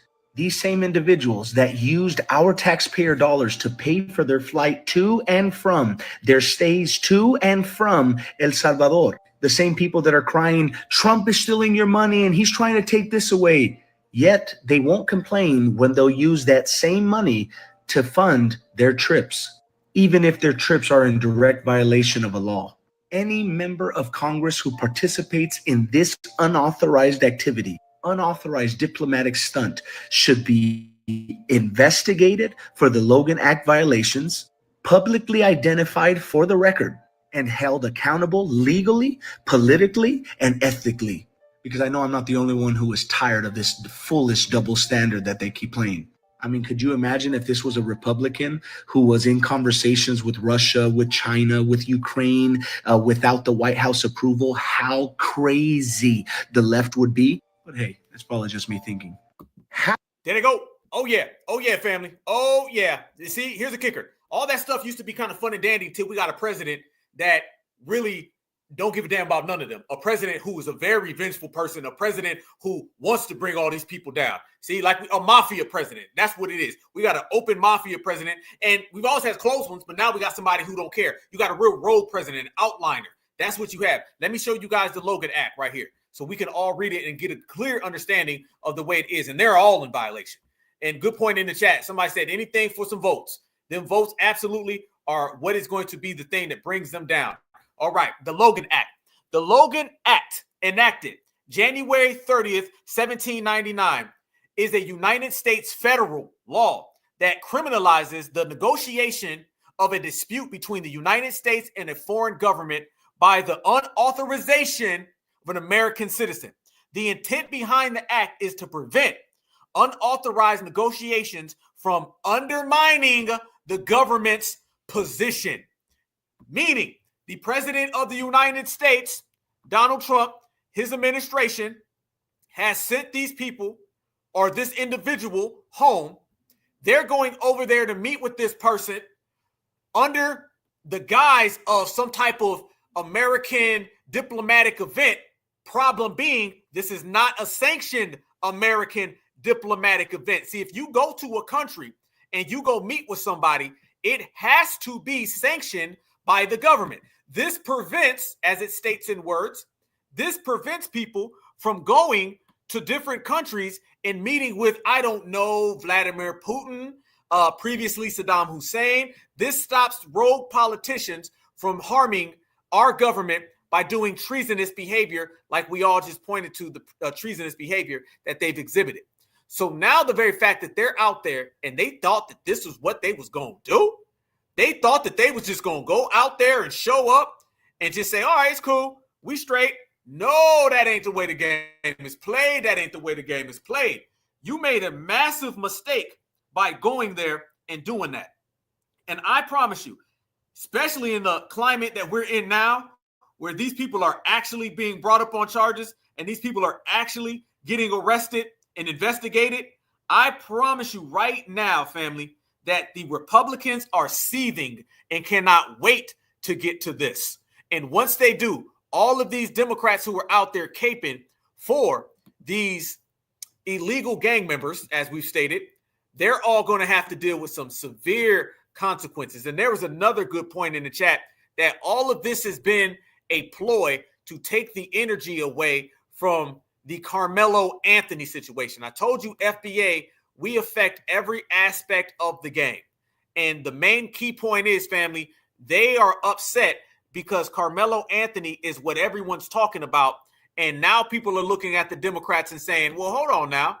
How come y'all aren't getting any form of attention? How come you're not giving any form of attention to Carmelo? Y'all are the ones who are always talking about race in America. You guys are always talking about Black Americans. You guys are always talking about what they need to do. Well, how come you guys aren't talking about this situation? So it's making the Democrats look very, very hypocritical, and everybody's looking at them. So that right there, family, that is the Logan Act, and it is clearly in violation of, they are clearly in violation of, and I believe that they're going to end up getting some consequences behind that behavior. That's what I believe. And that's not just the first part of it. That is an ongoing part of it. See, what people don't understand is that the days of these people doing whatever they want politically and getting away with it, those days are over. And one of the main reasons why those days are over is because they don't have the foundational Black American shield of protection to help them. And when I say they don't have the Democrats don't have that foundational Black American shield of protection, one of the main things I'm talking about is when it comes to immigration. We are needed. We are very, very much needed, family, so we can save the Democrats. The Democrats have lost the protection of Black Americans. All right. And everybody who votes for the Democrats has lost the protection of foundational Black Americans. That's why their rallies can't get off the ground. That's why their boycotts can't get off the ground. That's why their campaigns and politicians trying to come up in the political game that can't get off the ground. Let me show y'all what I'm talking about. You see them doing that and them getting punished. Remember this right here. Let me show y'all how bad it's gotten out here in these streets for these people. They thought that they were just going to go out here and do all types of crazy things, dump these folks in our neighborhoods, get foundational Black Americans to come put on that goddamn cape. Ain't no cape. Foundational Black Americans don't own none. But I tell you what, they about to own some handcuffs because now they locking up these people who harbor these illegals.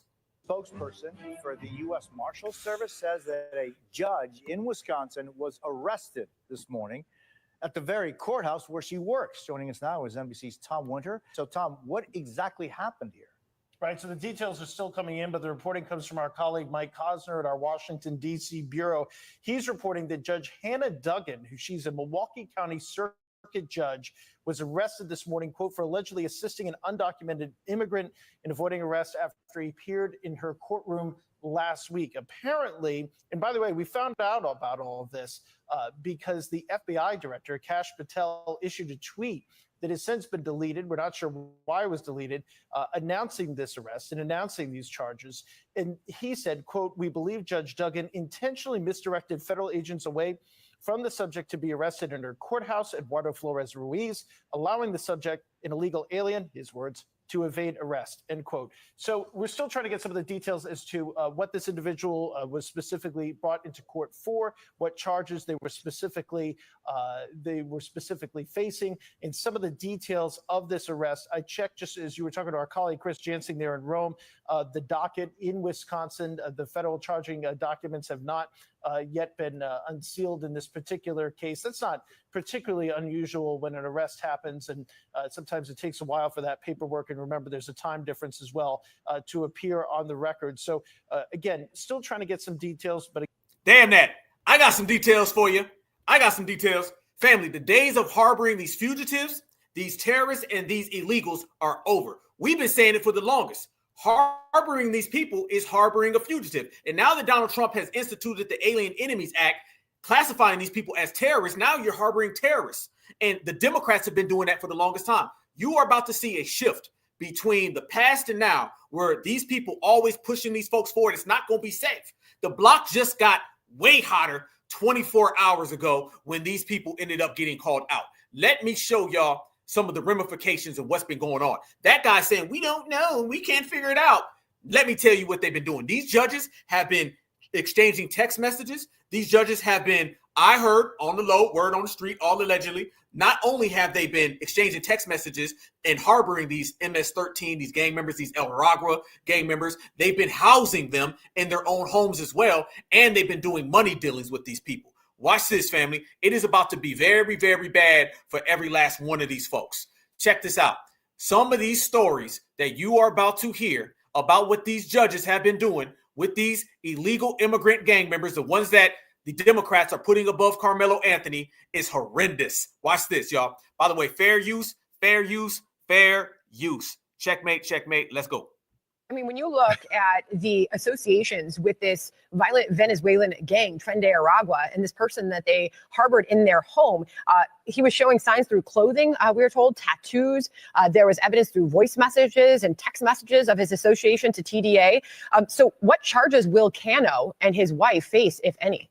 So Judge Cano, soon to be former Judge Cano, got his charges were just unsealed. He's charged with obstruction. He admitted post Miranda. He took one of the TDA members' cell phones himself, took it, beat it with a hammer, destroyed it, and then walked the pieces to a city dumpster to dispose of it to protect him. The wife also is charged with destroying evidence. Sandra, not only that, this TDA member, and he had on a necklace that said kill, something about death. He had tattoos all over him. He also had on his cell phone pictures of 2 decapitated victims. 2 victims. They going to jail for a long damn time, y'all. You ain't harboring these illegals. Let me tell you something, Democrats and Democratic shields, Holland, Martin, all y'all. The days of y'all standing next to them illegals, that's about to come to an end. Because now you're going to be like this guy in this picture. Handcuffs and everything. You're going to start seeing some harboring illegal RICO charges coming up, fam. You're going to see some RICO charges with harboring illegals. Watch it. Decapitated, gruesome photos. And he was sending them out. And whoever he was sending them to was sending back saying, hey, you need to be careful. You shouldn't be sending these. You shouldn't be texting these photos out. Not only that, these 2, the judge and his wife, gave him assault rifles that belonged to their daughter. That's what they're charged with. In the criminal report affidavit, he goes to a shooting range with these assault rifles, with a suppressor, with other known TDA members, and they're shooting. This is the last person that we want in our country, nor will we ever tolerate a judge or anyone else harboring them. Oh, they're going to use this. Trump going to use this. Oh, it's a wrap. It's a wrap. It's a wrap. This is who y'all been sticking up for? Y'all been sticking up for people who've been doing this? The whole damn world knows that the illegal immigrants are criminals. We all know it. The Democrats, the only ones who want to stand on that. The only ones who want to be next to them and try to lie to people. Nah, that ain't going to work. Let me show y'all this, fam. That's just half of it. That's just half of it, y'all. There's more evidence that's coming out. More people are talking about it. It's going to get even worse, even worse. Let me say this as well, though, family. Let me say this as well. Y'all remember Tom Homan was running around here and he was saying what? He was saying that they were going to prosecute anybody who got in the way. I think they thought that Tom Homan was playing. You can go back just a few months ago. Tom Homan was making it clear. He said, yo, Brandon Johnson, you going to be next too, Brandon Johnson. I hope you're listening because they're not playing that game. Look at that. These are the judges right here, y'all. These are the judges. These are the judges right here. These are the folks. They've been out there thinking that they was going to cape for these illegals and it was going to be all sweet, all fine, and all dandy. Hell no, it ain't. Hell no, it ain't. Bad times for you. Bad times. Yes, Swollen Martin going to find out. Swollen going to find all the way out. Let me show you this. It's about to be a new era. And you're starting to see the tide turning. The tide now is starting to get more towards you go ahead and you get in the way, you're going to have a hard time. Let me show y'all. Tom Homan's out there doing all types of news, and every time you turn around, watch them right here. They're saying they're going to prosecute these people. You see these judges trying to obstruct your efforts to make this country safer. What is your message to them? We are going to prosecute you, and we are prosecuting you. I found out about this the day it happened. We could not believe, actually, that a judge really did that. We looked into the facts in great depth. That's her picture up on the screen, Hannah Dugan, who is now in custody. You cannot obstruct a criminal case, and really, shame on her. It was a domestic violence case of all cases, and she's protecting a criminal defendant over victims of crime. In fact, she just had an initial appearance in court. Family, when you start seeing them posting them pictures like that, that's them basically putting you out there. Look how she said, that's her picture right there. That's them right there saying, okay, they're making an example out of her. These people are just going to be the example. And by the way, look at this. They was running today too. This is breaking news. They was running. People trying to run up on them and get some questions. They was running, family. Check this out. Judge, anything to say about this?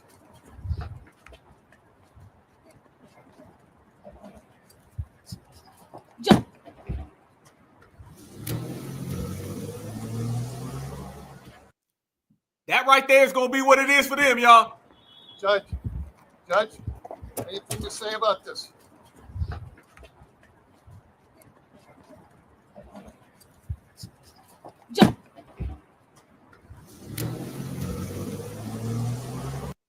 That's going to be it for all them folks who out there harboring these illegals. I'm laughing at it. It's a good thing because remember the beginning of this broadcast, fam. Remember in the beginning of this broadcast, they was running their mouth, right? They was talking real reckless, right? They was talking about what FBA need to do and why come they can't be on centers. Okay, all right.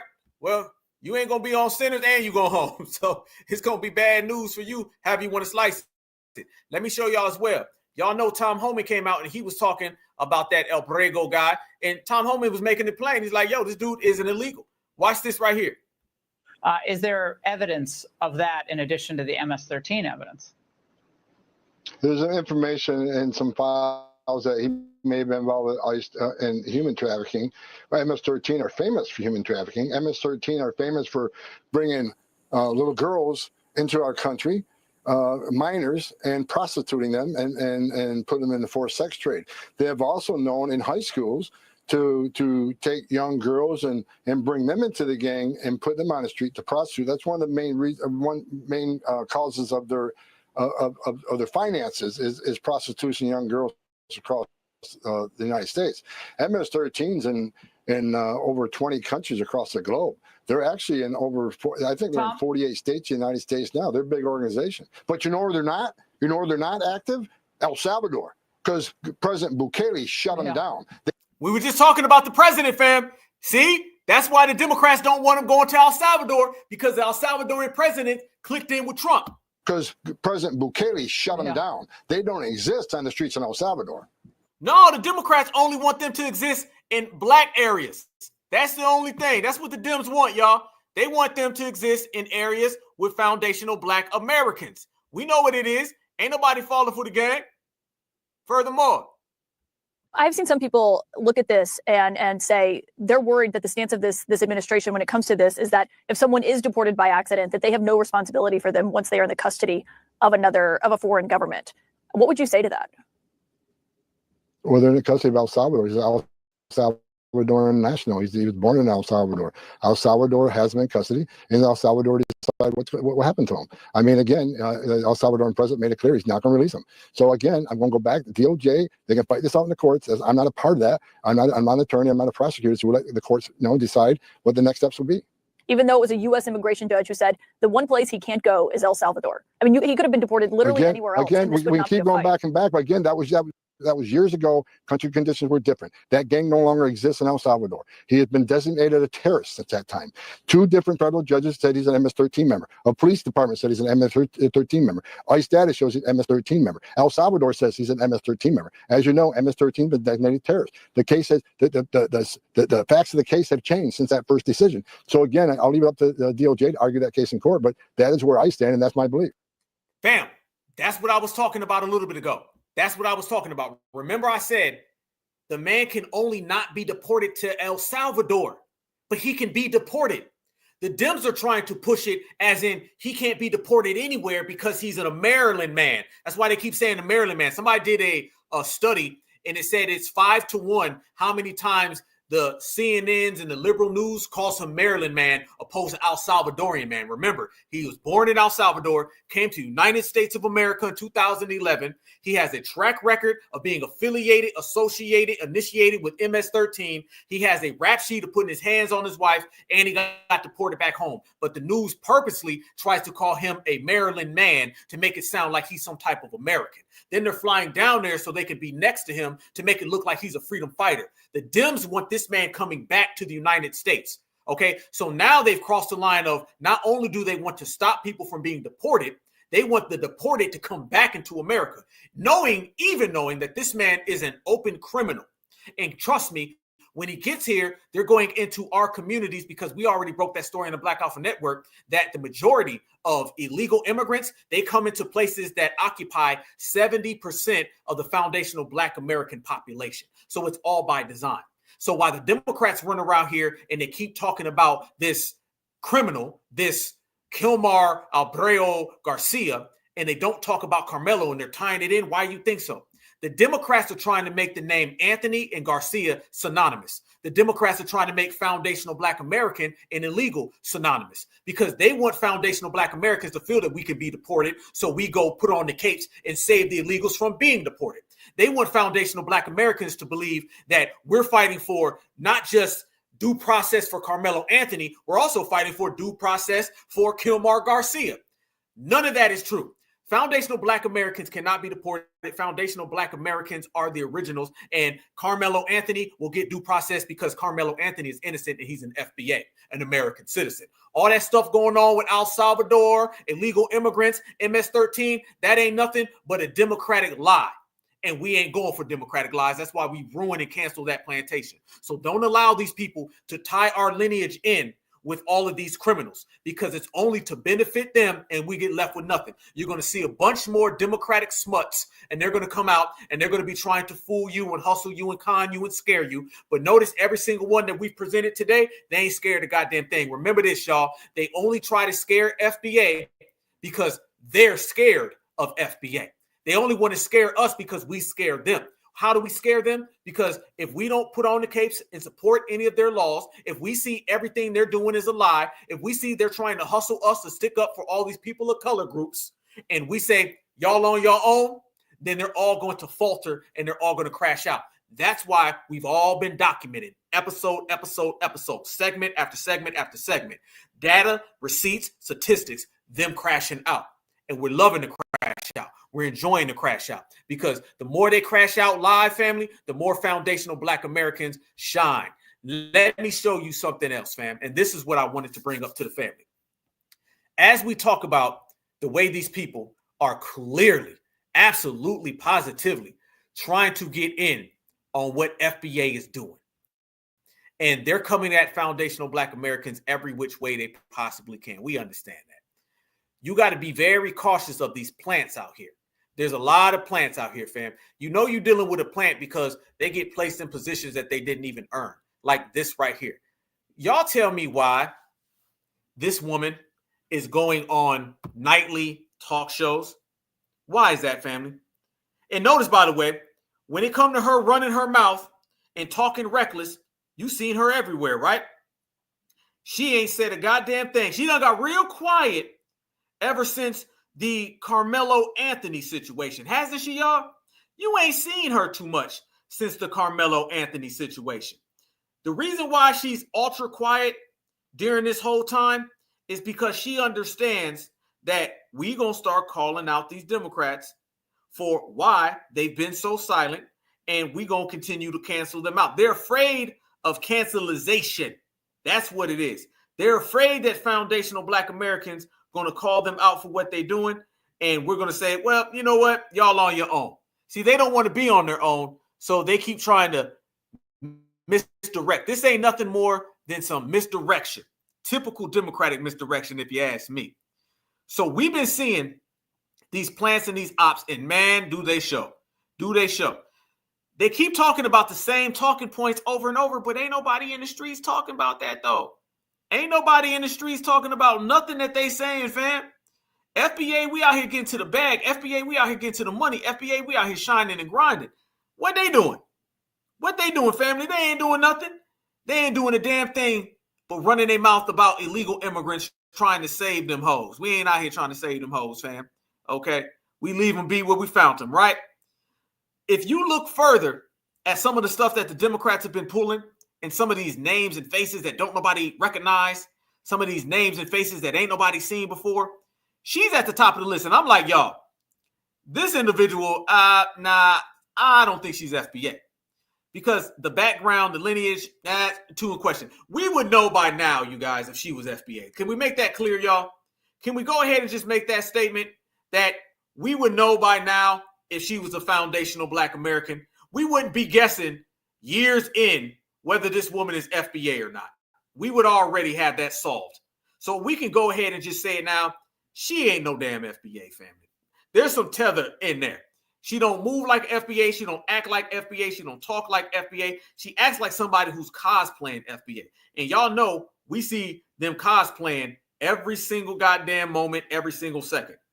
So since we know that she's cosplaying foundational Black Americans, since we know that she ain't a part of the lineage, heritage, and culture, and I also believe on top of all that, she's not only a non-foundational Black American, I also say that she's a non-factor, but she's giving me real tethercrat energy. Tethercrat energy. And like we said, you're going to be a tethercrat, you're going to be a demo, you're going to be a domestic op. I think she might be both of them, okay? But here's how I'm going to be. You're going to be a tether until further notice. Put your paperwork on the line, and then we can talk. If I don't see your paperwork and your behaviors are looking very, very sketchy and very, very funny in the light, then you're just going to have to be a tethercrat, all right? Because we're proud people. We're proud about our lineage, heritage, and culture. You don't really see her talking about hers, okay? You don't really see that. And then speaking of ops, very strange, funny things that have been going on, we were just talking about that El Brego guy. Let me show y'all something. Do y'all know days after arrest? Well, I told y'all a lot of this was coming from the top, right? Let me show you guys something. Days after arresting that El Brego guy, why do you think he's being protected so much? The officer who arrested him was immediately fired. Yes, 4 days after arresting Kilmar Armando Abrego Garcia and filling a GFIS report in 2019, Ivan Mendez was suspended and later lost his job. Officer Ivan Mendez, Department, Prince George County Police Department. Date of incident with Kilmar, March 28th, 2019. Action taken, suspended 4 days after the incident. Fired December 2022. Charged, pleaded guilty to 1 count of misconduct in office. Basis of gang claim, confidential informant, Chicago Bulls hat hoodie, meaning that this officer, Ivan Mendez, arrested Kilmar, the Democrats' favorite El Salvadorian gang member. And then he found from a confidential informant, y'all, that this man was MS-13. That's how they know. That's how they know. And next thing you know, they say reliable concerns, no incident report, double hearsay, officer suspended for misconduct, legal proceedings impacted, the GFIS admitted in immigration court despite objections later contested. The man was fired immediately after he ended up getting this Kilmar guy. Did the call come in, fam? Did they make a call so they can protect this man right here?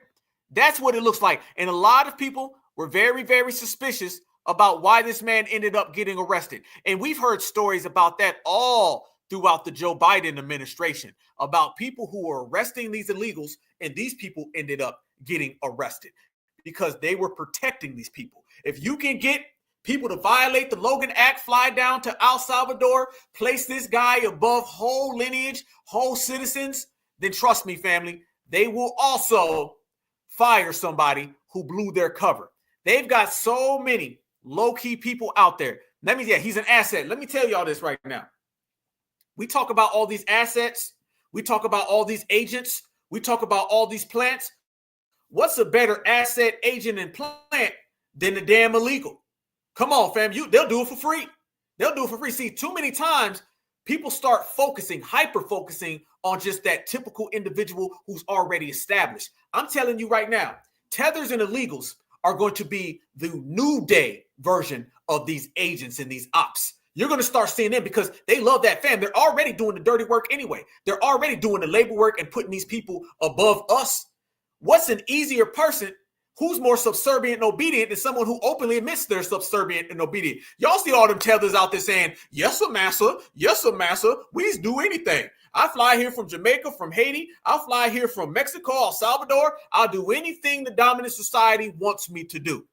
And I guarantee you being a plant is one of them. If they want to plant, they ain't got to go to Marquise in the neighborhood. They ain't got to go to him. They got to go to just Brad. You will still see them. Don't get it twisted.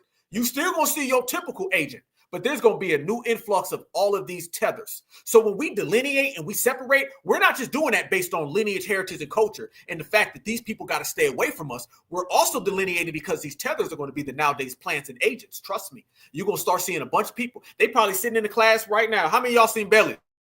Remember Belly when they tried to get DMX at the end to go handle the minister? Y'all remember that? He was sitting in classroom taking notes. He never did it, though. But he was sitting in there taking notes and everything. Remember that?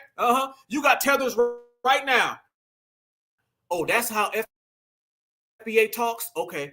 Oh, that's Black Alpha? All right, cool. And then they coming out there and they braiding up their hair and everything, trying to talk and walk like us, family. They're taking notes. So when we delineate, we're not just delineating based on the fact of these people are trying to steal hip-hop and trying to steal Sinners, the movie. We're also delineating keeping some of these tether agents away because they're coming. There's an influx of all of them all throughout the world, the diaspora, Latin America. You're going to see that. So don't delineate just on entertainment. You better also start delineating based on these people are dangerous. And it's time we treat them that way. And the reason why we got to treat them that way is because they want us to put down the American flag so they can pick it up. And what they do not like is that while we've been out here riding and holding things down, family, Donald Trump came out again. And Donald Trump said, the 14th Amendment is for Black Americans. And you ain't heard them say a peep about it. Watch. Time ago, the Supreme Court agreed to hear oral arguments in the case about ending birthright citizenship. How confident are you that the court will rule in your favor and allow that order to end birthright citizenship to go forward? Well, you're just telling me that for the first time. I am so happy. I think the case has been so misunderstood. That case, birthright citizenship, is about slavery. If you look at the details of it, the signings of it, everything else, that case is all about slavery. And if you view it from that standpoint, people understand it. But for some reason, lawyers don't talk about it. The news doesn't talk about it. That's not about tourists coming in and touching a piece of sand and all of a sudden they're a citizenship. They're a citizen. That is all about slavery. And even look at the dates on which it was signed. It was right at that era, right after the Civil War. And if you look at it that way, the case is an easy case to win. And I hope the lawyers talk about birthright, citizenship, and slavery, because that's what it was all about. And it was a very positive, it was meant to be positive. And they use it now instead, not for slavery, they use it for people that come into our country and they walk in and all of a sudden they become citizens and they pay a lot of money to different cartels and others. It's all about slavery. And if you look at it that way, we should win that There case. you go again, y'all. There you go again. How many times did he say it's about slavery? He said it probably about 5 or 6 times, didn't he? Think about the world we live in, family. Think about the world we live in. The Democrats who've been receiving the Black American vote for 60 plus years still are telling you that you are an illegal, and they're talking about illegals and comparing us to criminals. Donald Trump, who's a Republican, is reiterating over and over and over that the 14th Amendment is about slavery. I disagree with Donald Trump here. There ain't no confusion. They're doing it on purpose. Don't allow these Democrats to play dumb and act stupid. Let me tell you, Trump, they're not confused. They're not trying to figure it out. They know goddamn well what it is. It's based on that. Notice he also said they're trying to give money to cartels. Did y'all catch that? Did you catch that? As we've been breaking down the whole cartel element with foundational Black Americans and how they're trying to intertwine those two, how we've been talking about these illegal immigrant agents that they're planting, how we've been talking about how they're trying to infiltrate and influx into our creations, and how they're trying to talk about these illegals so they can keep the energy low with our grassroots movement for Carmelo Anthony. Did you notice right there at the end? Donald Trump said they give a lot of money to cartels. Watch him throw that in there, y'all. Watch this. To win. And I hope the lawyers talk about birthright, citizenship, and slavery, because that's what it was all about. And it was a very positive, it was meant to be positive. And they use it now instead, not for slavery. They use it for people that come into our country and they walk in and all of a sudden they become citizens and they pay a lot of money to different cartels and others. It's all. Whoa! One more time, Trump. They walk in and all of a sudden they become citizens and they pay a lot of money to different cartels and others. It's all about slavery. They pay a lot of money to a bunch of cartels and others. You want to talk about a hell of a way to spin this whole broadcast all the way back around and tie it in? We start talking about how these people are trying to get involved in foundational Black American creations and foundational Black American existence. Then we start talking about how they're tying in everything we do to these illegals. And we've been rejecting that. We've been denying that. We've been erasing that.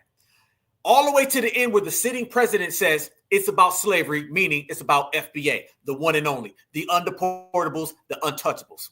And he's saying how they're coming and they're giving a lot of money to cartels and others, showing you that the Democrats, the liberals, or anybody, even if you're a Republican, any goddamn body that is invested in these illegals and trying to tie them in with FBA is because they want what FBA wants. They want what foundational Black Americans can do, and they want to take what we have done, give it to somebody else so they can get their own political gain. Even if that means denying, even if that means talking over, even if that means talking around. We see what it is. You say it, we gonna catch it. You speak it, we will receive it, and we gonna put them facts right back on the table. So big, so strong, so loud, so proud, you can't deny it and you can't run from it. Speaking of things that can't be denied and can't be ran from, family, let me show y'all something that caught my attention. A lot of people don't know this, but I'm going to show y'all something that's real out here. Look at this, fam. This is another Black Alpha exclusive, y'all. I've been doing some research and I've been finding out some things and I've been peeping game on what they've been trying to push our way. Family, let me ask y'all. I'll show y'all. What do I call this generation? What do I call this generation? We want to talk about tethering. We want to talk about cosplaying. We want to talk about stealing. What do I always refer to this generation as? What's the main thing I always say? I will continue. What I got to see in the chat. I got to see if anybody knows what I'm saying. What do I say? This is the what generation. This is the what generation. What do we refer to? What do we call this era, this time frame, y'all? We're not the civil rights era. Nope, this ain't Reconstruction era. All right. This ain't the 90s. This ain't the Gen X era. This is a different era. This is brought to you by us, right? I see you right there, Black Rose. I see you right there. I'm the reparations generation, right? The reparations. I think I might have been one of the first one. I might be the first one that said that. Damn sure the one that made it a moniker. Yes, we are the reparations generation. Absolutely. Family, let me show you something I came across. Y'all tap in, buckle up your seatbelts because it's about to get real. Family, do you know that every single thing that we do as certified foundational Black Americans is always copied, is always watched? But family, I'd be damned if I didn't find some stuff that's going to blow your mind, y'all. Look at this right here. Family, these folks have officially taken our whole goddamn play. Reparations generation. Do y'all know that this is a goddamn organization, y'all? Yes. Reparations generation. they have taken that name and they've turned it into a Democratic Shield organization. Yes, you guys, and I ain't lying. And do y'all want to see some of the people who are behind the reparations generation? I want you to remember the beginning of the broadcast when I asked you, who the hell is this guy? Let me tell you who that guy is. You're talking about one of the co-chairman, owners, creators of the reparations generation, not the real reparations generation, not certified foundational Black Americans. No. I'm talking about their Democratic Shield organization. They have a reparations generation, Democratic Shield whole group, and they are out here trying to push that narrative completely on the flip side of what we've been doing. Basically, y'all, they've been watching, they've been looking, they've been stealing, and the same way we blew the cover off of Dominique Alexander and his next action generation, y'all, we are blowing the cover off of this one right here, y'all. Everything we do, you're going to always see these people. Look how they start off their initiative thing. Racial healing, repair, renewal. That ain't what the hell we on, family. That ain't what we talking about. Ain't nobody on that. No. We talking about cash payment reparations for certified foundational Black Americans. We ain't nobody in here talking about no goddamn racial healing. Our reckoning is here. Our reckoning is here. What? The America we love became prosperous by enslaving, exploiting, and oppressing Black Americans. Repair is long overdue. More than 150 years after emancipation, structural racism continues to drive inequality and harm our society. Today, the Black-white wealth gap is as vast as it was in 1968, with Black Americans comprising over 13% of the U.S. population, yet holding just 4% of the wealth. Black Americans continue to face discrimination in the workplace, receive lower wages than white Americans, and have fewer assets and saving weather economic crisis. Until our leaders enact government-issued reparations, we have a moral impasse to do our part. Reparations Generation is a national organization providing reparative transfers to Black Americans in wealth building. Family, cut the damn check. How about that? Oh, no. Y'all about to rock with me. Look at this one. That right there. Oh, we about to go down that line, y'all. We about to go down that line. Y'all look at this right here. Here we go. Check this out. High-level strategy programming decisions are led by RepGen's Black founders and National Advisory Board members. Reparative transfers are not gifts or donations. All Americans experience or will experience positive individual social benefits from the racial wealth gap of equity. Reparations transfers. Watch this, fam. Watch this as we go. Here comes the civil rights stuff. Here you go. Reparations Generation promotes racial healing.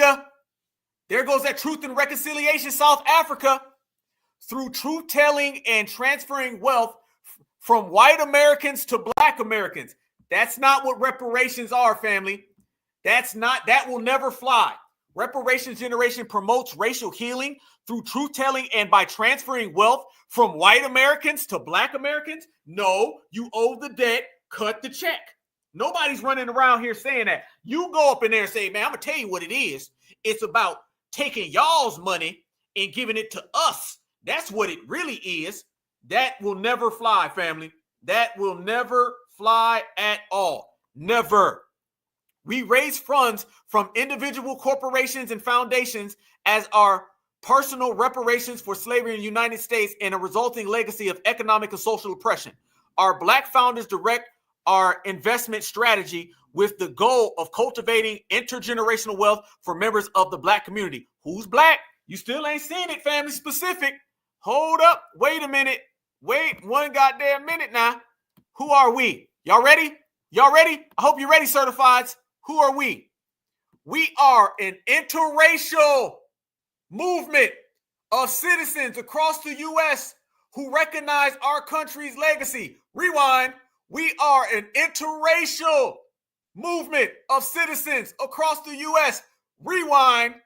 An interracial movement of citizens across the U.S. who recognize our country's legacy of institutional racism and our own participation in this unjust system. Together, we are building a bridge of truth and social solidarity and demonstrating how reparations help heal our communities and improve Black American opportunities with wealth building pursuits.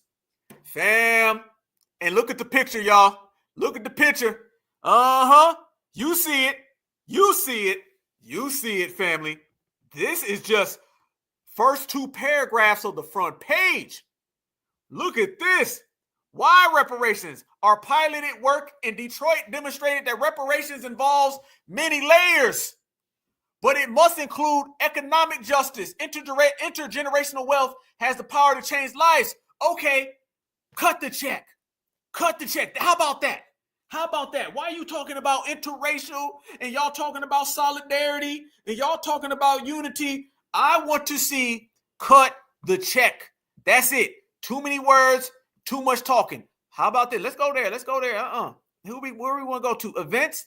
Y'all ready? Y'all get ready for this. Y'all ready for this one? How many of y'all ready for that one? How many of y'all ready for their national reparations rally? How many of y'all want to get down with that? Look at some of them names and some of them dates and some of them faces on there, family. Look at that right there. They got them a whole thing planned, y'all. A whole thing planned. And they gonna have, you see some of them folks on there too now. Let me tell you who's gonna be there. They said Michael Erica Dyson. He said he gonna come through with the 1-2. Michael Erica Dyson gonna shows up. He's gonna hose it down. That's what it's gonna be. Wait till you see Michael Erica Dyson on there. The man who won't ever talk about reparations. And then voila, family, proceed to give you what you need. Back to it, y'all. Yeah, I don't know who none of them people are. Remember, we say reparations generation. Look at it. Y'all want these reparations right here? Look at it. Look at it. These, they say it's the leader. That look like Tether. That look Tether. Janice Tilson or whatever is among Detroit's first residents to get $25,000. That's what they're calling it, y'all. They're calling it reparative transfer. Family, reparative transfer? I don't know, dog. See, their main thing, fam, let me see y'all face. I'm seeing it. What they're doing, they're talking about basically people putting in the fund. They didn't say nothing about the U.S. government. They didn't say anything about the U.S. government, y'all. They're leaving out the U.S. government. They're talking about people just put in money and they're calling it a reparative transfer. This is basically white people donate and we're going to transfer the wealth. Remember, they said that. They said, white people, we're going to transfer y'all money to black people. This is basically a big piggy bank. This is a piggy bank. They think people are going to put in money and then they're going to transfer the wealth and then hand it off. This website is so oppy, y'all. It has so much demo energy. They're in here talking about taking money, transferring the money, a big piggy bank, put all your money in. I'm going to give you $25,000 based on the money that was donated. Nothing about cutting a check. Nothing about lineage based. You ain't going to see lineage not there one time in there. They're starting to use the term black loosely. You got to remember what I'm always talking about. All right. When we start talking about Black American, these people see Black Americans as Haitians who come here, as Jamaicans who come here, as Africans who come here. I don't give a damn what someone personally feels. This is what it is in the structural system of America. These are the laws. In America, they see Black as everybody who's melanated. So now they use that term loosely. It's too flat. You don't see anything about lineage in here. They're breaking it down all the way, family. And I'm telling you, you will see some funny style people popping up in here. Look at that right there. I ain't got to tell you no more. Look at it. Look at that right there. Engagement and you're going to start seeing more activation program. Look at that. You think these people going to give you some damn reparations? Look at this. All of us need to navigate our next individual and community level steps for learning, healing. There go healing. I've heard healing 5 more times than I've heard lineage. And I haven't heard lineage one time. And effectively advancing reparations. A great way to do this is to join RepGen House Meeting Coach Squad. That's your coaches right there, bro. There they go. That's it, fam. That's their coach squad. These are their words. This ain't what I'm saying. This is their words. This is the reparations generation, the demo version, not the certified foundational Black American grassroots reparations generation that Black Alpha has been always saying. No, this is them talking about the coach squad. They're going to coach you up. You're going to get this 92-year-old Billy Bob. You're going to get this 72-year-old Karen and this 11-year-old Becky, and they're going to coach you up. Family, this is what they've been doing, y'all. This is what they've been doing. They've been low-key coming up with all of this on the low so they can take it. Home ownership reparative transfer program, HORT. This is what they've been doing, y'all. This is what they're saying, reparative wealth transfers to Black Americans for home ownership. But they're not talking about the U.S. government, y'all. They're not talking. This basically excludes the U.S. government from any of this, all right? This is what it is. They're excluding it. They'll throw in some things like right here. They'll say home buyer mentorship. Mentorship? What? Look at this. HORT provides, look at this, fam. HORT provides, look at this. Follow me now. HORT provides one-time 25,000 reparative transfers in home buyer mentorship to Black American descendants of chattel slavery. That's that ADOS stuff. You're going to get a one-time 2.5 thousand. Really, family? Really? Nothing at all about reparations from the United States government. You don't see any of that, fam.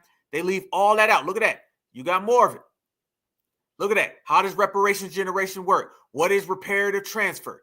Who can contribute to reparations generation? What do you mean contribute? How about the United States of America? How about that? This is absolving the United States government. Why Detroit? Why is home ownership key? They want to give you your money instead of you getting your money, then you do what you got to do with it. How to determine who is a descendant of formerly enslaved people. Reparations generation has relied upon birth records, death certificates, personal family tree, DNA testing, as well as others of family history. Any Black person who can trace their heritage to people enslaved in 48 continuous United States is eligible for reparative transfer program. Family, that's so much damn red tape in that. There's so much red tape in that, family. That right there, they're going to start saying, well, technically 48, well, we don't know if that's really what it is. And also the death records, we don't know yet. And also, family, you got to look at, we don't know who it could be, because an African can come here and technically his family can go back. He got one paternal grandma, and that paternal grandma could be somebody who's of the lineage. Nah, I'm watching that. They're watching how we talk. They're watching how we speak. They're watching the way we operate. And the more that we sit here and we break this down, family, the more that they're going to get real tricky. This sounds like something that took a bunch of our language, okay, took a bunch of the things that we say and turned this into their own movement that is going to work on the opposite of where we are.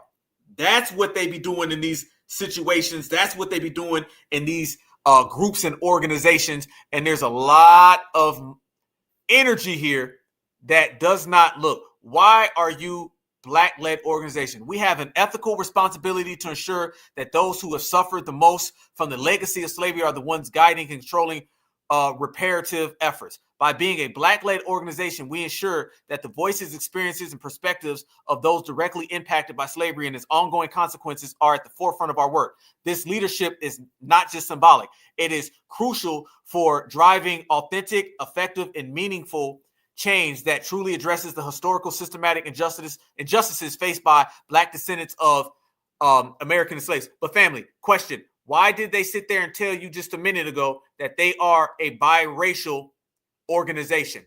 You see how they're flip-flopping now, y'all? You see how they're flip-flopping. Now they're telling you that they're a a minute ago, they said that they was biracial, right? They said they was biracial a minute ago. And now they're telling you, well, no, it's Black-led though. No, it is. It's for Black people. No, I know I said though. Wait a minute now. Just a second ago, it was biracial. Fam, how many contradictions, how many hollows, How many just frail things are you seeing in here that ain't really adding all the way up, y'all? It ain't really adding all the way up. So you got to start asking yourself this question. These type of groups that say, by the way, where did they come from, by the way? I want to ask that question because I have no idea where they came from, and that's very, very suspicious and very, very funny style. But I never seen any of this before, and I'm looking at the paperwork, which is their paperwork, by the way, and every single thing that I'm seeing on here is very, very skeptical and very, very sketchy. And it's making me wonder, did this come from the dominant society, and are they using this as some type of misdirection for reparations? Y'all know there's a billion different reparations op organizations out there. Y'all know like I know. How many reparations op organizations are there, family? We see them every single day, so we know exactly where they're coming from. So I got a very hard time believing that these individuals are not out here running this game on us and trying to get us to go in a completely opposite direction. I do not believe for 1 second that these people are genuine, sincere, and I do not believe for 1 second that these individuals have the best interests of foundational Black Americans in sight. Not at all. So we got to watch this.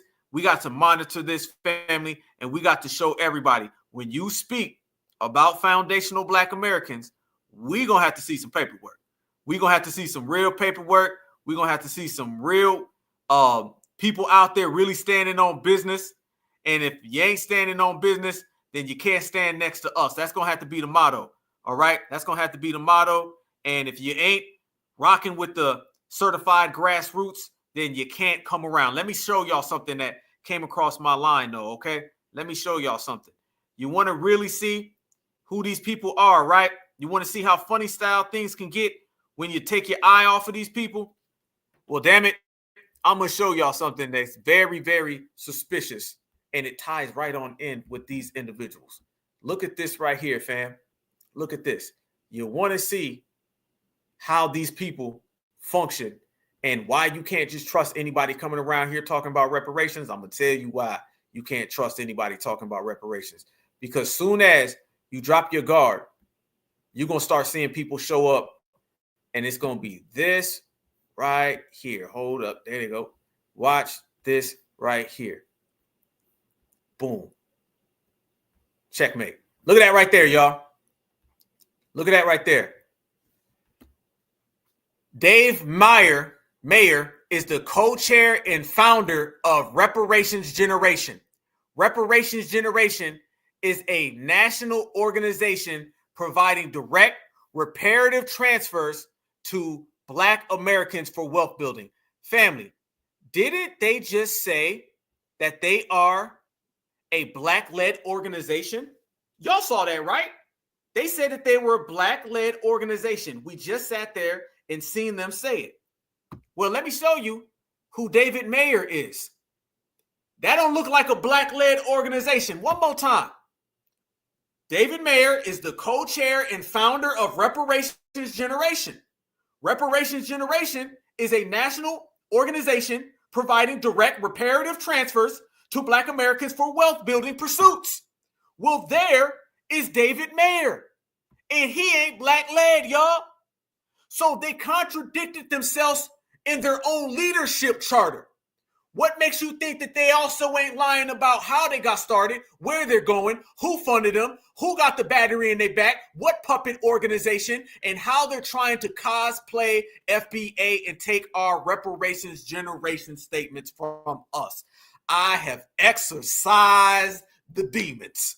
Checkmate, checkmate, checkmate, certified all the goddamn time. And if you asking if he's a J, absolutely. Yes, he is, family. Yes, he is. And FBA, we see them all from a mile away. There they go, y'all. Family, we've been bubbling for almost 5 hours, man. We've been in here cooking. We got a lot more on that. I got a lot more intel information. We're going to do a whole breakdown, family. But let's just go there, fam. We, Black Alpha Network, you, Certified Black Society, We are the ones who blew the lid off of this next action generation thing that Dominique Alexander, just last week, that Bruce Carter team winning with black men, Republican, we blew the lid off that. Right now, we're blowing the lid off of this reparations generation fraud. The only real reparations generation is certified foundational black American stamped, signed, sealed, delivered. Black Alpha Network, I've been ringing that alarm and waving that reparations generation flag for a long damn time. That belongs to us, not them.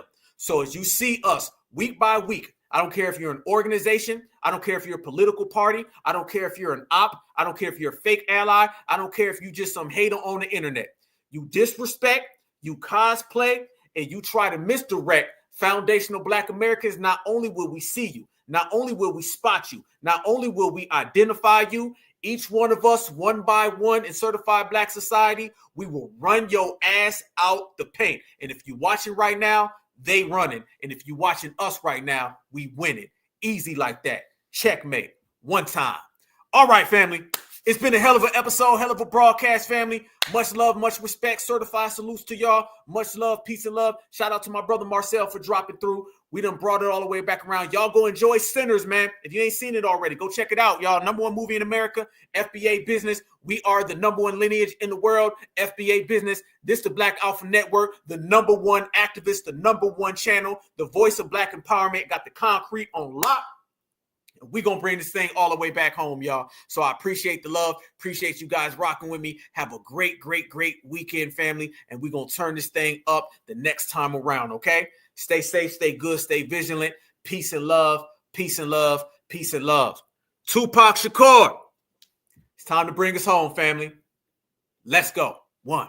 I don't care what y'all think. If you whatever the fuck you think you are. And until we own some shit, I'ma call it like it is. How you gonna be a man and we starving? Go ahead. You know? And you can walk by 5 different houses, ain't a man in either one of them motherfuckers. How we gonna be a man? How we gonna be African Americans? And we out here dying. We thugs and we niggas until we